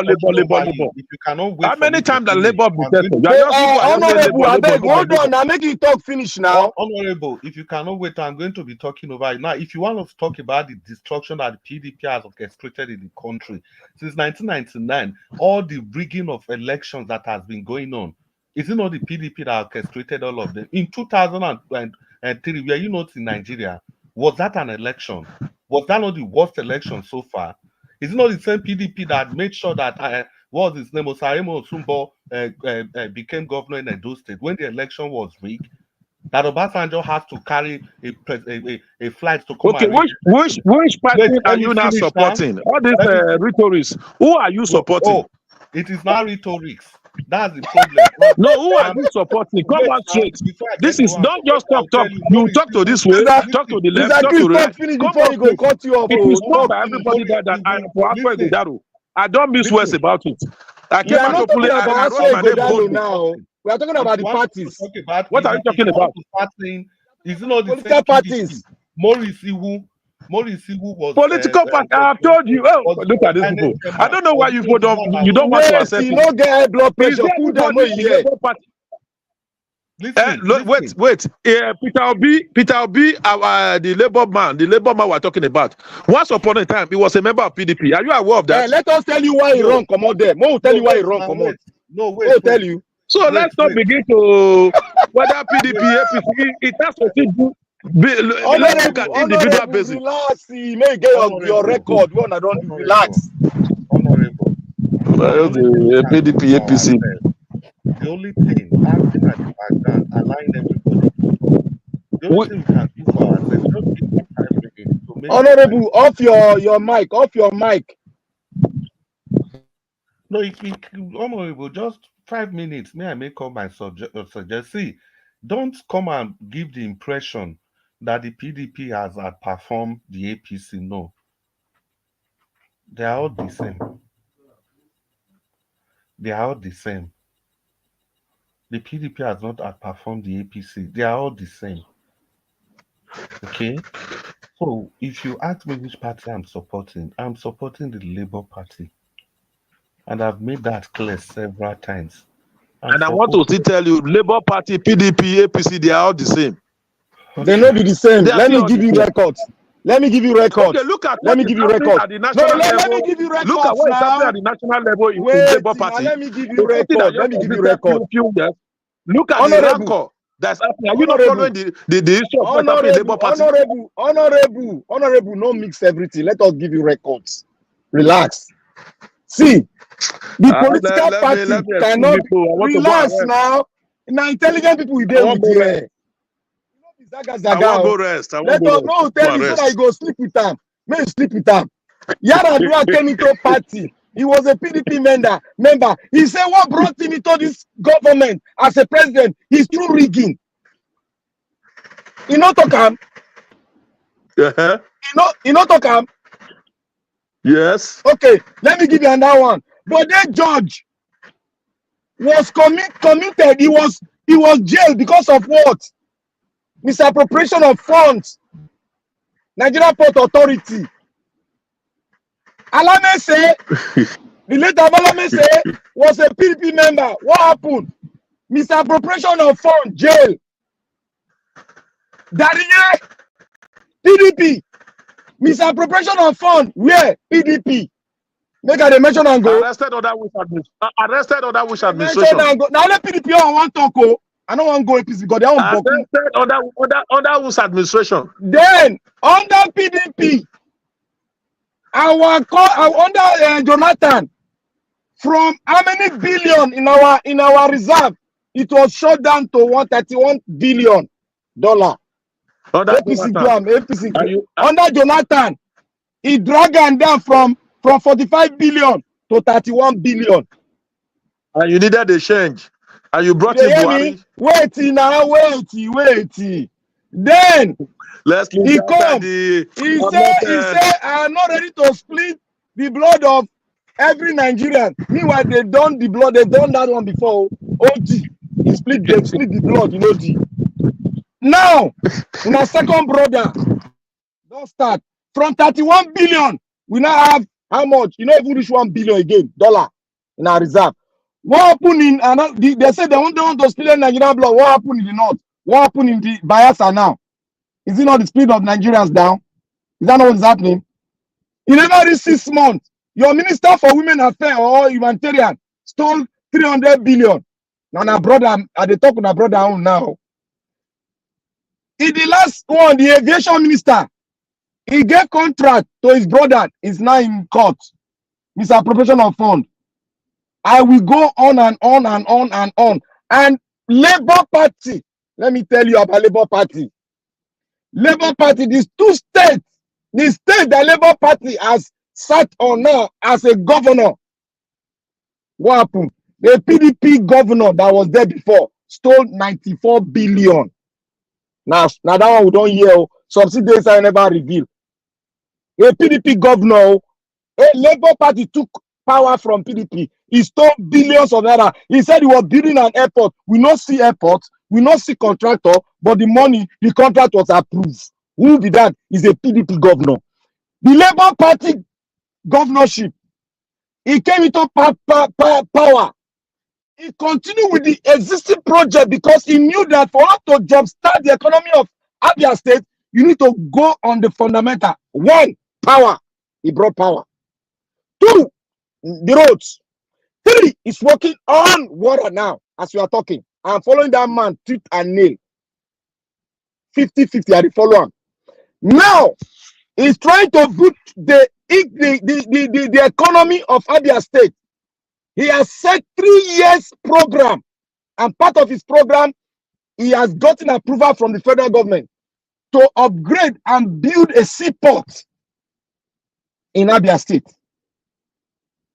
And he also said that after recovering this money from the PDP, your party, is going to upgrade that airport to international standard.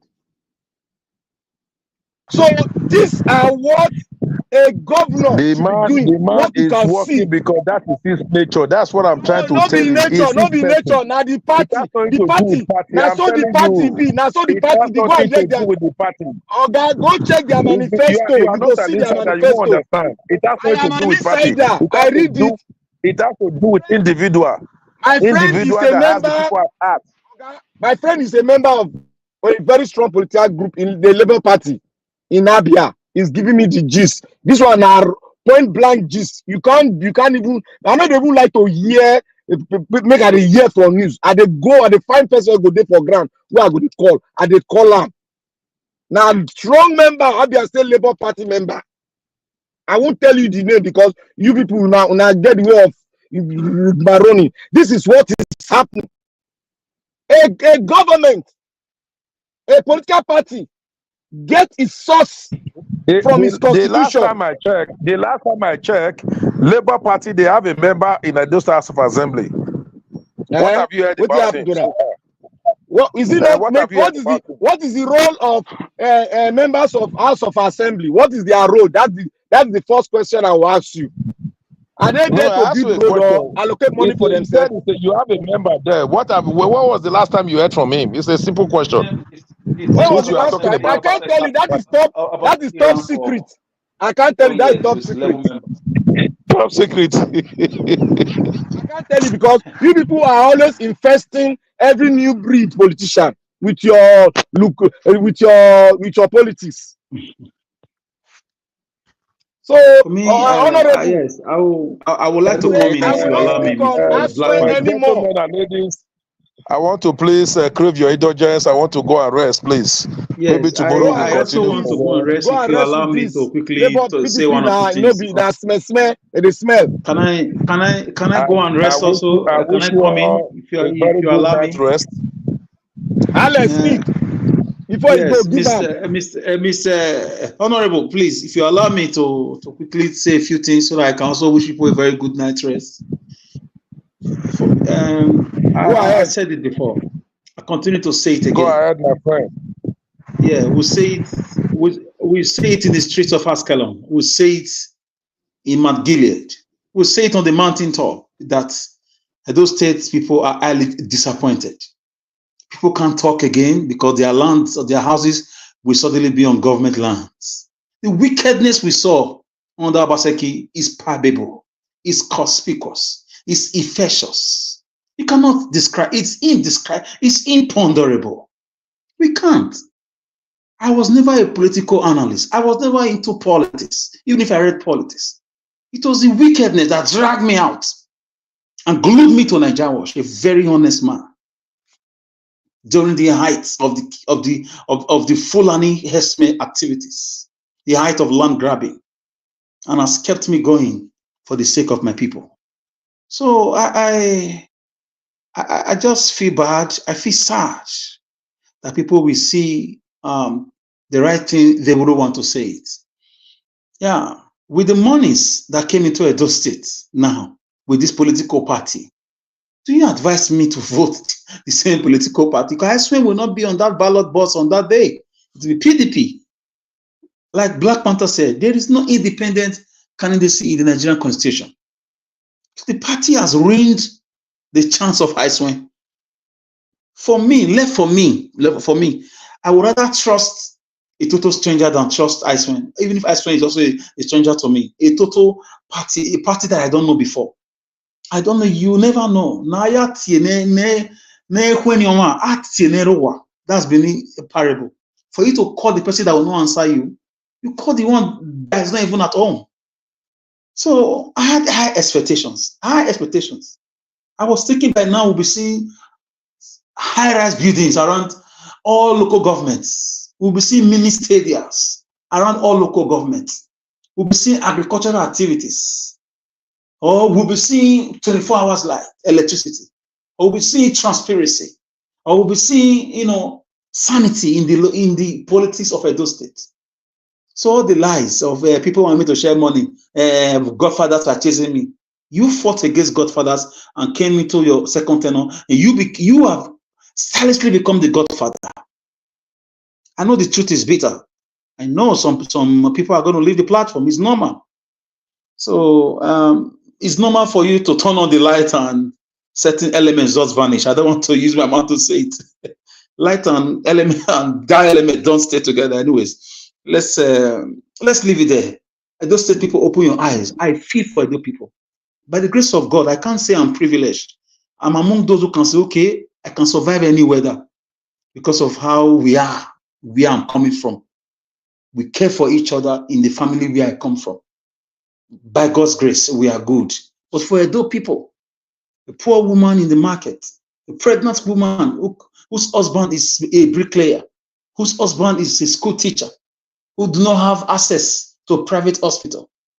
Do you know how much to take medical card in the hospital they say they built? Oh God, these guys are political clowns. They are political fraudsters. The fraud is everywhere.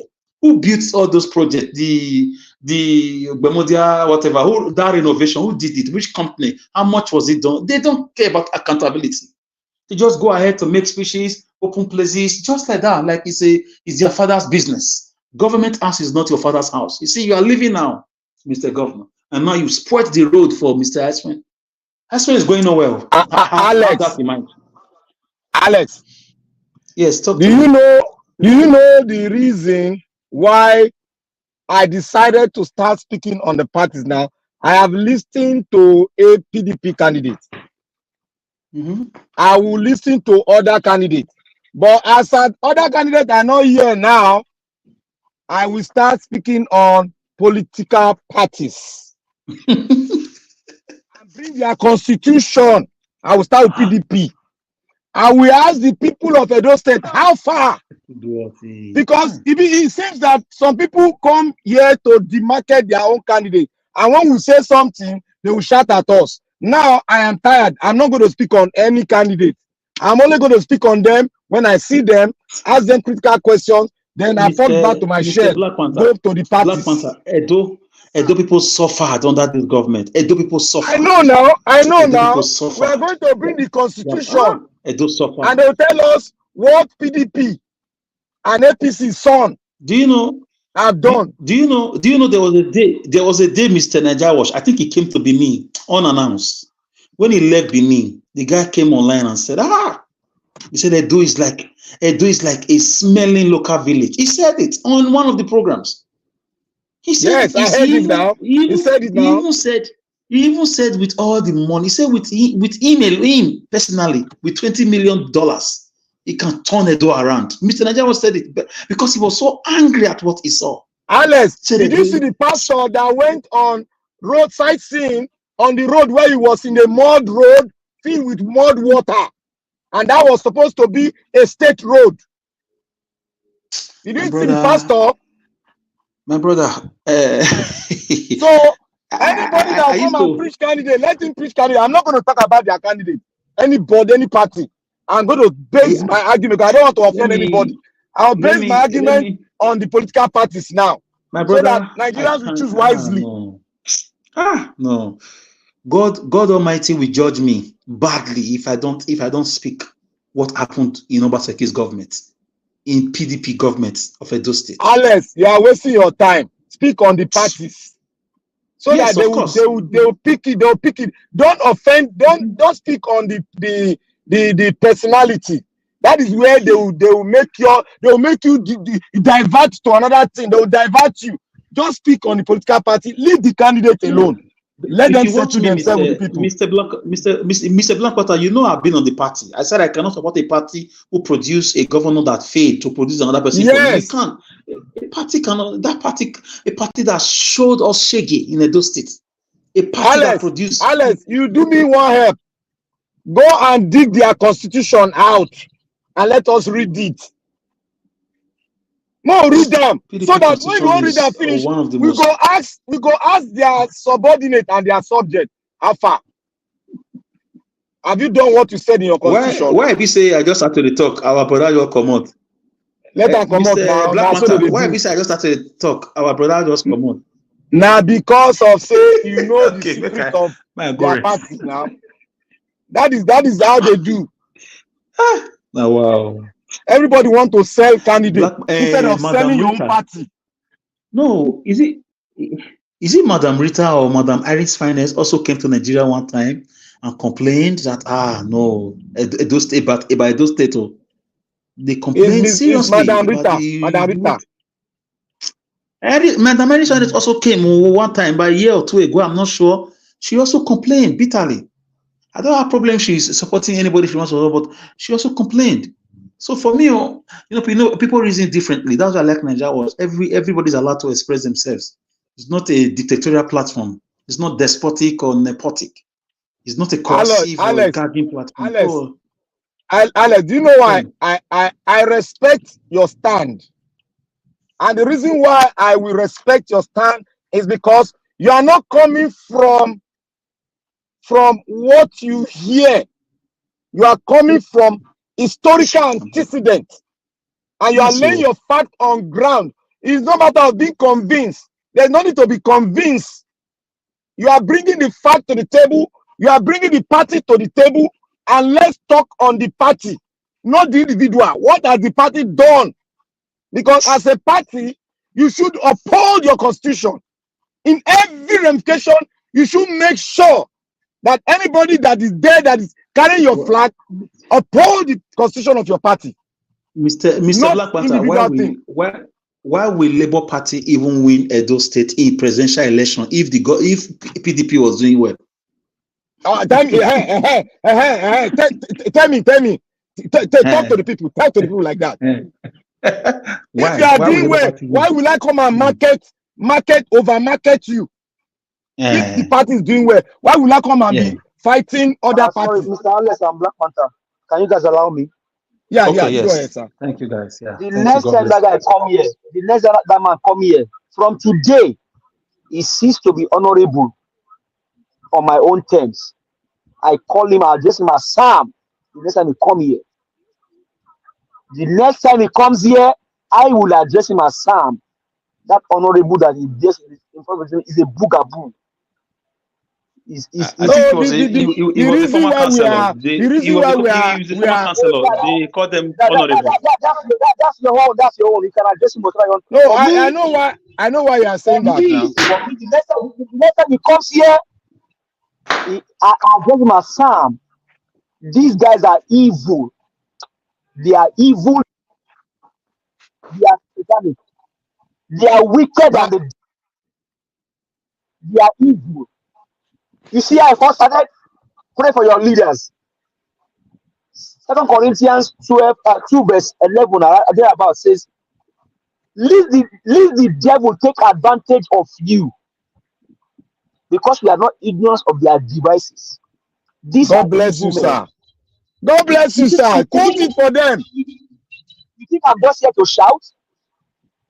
The last 20 years in Edo State, the child born 20 years ago in Edo State, have they seen any good thing called good governance? In Oyo State, my own state, in my own state, Oyo State, have this 20 years old child, have they seen anything called good governance? I told you guys some weeks ago. An 8 years old boy, an 8 years old boy, after taking a deep thinking, told the mom that, Mama, there is no hope for this country anymore. I'm not just shouting. The person is a close relative. Close relative. 8 years old boy, after taking a deep thinking, said, Mom, there's no hope for Nigeria anymore. They are sung in the house now at Japa, and somebody will come here, come and deceive Nigeria with honorable by foot. No, they said all the diaspora should come back home and come and repair their country. Let him buy my flight. Let him buy my flight tickets. You think we are just here? You think that we are here to play? Leave them now. Let him. And their children are abroad. Yeah. Their children are abroad. They will say you to come home. Me, I have families here. I have to take care of them, so I can't come back home yet. You think I'm here to just make noise? Come on. Somebody is talking to you about a state. All of a sudden, you know why I run away? Because he cannot defend anything. Edo State, they can't defend anything before now. Yes, Aswe, PDP, Obaseki, they are the same thing. You vote for Aswe, you do yourself. You do yourself. You will come back and cry the next day. Mr. Give us our mandate. Give us our mandate. Give us our mandate. Mr. Alex, take 8 years out of your age that Obaseki wasted in those states. 8 years without anything, no elephant projects. Go ahead, my brother. Give us our mandate. These people think that we don't have people in politics. I just laugh them. Look, let me tell you one thing. My own brother, my own blood, if he choose for the family, now me go choose second, because now month he takes senior me. He was a secretary of a local government. Was secretary. He was in charge of the money in the local government. I know what they did. I refuse to even follow him because I know what it is they will do there. He they follow church. Oh, I won't say more than that. If it's even him, they not transform him. He's not even in this very present government. So this government, so he's very close to the governor, very, very close. Because without him like this, the governor go look inside. If you don't see him, he go grab and come fast. He's very close. He's my brother. Nobody know. I don't want to say he's my brother. If I say his name now, they're gonna shout a pa for that person. Now my brother, now month it takes senior me. Now we do that election. That year when he be secretary, I was in Benin with Duam. Before I can come up, because I don't want that, because I have my own vision. So when they come and think that they know politics, I will just laugh. There are fundamentals that they need to change. One, the renewal of mind thinking. Then we need to look inward. Who are the people that can change the system? Are you going to continue with this political party, this PDP and APC? Hell no. Because they mingle with this present constitution. They were with us before. They said we are going to have a new constitution. Now they're not diving into the crap, and now they're assuming in this constitution that is pressing our neck, and they refuse to change it. So that is why I'm going to preach on the political parties and explain to the EDO people how they are going to make their choice. I'm no longer going to be talking on, if anybody's talking on the political candidate, I will laugh. My own. If I don't choose candidate, I won't speak on the candidate. I'll be to speak on the party. And I'll elaborate on the constitution, why they need to go, because this is the party that is good for you. I will tell you what they can do and what they cannot do. Black Panther. Thank you, sir.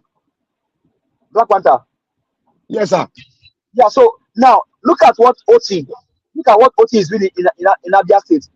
How can a man that has conscience, you have conscience, so you are honorable for your people, you are His Excellency. You say you want to build them airports.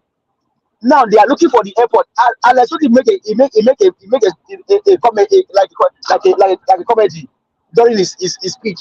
That maybe they go and look for Babalawo now to come and help them look for the airport. And that's not the first time. What kind of FFK did his own at the airport too. Exactly. FFK 2 billion. Now PDP, now PDP 2 member. billion. Don't mind them. Come and go to talk nonsense. $2 billion. Exactly. You are honorable my foot, honorable call. No, come here, Conde. Instead of them to talk on their party, they run or say individual. Who made you give us a mandate. I want you to remember. Come on. Give us a mandate. I want to remind you of something. You remember when they were campaigning for Agbado? I want you to, whether you elaborate more on it. Yes. I want to give you the picture.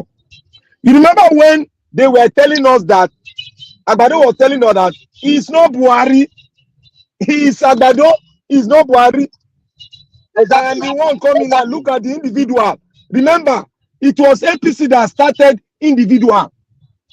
Now, PDP has bought the idea of individual. Are you seeing it? Are you seeing it now? Because they are brothers. Because they are brothers. And God bless you. That. So that man, Sam, he cannot bear the history that you gave to him. Alamesia, Ibori, even not answer I go give him plenty now. Obasno himself is a corporate. He himself is a corporate. Obasno himself is a the corporate. power project, 100 billion US dollars. Where are they? Power project. Obasanjo, where are they? PDP. They don't chop them. PDP. So because it cannot be, Only tell us it cannot something. be, it cannot be that you are revealing. He had to leave. Come on, what a wicked people. And you come here and say Give you are us a honoring. mandate. Give us a mandate. Give us a mandate. Give us a mandate. Yes, I have told myself, I looked at the old system. I never wanted to bring it at early. I was coming, and the right time I brought it out. Since they say na individual, I told them we don't have independent candidature.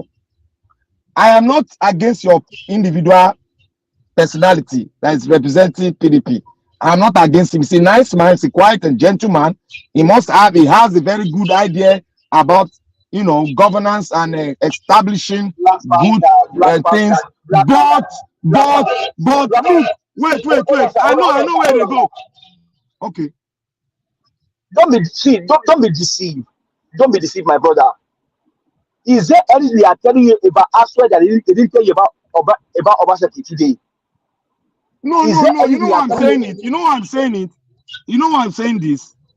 I am listening to the person. I've listened to him first round. He has said something. So I have analyzed it.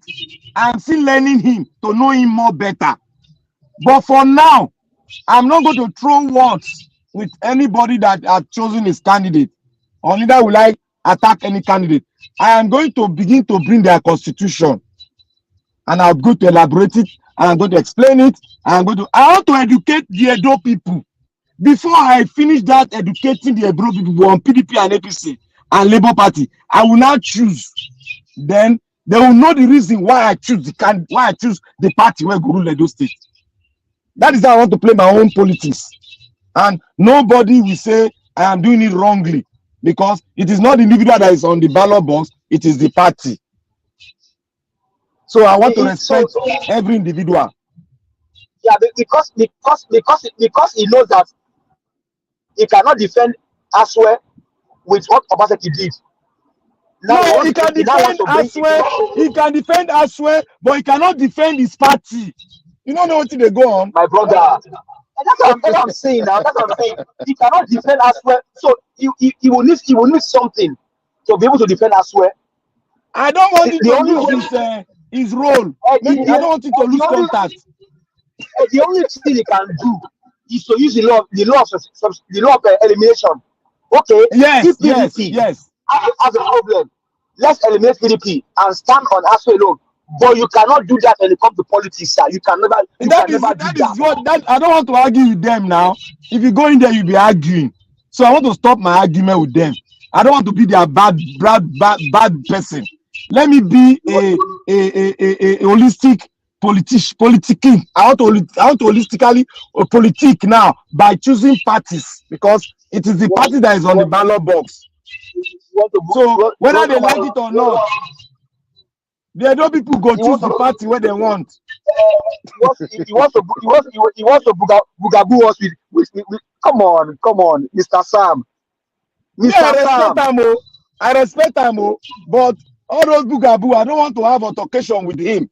So I want to play the party politics. Let him play with me. I love it. Where's the apostle? Where's the apostle? Where's the apostle? Where's the apostle? Mr.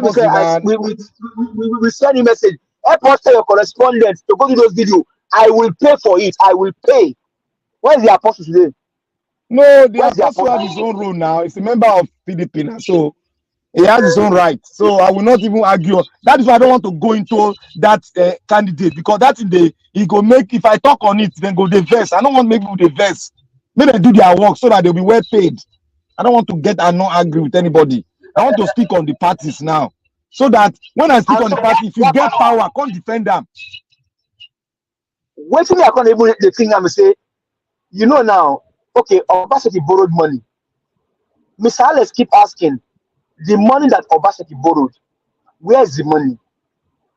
Madam Mita said, if we saw elephant project being done in those states, we will even question about the money. Now we cannot see money, they cannot see elephant projects. If I will say, Romiara, Reje, with this, we don't see water, we don't see red oil. So now they have to come and do all of this work, so that maybe peradventure their stooge become the governor. He will do what he are doing in Kogi State today to cover all of the books. Hey, that is what all of them do now. All of them. Do you remember Fayoshe? Yes, sir. Give us a minute. Do you remember Fayoshe? Exactly. Do you remember Fayoshe, governor of Ekiti State? I remember.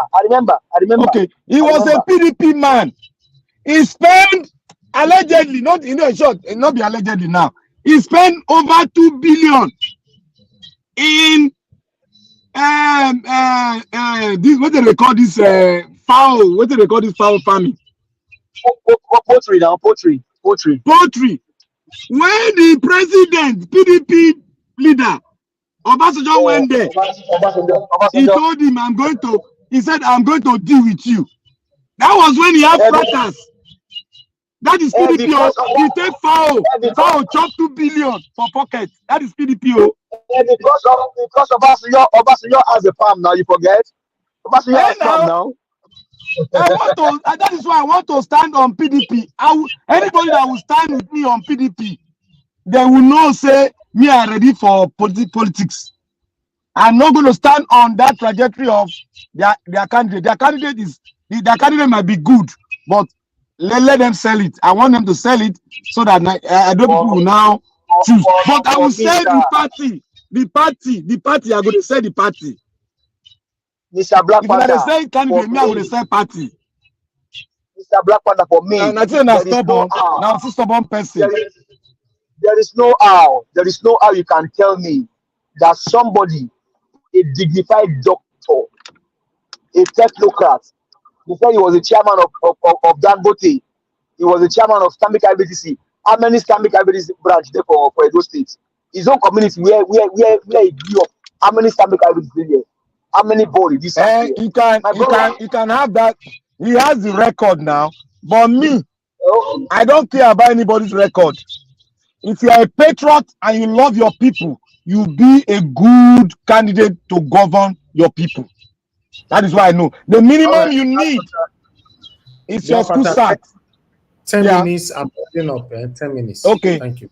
The minimum you need for good governance is school start, according to the Nigerian constitution, 1963 constitution, and this present one. Maybe this present one don't lower and well, but I don't care about that. But for me, the minimum you need when you have a drug barrel now, was able to present his certificates. I never said if you don't lower but the minimum you need. Let me just keep my own standard now, so that the people will know that at least we not they discredit school start. The minimum you need for me is the school certificate, your first school living certificate, and you must be a patriot, and there must be evidential fact towards that. Because a patriot loves his country, love his state, and love his people. Because you cannot love your state and not love the people. You cannot be a patriot and you don't love your people. So those three things cannot stay individually, but they have to symmetrically merge together to become one. And if you have those characteristics, then you can put your head high and say you want to vie for a position, so that you be given the constitutional power to decide the destiny of your people. That is what you need. And that is what Africa needs. Let me even say this. Let me say this, Black Panther. You know, Mr. Sam came here, right? They asked him one simple question. Did you vote for Mr. Peter Obi? He said, Peter Obi's time don't come out. That is one. That was what he said. That was what he said. You know what I mean? You want spoiling Gary. You want spoiling Gary. Are they not learning? Are they not learning? Are they not learning? Are they not? Is it? But what do you expect from him now? I expect from him, since he knows Bible, and that's how the coward Nigerians they use Bible to coward Nigerians. Pray for your leader. So leader will steal money, and followers will still pray for him that God should protect him. What kind of wickedness? And now, in the quote Bible verse, I tell her, say, not be what God talk with that too. Are they this wicked? Are they this wicked? Are they this wicked? Won't they change? Are you hearing me? Thank you, Mr. Yes, sir. Go ahead, sir. Najawo. You are hearing you. All right. Thank you, my people. Thank you. I have to round up now. Thank you very much. And at 30 minutes, I will promise you now. Let me give us more than 1 hour. 1 hour, 4 minutes. Thank you, sir. Thank you, sir. We appreciate you. We appreciate you. Thank you, sir. All right. No, wahala, my people. I appreciate every one of you. The dimension don't change you. I know. I notice. Thank you so much. Please mute yourself. Thank you. Thank you very much, everybody, for your time with us today. It's been another heated session. The beautiful thing about it is that we all are fighting for a better Nigeria in a different dimension. You know, you might be supporting Mr. A or B or C, but the reason why you're supporting the person you're supporting is because you want a better Nigeria or a better Edo state or your state. But in most cases, these people that we are supporting, we are clamoring for, we are fighting for to become our governor, our president, and all that, 98% of them have always disappointed us when they get to the office. So all our yelling, shouting, talking, and agitating today is just, we are just being hopeful for one of them to click one day and do the right thing. You know, if we're talking about those things now, for example, Aswa Igodaro, Dr.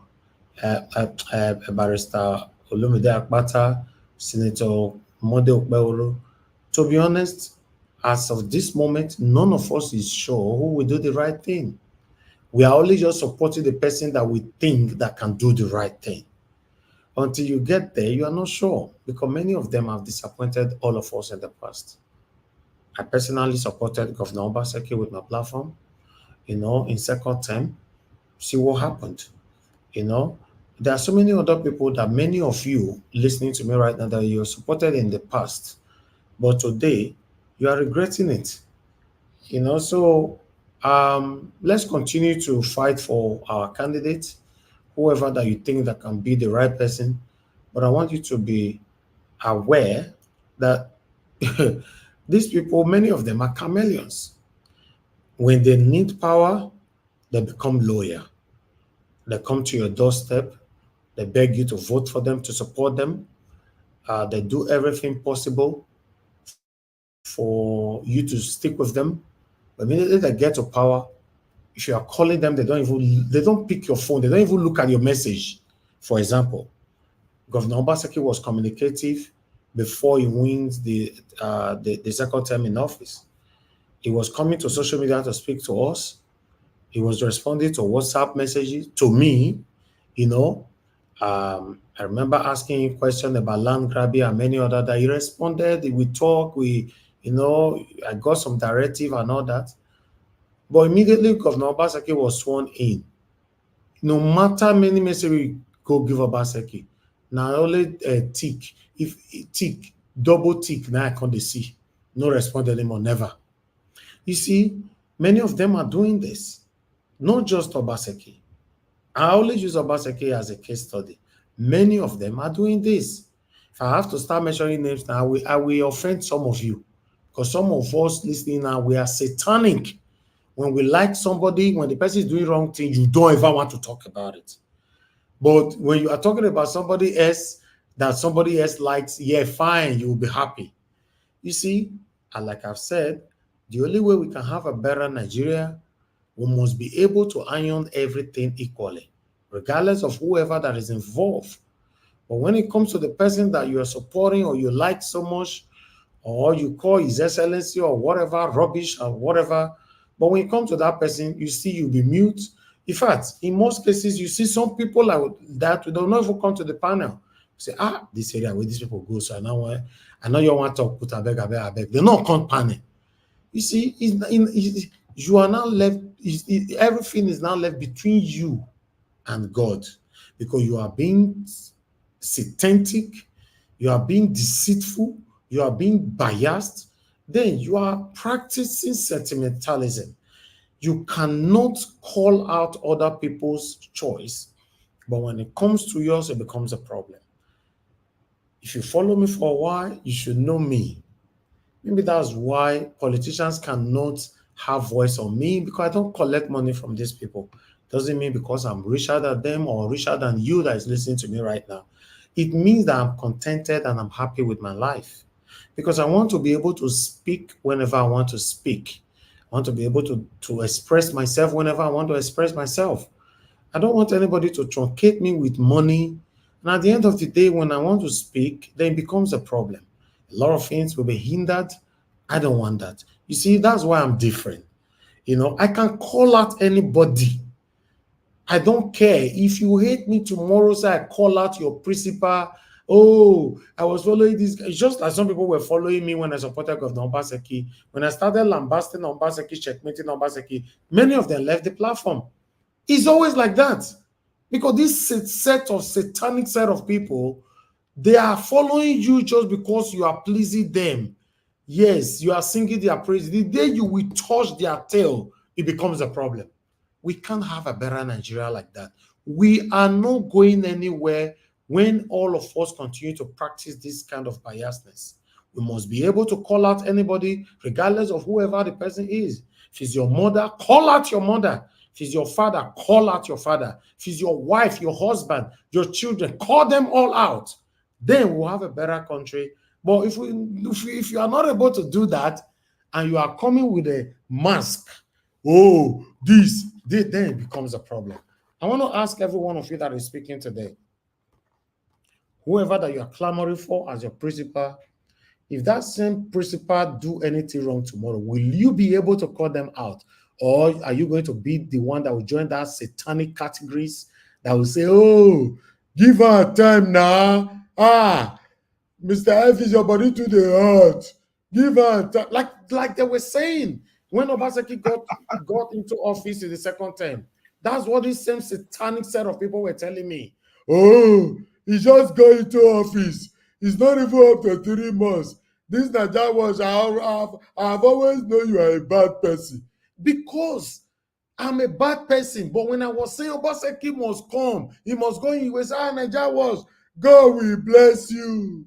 God will bless you. But I started calling him out, oh, Nigerians, you are a bad person. You see? Nigerians, do they talk like that? You know, yes, they know themselves. That is why we are where we are today, because we don't have the guts to turn around, to tell that same principal that you supported, to tell them that they are doing the thing, they are doing something wrong.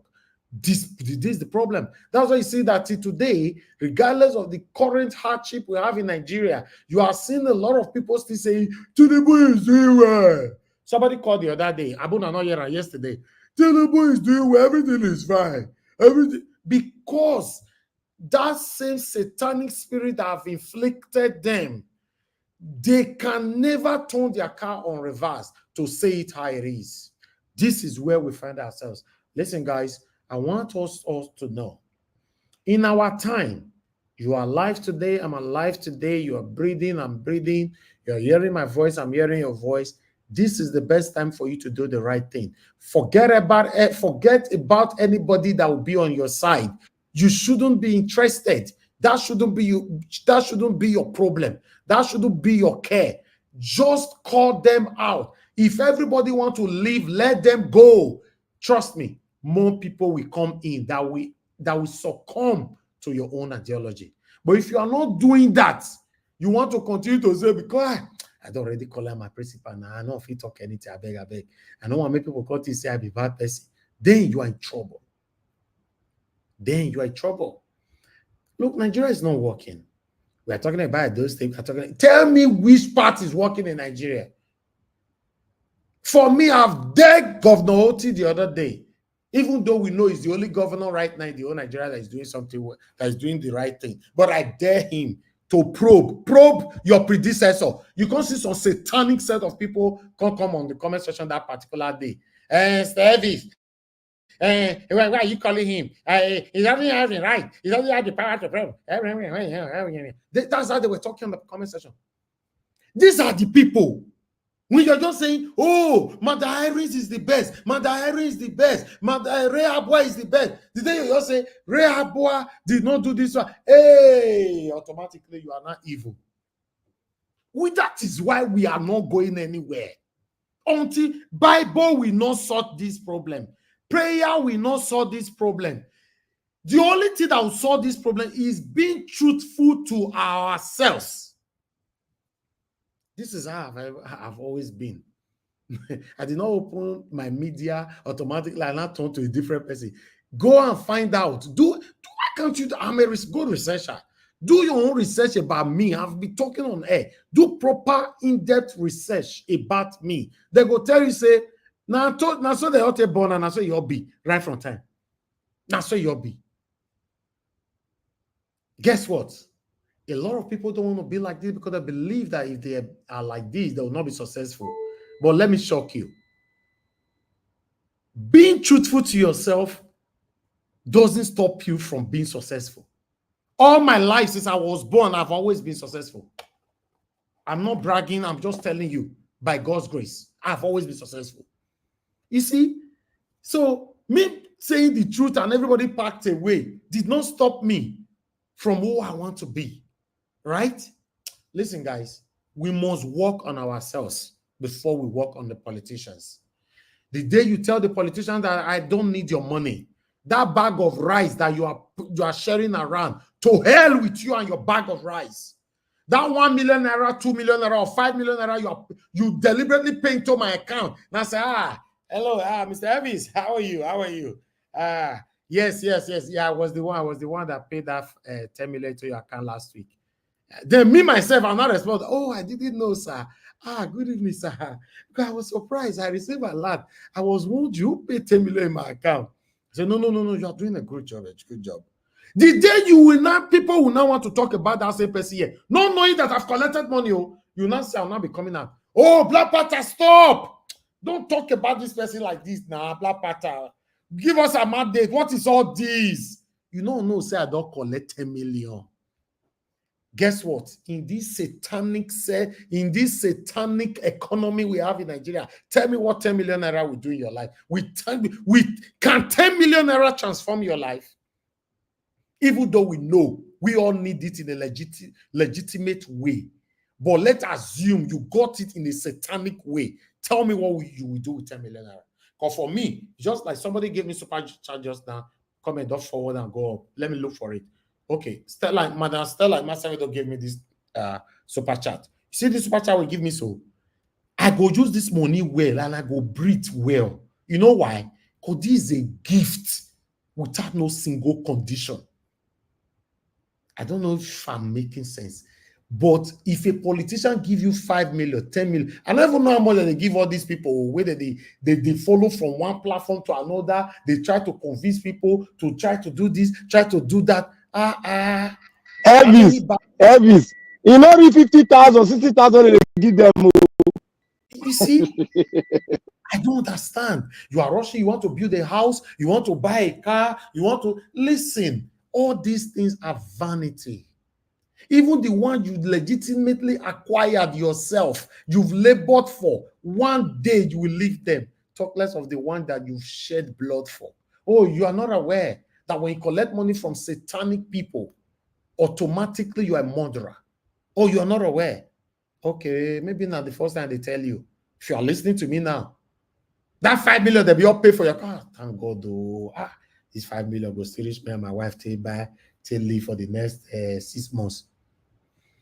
You are a murderer. My Edo people, shine your eye. I deliberately don't want to support any candidate this time. Although I might support at the end, almost the end. Let's see how the campaign goes. Because you know why? You know, say, when two people enter ring, they fight. After you don't do round 1, round 2, round 3, you don't already know who go win this match. After enough blow, they land for your hair. Ilehu, igbidi. Ilehu, igbidi. Then you go know, say, this man not going to survive this fight. Oh. You just see the 4th round, they'll say, don't not come out. Yes, we go soon know.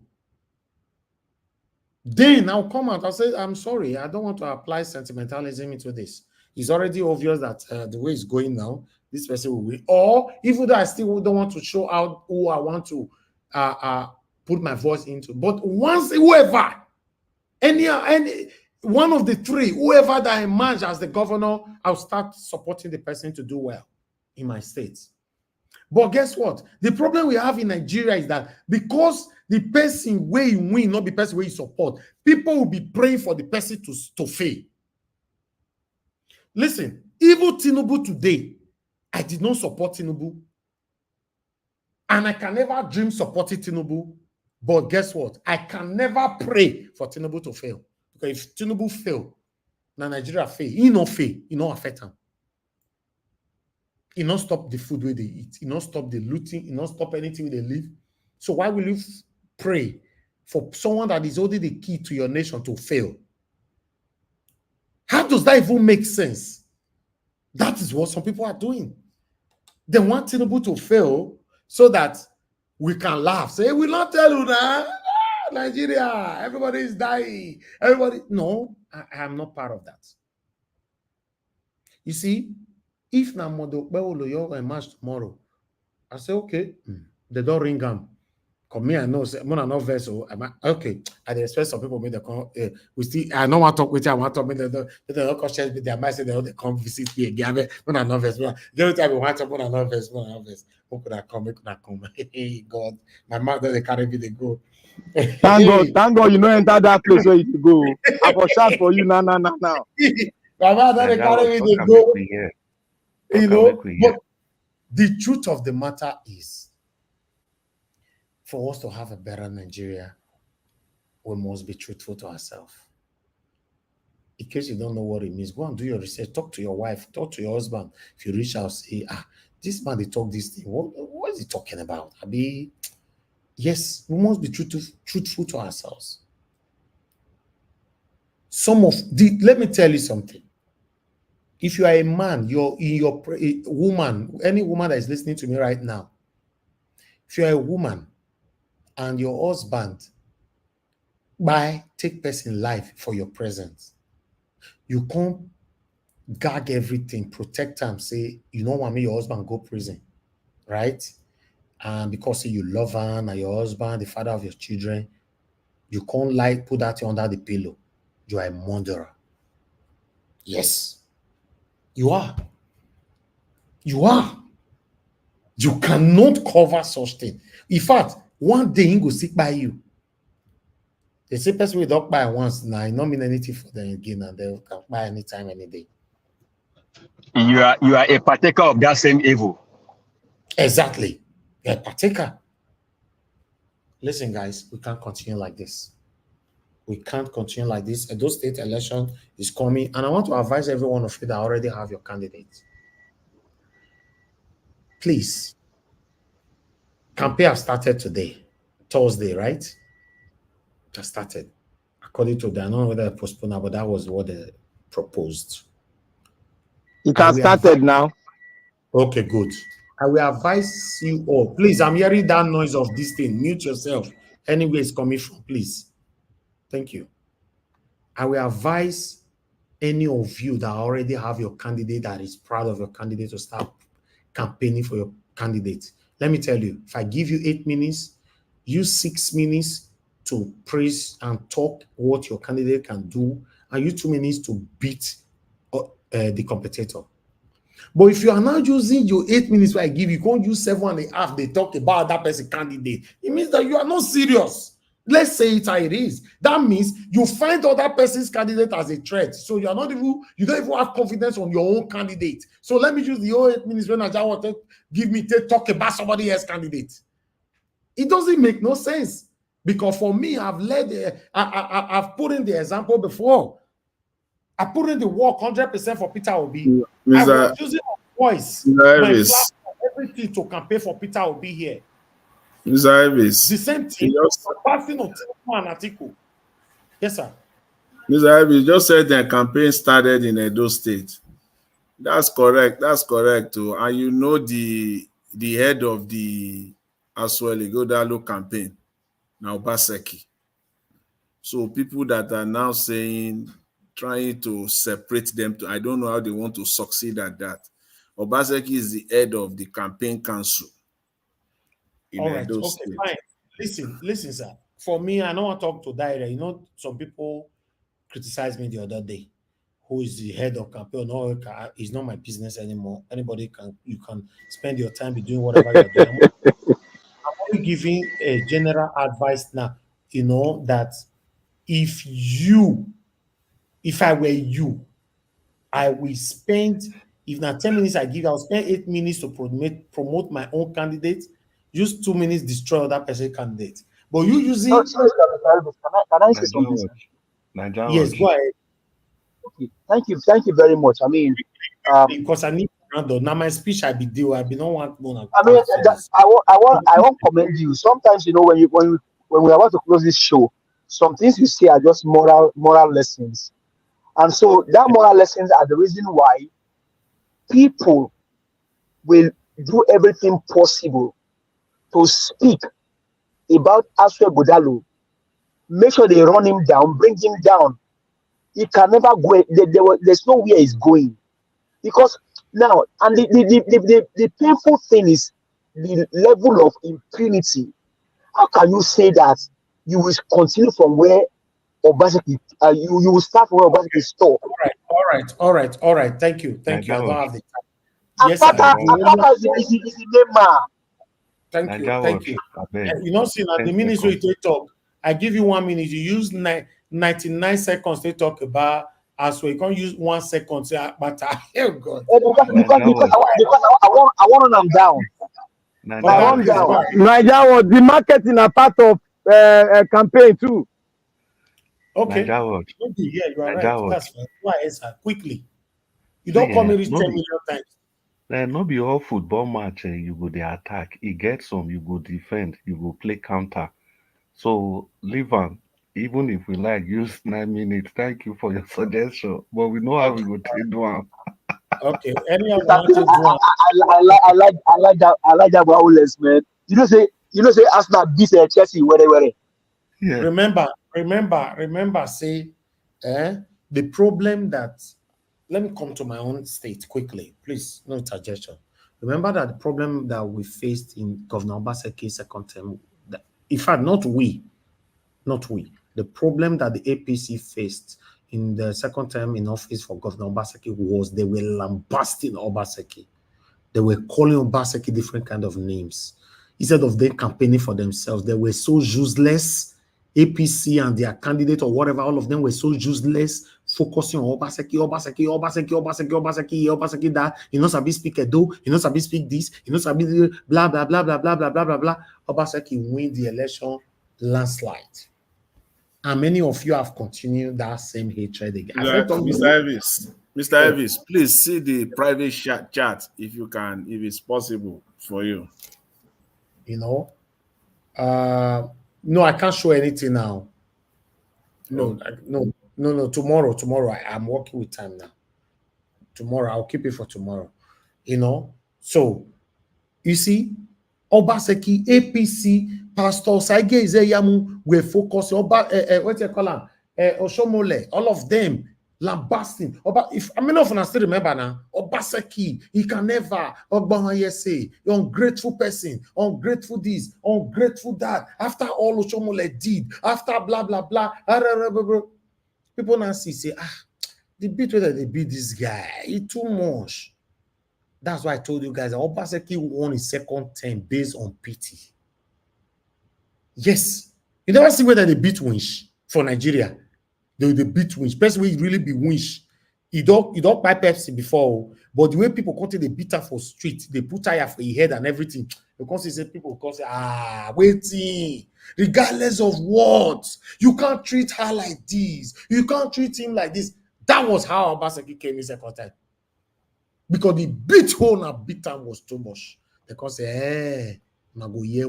because I can see the hatred people are building right now because of Obaseki on an innocent man that you people supposed to bring Aswen down based on everything they have told you about him.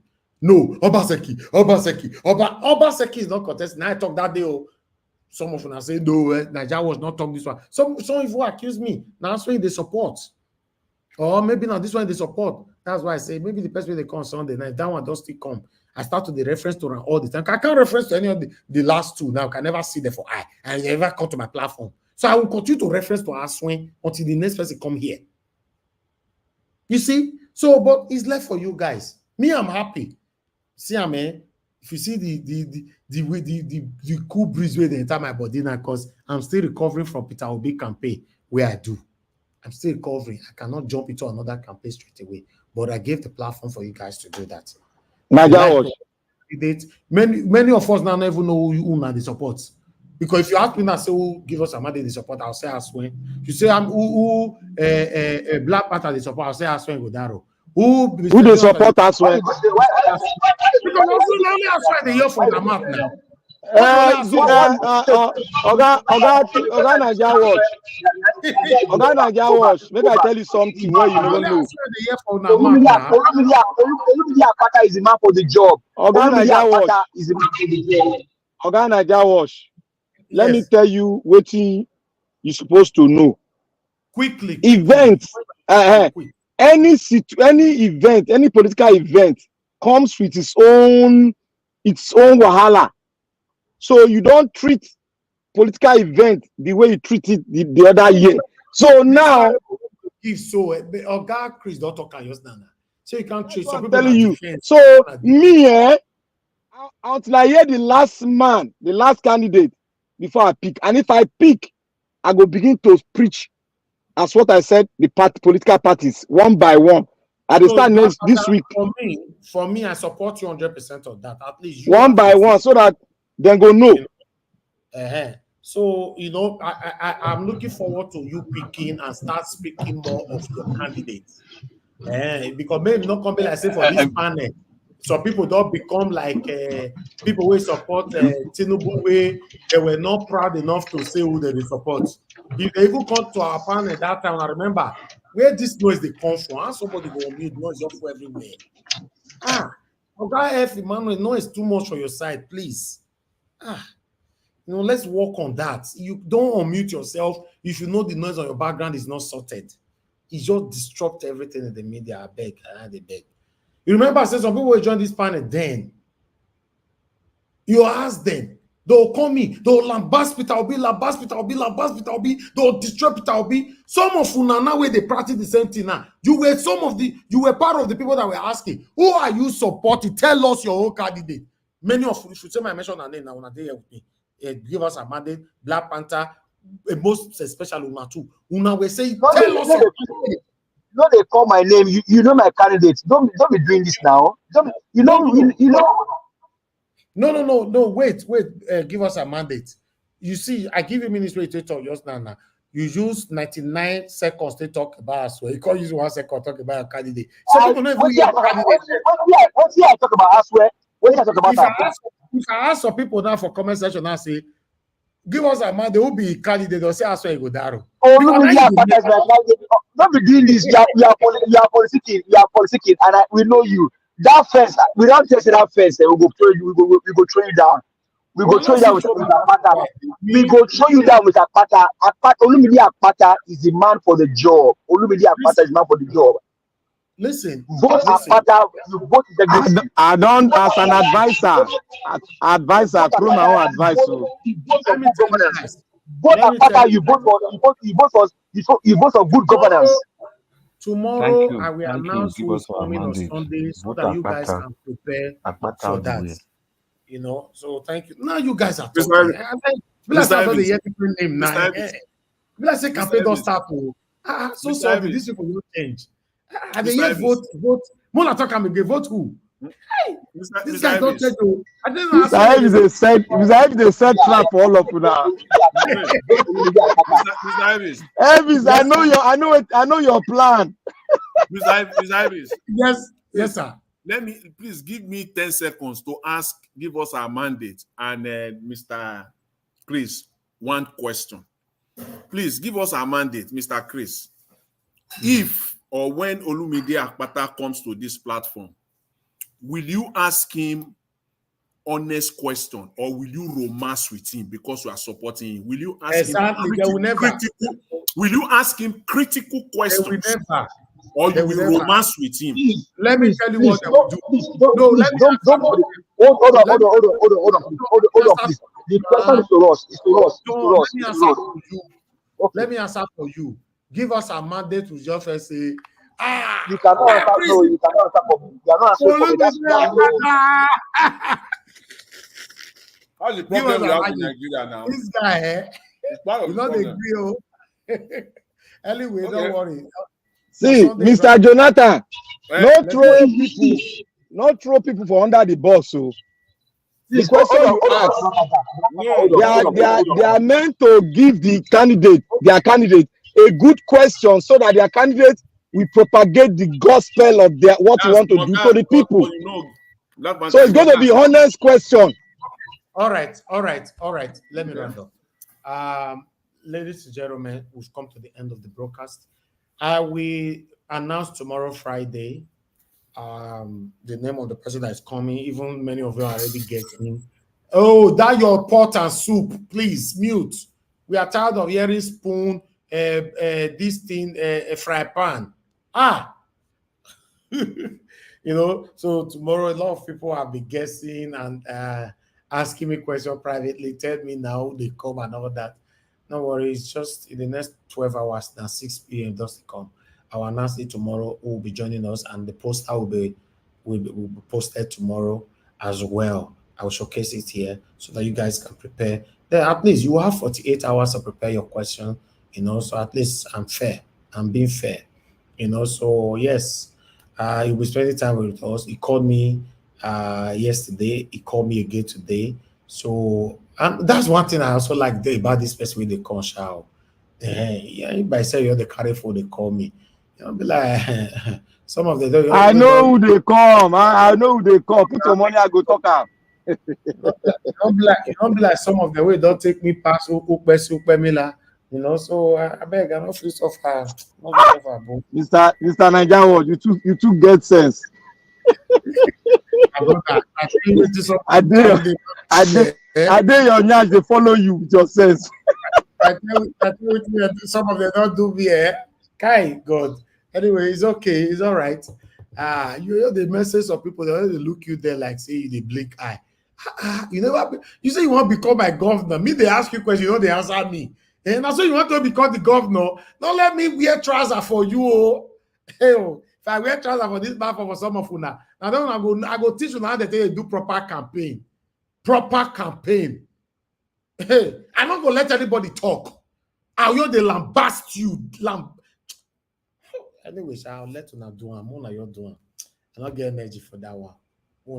But there's no way you want to become my governor. I cannot communicate with you when you have not even a governor yet. How is that possible? And you say you want to become a governor? Hey, and don't people want to shout all these people that cannot be assessed.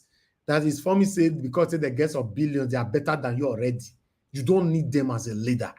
I'm telling you, you don't need them as a leader. Anyway, thank you. Ladies and gentlemen, I appreciate you all, my people on the panel. Mr. Jonathan Kisley, Mr. F. Emmanuel, God bless you all. Mr. Chris, Black Panther, give us a mandate. Now God bless every one of you, my people. Honorable Sam, thanks for coming in earlier on. We appreciate you.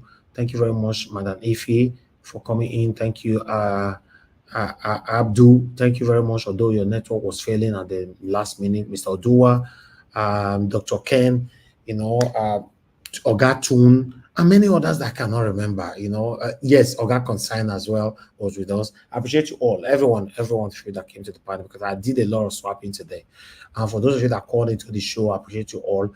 And an Origin, Oga Shimize, Brighter Semuta, my brother, Mr. Ben, and Madam Osai, and many others. God bless you all, my people.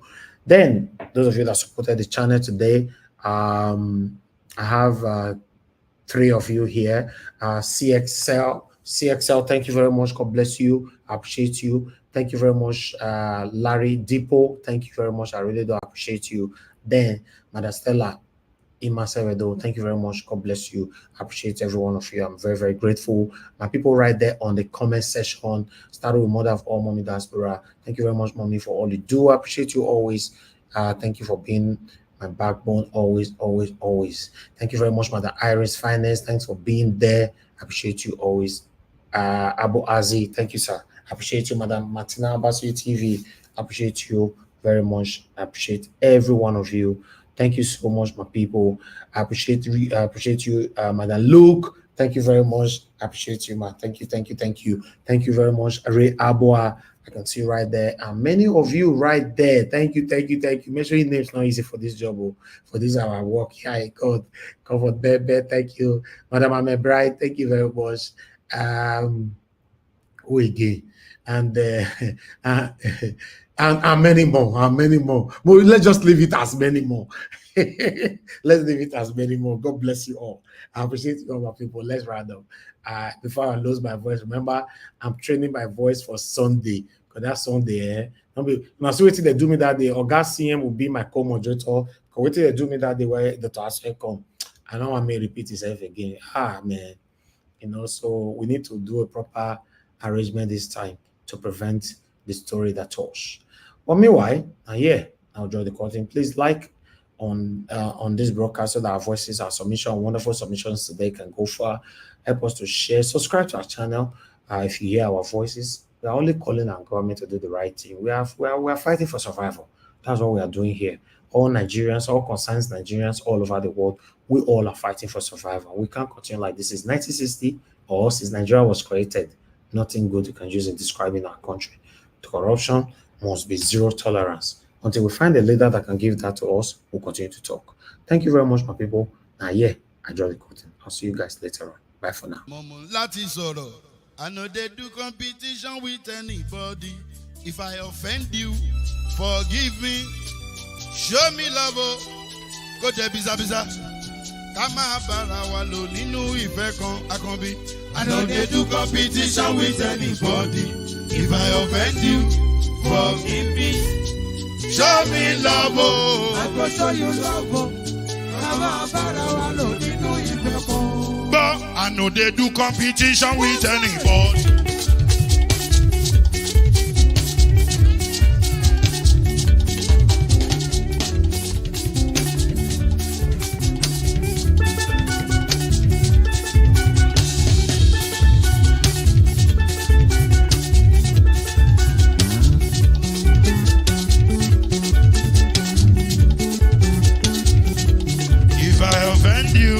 Forgive me, show me love, I go show you love.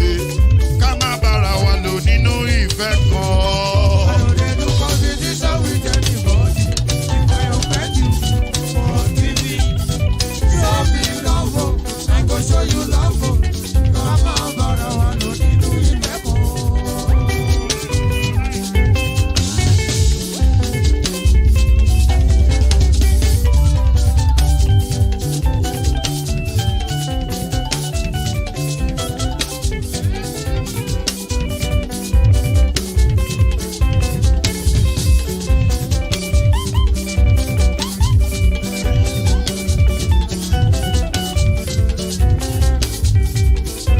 They do competition with anybody.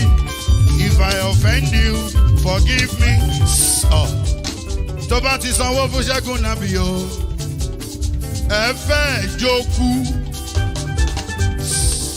Alákọ̀bí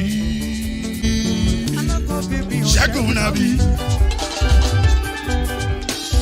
Alákọ̀bí Sábà Mẹ́la. Anybody? Any anybody.